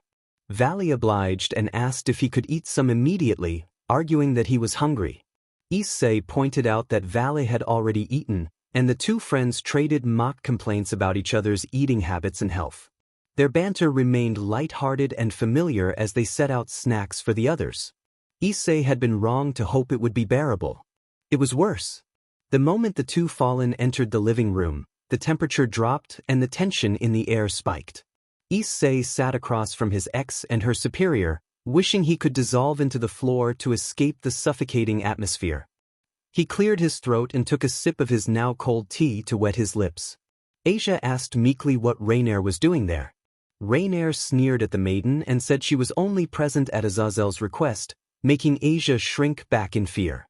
Aquino offered a smile that did not reach her eyes and delivered a cutting, cold remark about Rainier being out of place in a normal household, suggesting that Rainier would have been more suited to somewhere less proper. Rainier bristled and moved to retort, but Azazel held her back. Azazel asked Rainier calmly to stop. Rainier pointed at Aquino and protested that she had been provoked. Issei wondered briefly about Rainier's age as the exchange continued. Azazel reminded everyone that this was Issei's house, the residence of the Red Dragon Emperor, and that if anyone behaved improperly, Issei would be within his rights to deal with them. Issei interrupted to ask what Azazel was doing there and why he had brought Rainier into his home, especially with so many others present. Vale muttered that Azazel's decision would have fooled him, and Issei shot him a dirty look before continuing to press the point. Azazel explained he had brought Rainier to help seal a deal between the three factions. When Issei asked how that related to the negotiations, Azazel said he had intended Rainier to act as a peace offering. Issei reacted with disbelief, and Azazel clarified that he had asked for volunteers and Rainier had been the first to step forward, agreeing before he had finished speaking. Rainier complained about the humiliation of the situation, and Aquino made another cold comment about Rainier's tendency to speak out. Tension rose again, and Azazel kept the situation from escalating. Issei asked what Rainier's role would be. Azazel stated plainly that she was to live with Issei. Rias and Aquino both voiced their disagreement. Issei pressed Azazel for clarification about the seal the deal remark. Azazel explained his concern that not everyone supported the peace and that isolated acts of violence by a single rebel could spark a larger conflict. Sending a fallen to live with Issei, a former human-turned-devil, would demonstrate that peaceful cohabitation between the factions was possible. Issei asked why Azazel had chosen Rainier specifically rather than someone unknown. Azazel admitted he had two motives: to make amends for not restraining his subordinates earlier, and to acknowledge that his actions had indirectly led to Issei becoming a devil.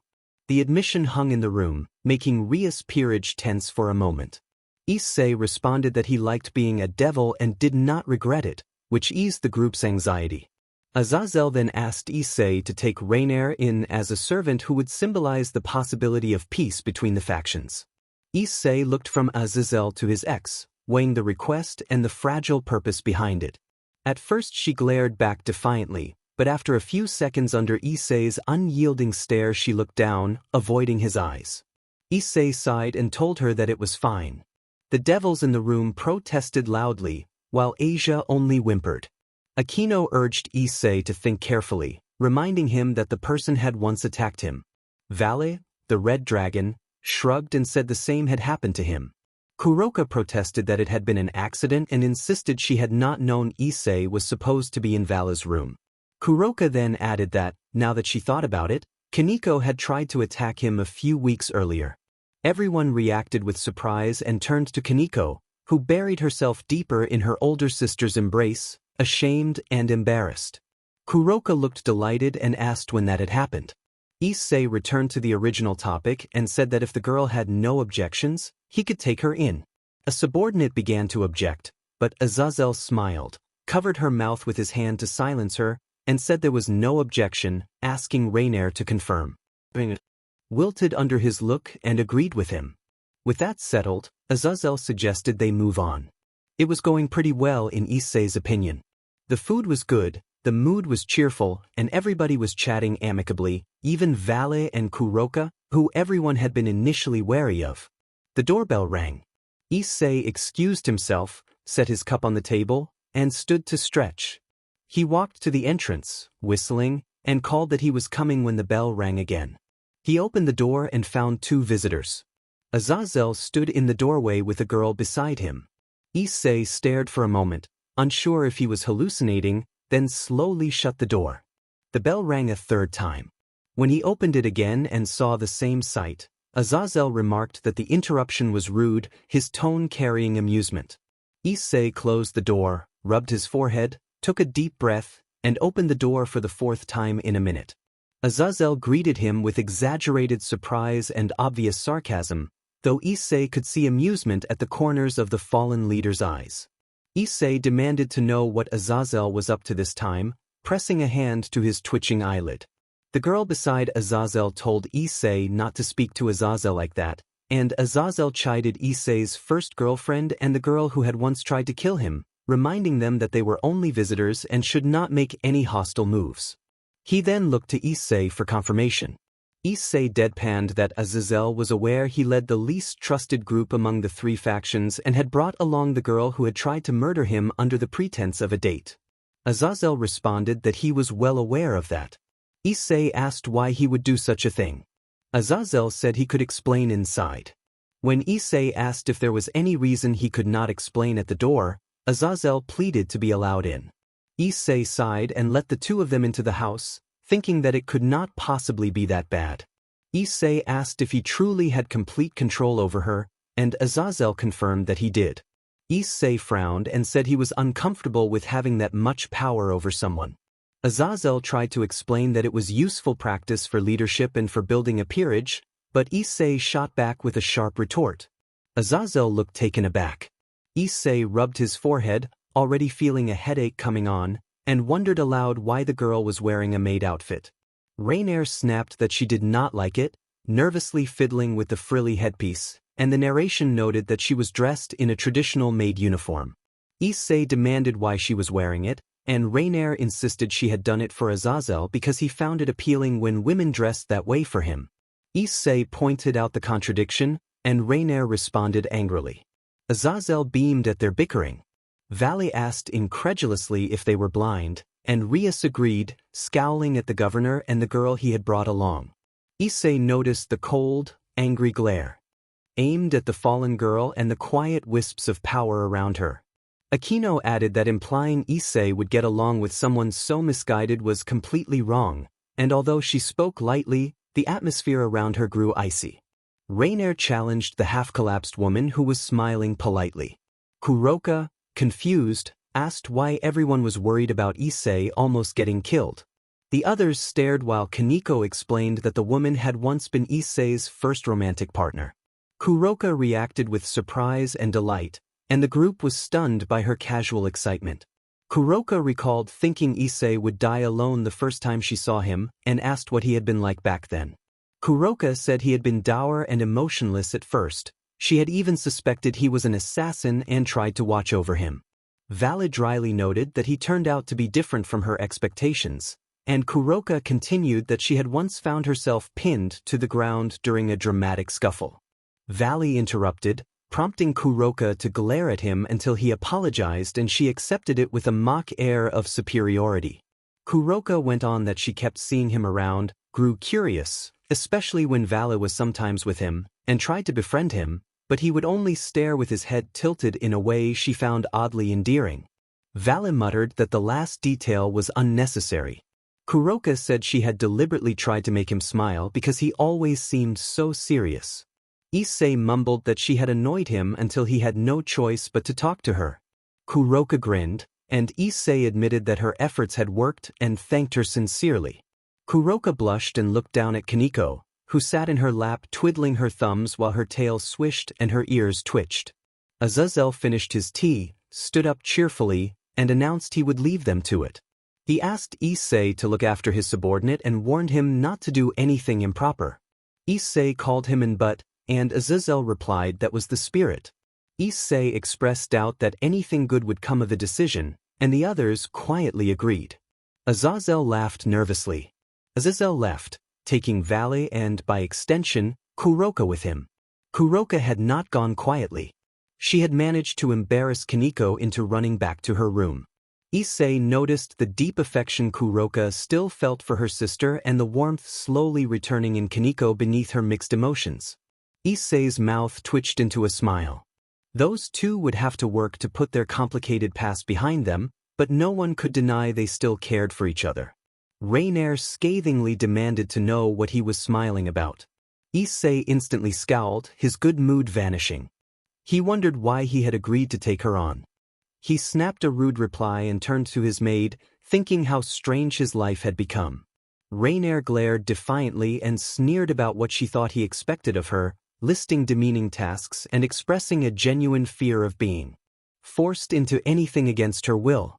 The thought that anyone, especially someone bound to follow his commands, might coerce her unsettled Issei. Aquino laughed lightly and mocked Rainier, saying it was ridiculous to expect Issei to be enmity with her and that Rainier was overestimating herself. Issei understood Aquino's perspective, but he felt he needed to stop unnecessary aggression, especially since he had taken Rainier under his protection. He wondered again why he had made that choice.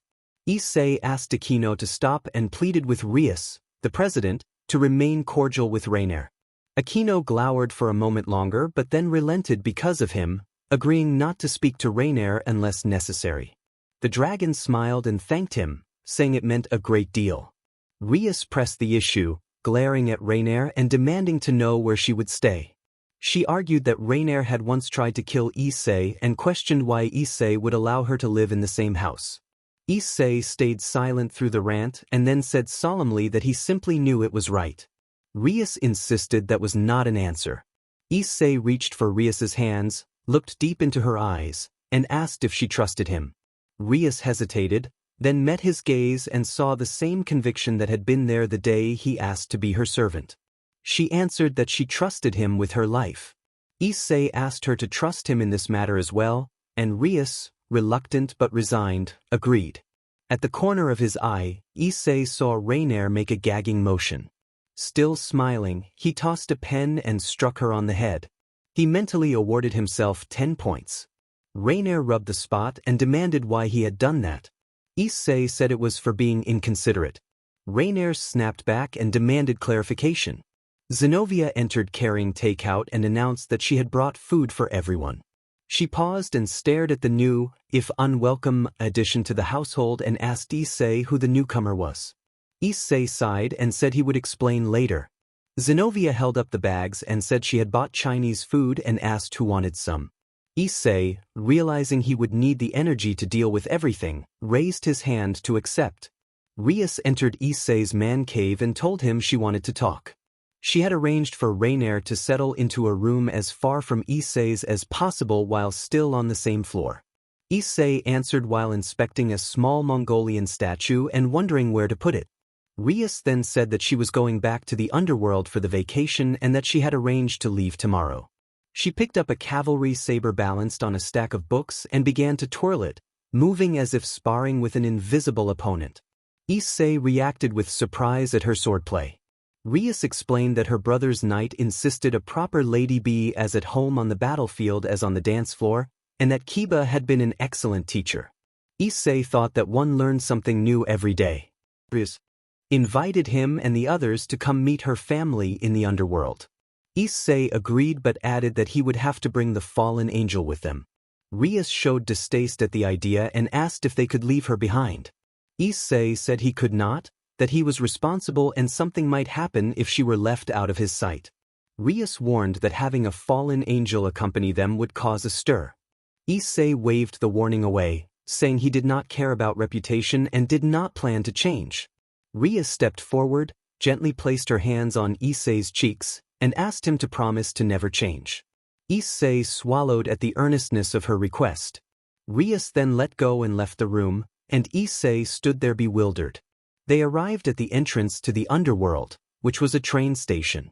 Rainier looked taken aback at the ordinary appearance of the entrance. Aquino asked if she was having trouble accepting it, and Issei smiled at Aquino's diplomacy.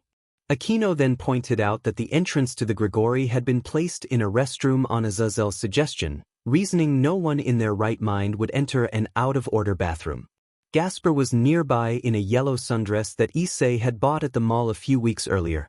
Issei stopped Gasper from touching Rainier's maid outfit and the group moved on after a brief scolding from Issei about appropriate clothing. Kaneko called Gasper useless, and Zenobia was pulled into the moment as Gasper protested. Kaneko then told Gasper to handle his own problems, pushing him lightly toward Zenobia. Aquino smiled and observed that they behaved like a cheerful group of normal high schoolers.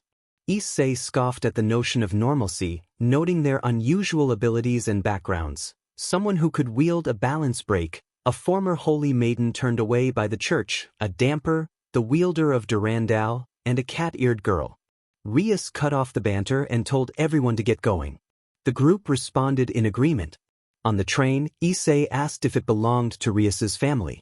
Rias explained that her father had it built to make the journey more relaxing and familiar for their servants. Kiba added that the Gremory family owned the railroads and large swathes of land. Aquino estimated that the territory was roughly the size of Honshu, which left Issei wide-eyed at the enormity. Rias then announced that, since Issei, Asia, and Zenobia were now her servants, she would grant each of them a plot of land from their territory. Kiba, Aquino, Kaneko, and Gasper already had theirs. Rainier muttered that Rias seemed impossibly privileged and fortunate. An elderly man with white hair and a perfectly pressed suit approached to inform them that they would be arriving at the Gremory station soon. Rias introduced him as their train conductor, Reynaldo, and he bowed politely. Asia then introduced herself as Rias Gremory's bishop. Asia bowed deeply and asked to be taken care of. Zenobia introduced herself as Zenobia, a knight, and said she would be in their care. Hyoudou Issei introduced himself as a pawn and asked to be treated well.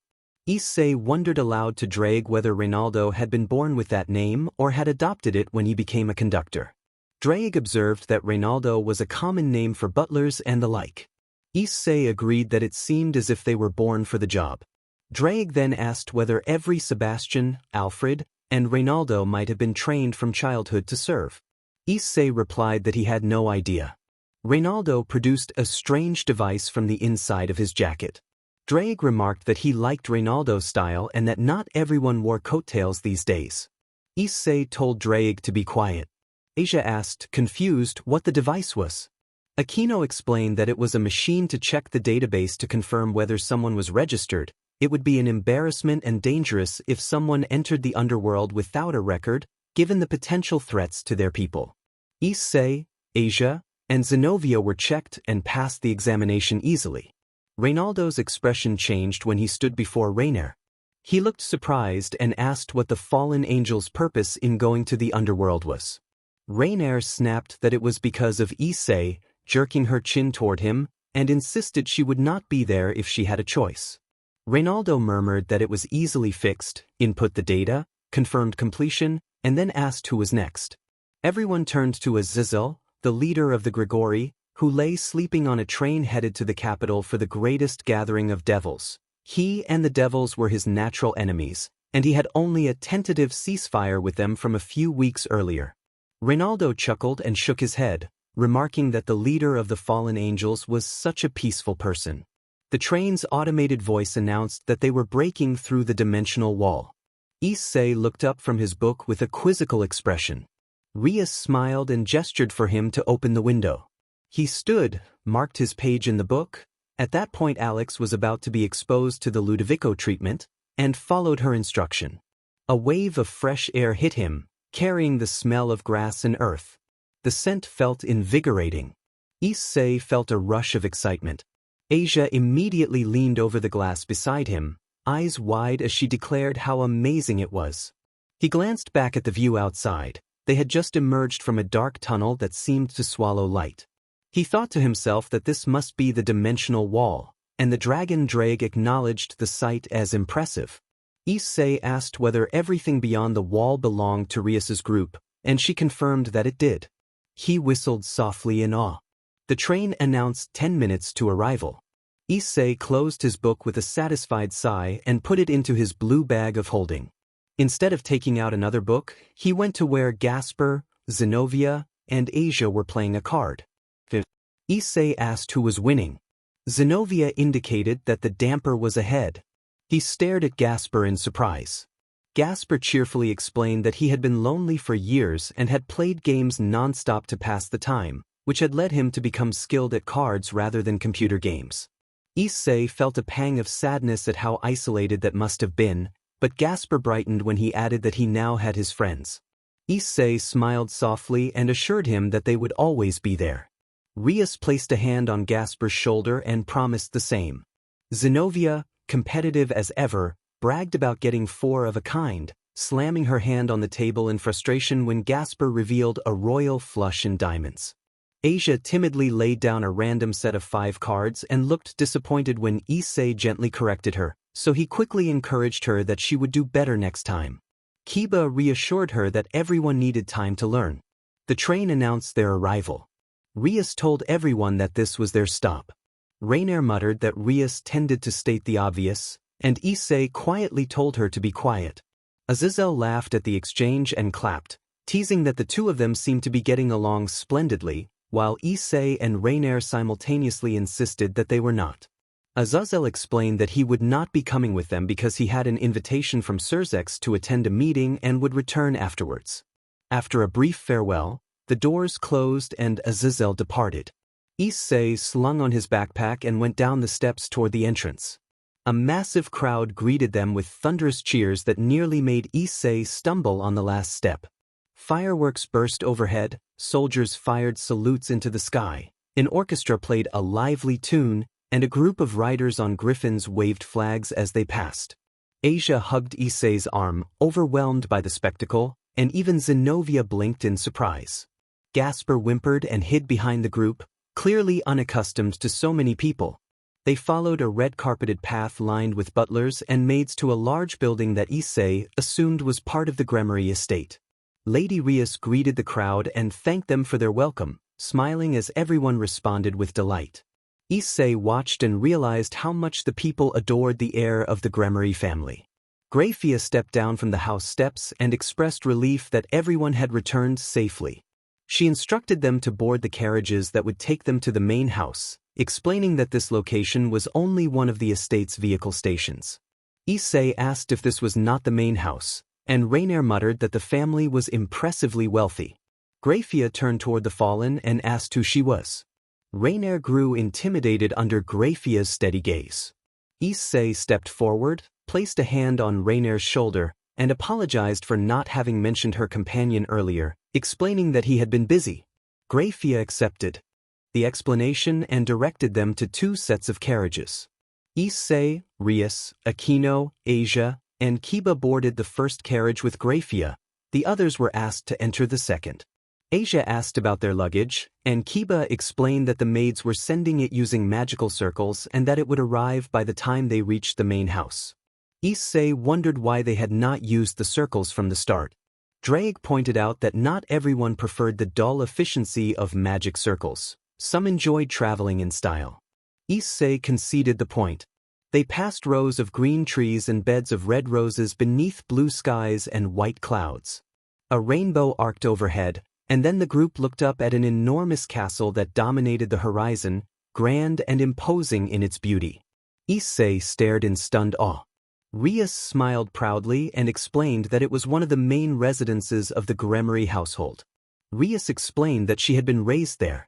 Issei echoed in surprise, wondering if he had heard correctly that it was one of her homes. Asia observed that the president's garden was very appealing, and Aquino added that it was maintained by 100 people every day. Drake, amused, remarked that they were indeed rich. The carriage slowed to a stop and the driver opened the door onto another red carpet, this one flanked by even more maids and butlers. Issei wondered if they were all the same or if the household truly employed that many staff. Drake guessed there were more people, since keeping such a place running could not be that easy.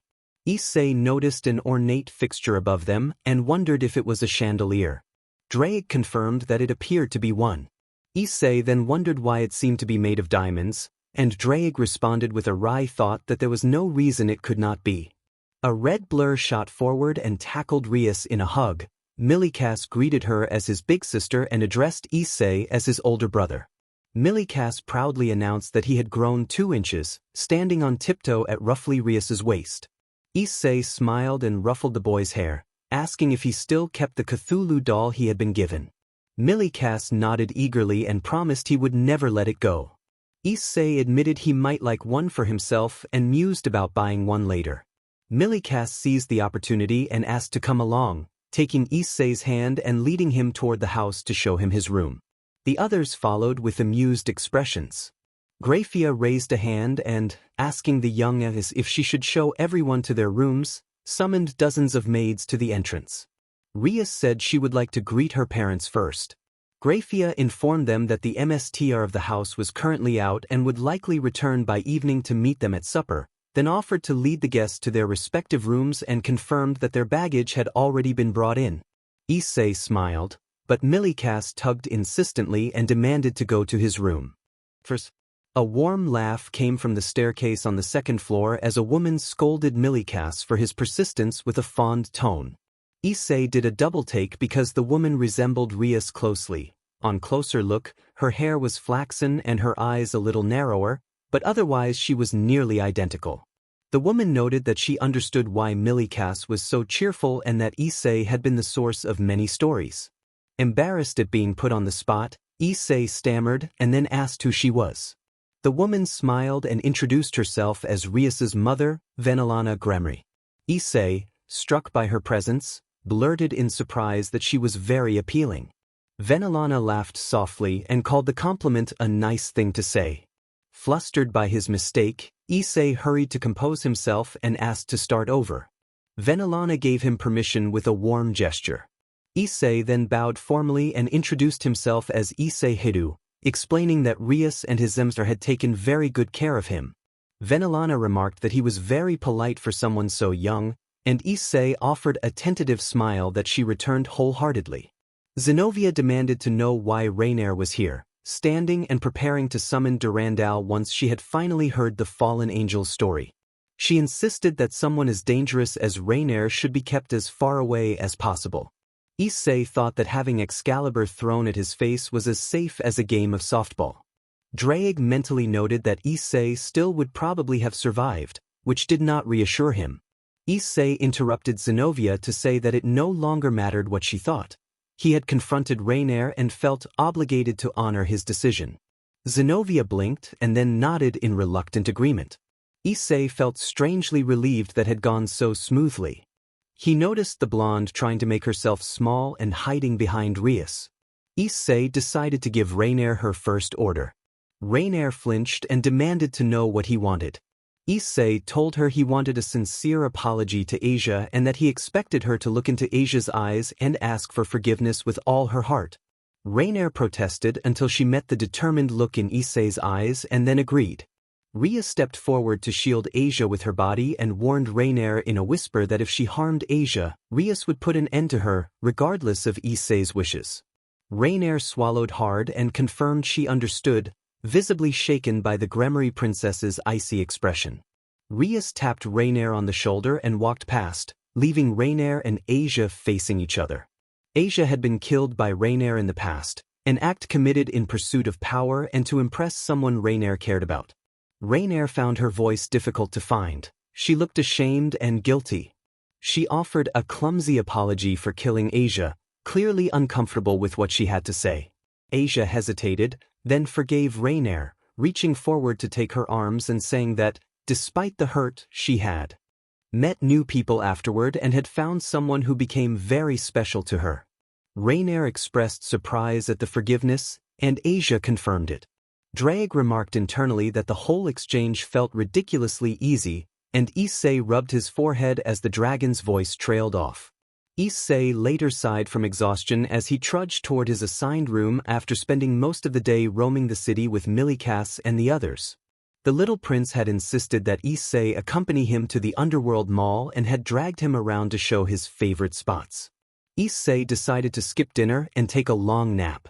When he entered his room and saw Rainier, he leaped to his feet in surprise and demanded to know what she was doing there and where she had been. Rainier gave a sarcastic welcome and offered to prepare dinner or draw a bath in a formal, exaggerated maid manner. Issei said he wanted to sleep for 12 hours and collapsed onto the bed, then began to drift into dreams. Something unsettled him and he snapped back to attention, staring at his maid and asking again where she had been. Rainier said she had spent the day with the stern maid who had taken it upon herself to teach Rainier proper etiquette. She shivered and admitted that at one point she had feared for her safety because of how strict that maid had been. Issei narrowed his eyes and asked what the maid had done. Rainier insisted she had done nothing significant, though she admitted to muttering that Issei was an idiot, which the strict maid had overheard. The maid had stayed close all day, coaching Rainier on manners and conduct. Rainier groaned and flopped onto the king-sized bed, hugging a huge pillow. Issei sat on the edge of the bed and pointed out that Rainier's explanations still did not answer his question about where she had been. Rainier asked to be allowed to rest for a short while. Issei argued that, given the size of the castle, she should go to her own room instead of occupying his. Rainier resisted, and the two exchanged heated complaints back and forth until a maid knocked and announced that the emir of the house requested Issei's presence at his convenience. The maid paused, startled by the scene inside the room. Issei asked for a minute and looked around, trying to see things from the maid's perspective. A young man standing over a girl in a maid costume who was curled up on a pillow and appearing defensive. He reflected that, from that angle, he might very well look like the bad guy. Zenobia asked what that noise had been once Issei settled at the dinner table. The table was rectangular, made of mahogany, huge and extravagant, and the food laid out on it was even more so. Issei counted 3 whole turkeys, a veritable mountain of beef, oceans of sauces, a forest full of vegetables, and many other dishes he did not even know the names of. At the head of the table sat Ria's father, the current head of the Gremory household, with his wife seated to his right. Rias and her peerage occupied the remaining seats, with the princess seated to her father's left and her queen and Issei by her side. Issei stiffly said that he would rather not talk about it. An earlier misunderstanding with one of the maids had created an awkward situation that he preferred not to revisit. Kiba smiled and admitted that Issei's response made him curious. Issei replied flatly that Kiba probably would not want to know. Lord Gremory cleared his throat, and the table fell silent to hear what he had to say. He explained that he understood some of them might have trouble adjusting to the underworld, so if they wanted anything they should tell the maids and they would take care of it. Then he turned to Issei and told him to call him father-in-law from now on. Issei, in the middle of chewing steak, swallowed the wrong way and began coughing. After a series of hacking coughs, he weakly asked for clarification. The Gremory head smiled and added that Issei could also call him Setsuya if he preferred, sipping his wine as he spoke. Venelina chided that there was such a thing as order and that they should let things take their natural course before thinking of the next step. Setsuya laughed and apologized for being hasty, swirling his glass, then said he believed his wife had something to discuss. His wife asked if she could address him as Issei. Issei granted permission. She then asked whether he would be staying for a while. Issei considered the question and replied that as long as Rias was there, he would remain as part of her peerage and stay close by her side. Venelina said that was perfect and that, while he was there, she expected him to learn the manners befitting a gentleman. Rias slammed her hands on the table and demanded to know what they had been doing and why she had been left out. Venelina instructed Rias to be silent and reminded her that she had already cancelled her engagement with Riser. She explained that repairing relations with other families had not been easy and that the contracts they had relied on had been weakened by Rias' decision. Venelina told her that, although Rias might technically be the younger sister of the Demon King Surzex, everyone still saw her as his sister, and with the alliance of the three powers she needed to consider the consequences of her actions. She warned Rias not to act selfishly without thinking things through. Venelina took a deep breath and offered a small, apologetic smile to the others while Rias stood in silence. She said she would arrange special training for Issei so he would understand how to behave properly in upper society. Issei declined the offer with a charming smile and explained that he had already been taught how to be proper at formal occasions, thanking her for the offer but insisting it would not be necessary. Venelina narrowed her eyes in challenge at his response, and Issei affirmed that he was certain. Milikas asked Issei to show him how to make an eldridge knot. Again, holding up a gray length of silk. Issei sighed and took the necktie from him, explaining that it was not really all that hard and that the trick was to keep the thicker side steady while working the other end. He swung the silk across the child's neck and began to fold and manipulate it in a dizzying array of motions. Milikas admired the result and reached out to touch it almost reverently, then called to the butler Alfred to look.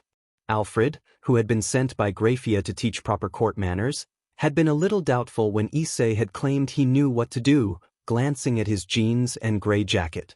The security had agreed to put on the black suit and slacks he had been handed, changing the way he spoke and carried himself. Alfred leaned forward to examine Issei's work and praised the young MSTR for his skill, saying that Issei must have learned early. Issei shrugged awkwardly and explained that he had been trained young. The techniques had been part of the instruction at his school to make infiltration of political circles easier when required. Venelina Gremory entered the room with poise and grace and asked how his studies were progressing. Milikas ran up to hug her around the waist and presented the silk necktie with pride. Venelina accepted the show politely and then turned her attention to Issei, asking how his studies were going. Issei affirmed that he had memorized everything, and when she asked when he had managed that, he listed what he knew: the alphabet, the pillars, the remaining families, their heirs and histories, the Gremory family tree from Milikas to Duke Gremory and the legions he had commanded, and the alliances and marriages among heirs. Venelina listened with amusement and a touch of amazement, mentioning that she had been a Baal before marrying Setsuya and admitting she had once doubted him. She acknowledged his progress and reminded him that there would be an upcoming gathering of young devils he would be expected to attend. Issei understood that she wanted him to behave. Issei found it unfair that others got to go around the underworld while he had to babysit, but he also admitted to himself that he liked Milikas, The boy was fun to be with, if exhausting. When Rias arrived at the station, Issei winced at the unrestrained cheers that greeted her. Drake noted that she was famous. The crowd was large and full of excitement. Some onlookers appeared flushed and visibly excited by her presence. Gasper shrank inward, overwhelmed by the number of people. Issei asked why the reception was so elaborate for a simple trip to the station. Akino explained that Rias was the younger sister of Surzex and that, being both noble and striking, she naturally attracted attention. Zenobia asked after Rias's maid, scanning the entrance to the subway, and Issei replied that he had left her at the Gremory house because she did not want to attend the gathering. Issei described the maid's refusal diplomatically, saying she preferred to stay behind, which was easier than repeating her actual, more colorful complaint. The group moved through the crowd toward the station under the watchful eyes and excited murmurs of those gathered. Rias told her peerage that before they went in she wanted to say one thing. They had come down from the train station and walked up to one of the largest doors Issei had ever seen. Rias explained that this was the basement of the biggest building in the city, a place usually used for gatherings like this. Rias reminded everyone to keep their composure, to avoid starting a fight no matter what was said, and to remember that the people here were their future rivals and should not be given anything that could be used against them. The group responded nervously. Issei noted the tension around him. Rias inhaled deeply when she thought no one was watching. Akino's hands trembled minutely, Kiba clenched and unclenched his fists as if bracing himself, and Gasper and Asia moved closer to Issei. Only Issei and Zenobia seemed largely unaffected. They entered through the doors and headed to the elevator. When the elevator chimed, an attendant welcomed them, bowed, and led them toward their destination. Along the way they passed many other devils gathered for the meeting. Rias brightened at the sight of Serorg and called his name. Serorg looked up from his group and walked over. He had rough handsomeness, short spiky black hair, and purple-tinged eyes that suggested confidence without arrogance. Serorg greeted Rias warmly and she introduced him to her peerage as her cousin from her mother's side. Issei introduced himself as Issei Hyoudou. Serorg offered a firm, measured handshake. Serorg and Rias began to converse, occasionally allowing members of their peerages to join. Issei drifted into his own head, sketching a new magical circle as a mental exercise. He had just settled on the equation to support the design when a sudden blast interrupted him. Issei started at the explosion. Serorg sighed and reminded everyone that this was why he had advised against meeting before the official proceedings. Issei looked up at the ruined scene, tables and chairs overturned, paintings slashed, delicate glass shattered across the floor. On one side of the room a group of goblin-like figures seethed, and on the other a contingent of ordinary devils stood ready to retaliate. Both sides were furious, and the air practically crackled with hostility.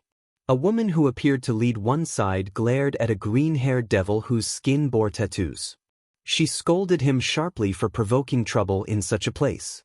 The green-haired devil answered with jeers that escalated the confrontation, making the situation worse. The green-haired heir suddenly lunged toward the woman in a furious attack, claws aimed at her. At almost the same time, a goblin-like figure let out a scream. Issei reacted instinctively, seizing the goblin-like figure's wrist and locking it to prevent further violence. Serorg moved with calm efficiency, using a precise maneuver to pin the green-haired heir to the ground and immobilize him without causing lasting harm. Serorg released just enough pressure to evaluate Issei, noting the newcomer's speed and control. He remarked that Rias had found a gem in Issei. The fighters' respective crews reacted with alarm as their leaders were so quickly subdued. Both Issei and Serorg loosened their holds, and the pinned heir sagged in relief. His peerage rushed to his side, concern evident on their faces. Serorg advised the glasses-wearing woman to compose herself and get ready, since there was still time before the meeting. She nodded and prepared to leave with her peerage. Another woman, Sikvera Agars, then pointed at Issei and accused him of being from Akihabara. Issei blinked and, after a moment, remembered why she looked familiar and gave an awkward, embarrassed response. Rias threw her hands up in frustration and sat down in a chair that had somehow remained untouched, admitting she had had enough of the awkwardness and asking Issei how he knew this person. Issei initially tried to avoid the subject, then hesitated as if about to explain, but he was interrupted when the door opened. An elder devil walked in and announced that everyone should return to their respective peerages, because the official meeting between the young devils was about to begin.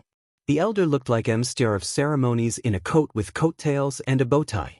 Issei, however, was not focused on the elder.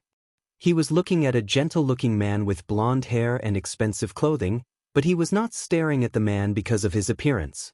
Issei felt compelled to act because something about the young devil stirred an intense sense of familiarity. Issei hesitantly asked himself if it could be Ophis, beginning to doubt his own senses. After all, why would a young devil be connected in any way to the Ouroboros dragon, a being unmatched except by the Great Red? He told himself he must be tired and on edge, and that had to be the explanation. Still, he resolved to keep a close eye on him. The blonde introduced himself as Diodora Astaroth, the next head of the Astaroth family, which reminded Issei that he was the brother of the current Beelzebub. He and his fellow peerage members sat around their king while the elders occupied an elevated position above them, a clear display of rank. At the highest seats were Surzex Lucifer and Seraphal Leviathan, who had dressed formally for the event. Ajuka Beelzebub and Falbium Asmodeus completed the four mouths of the underworld.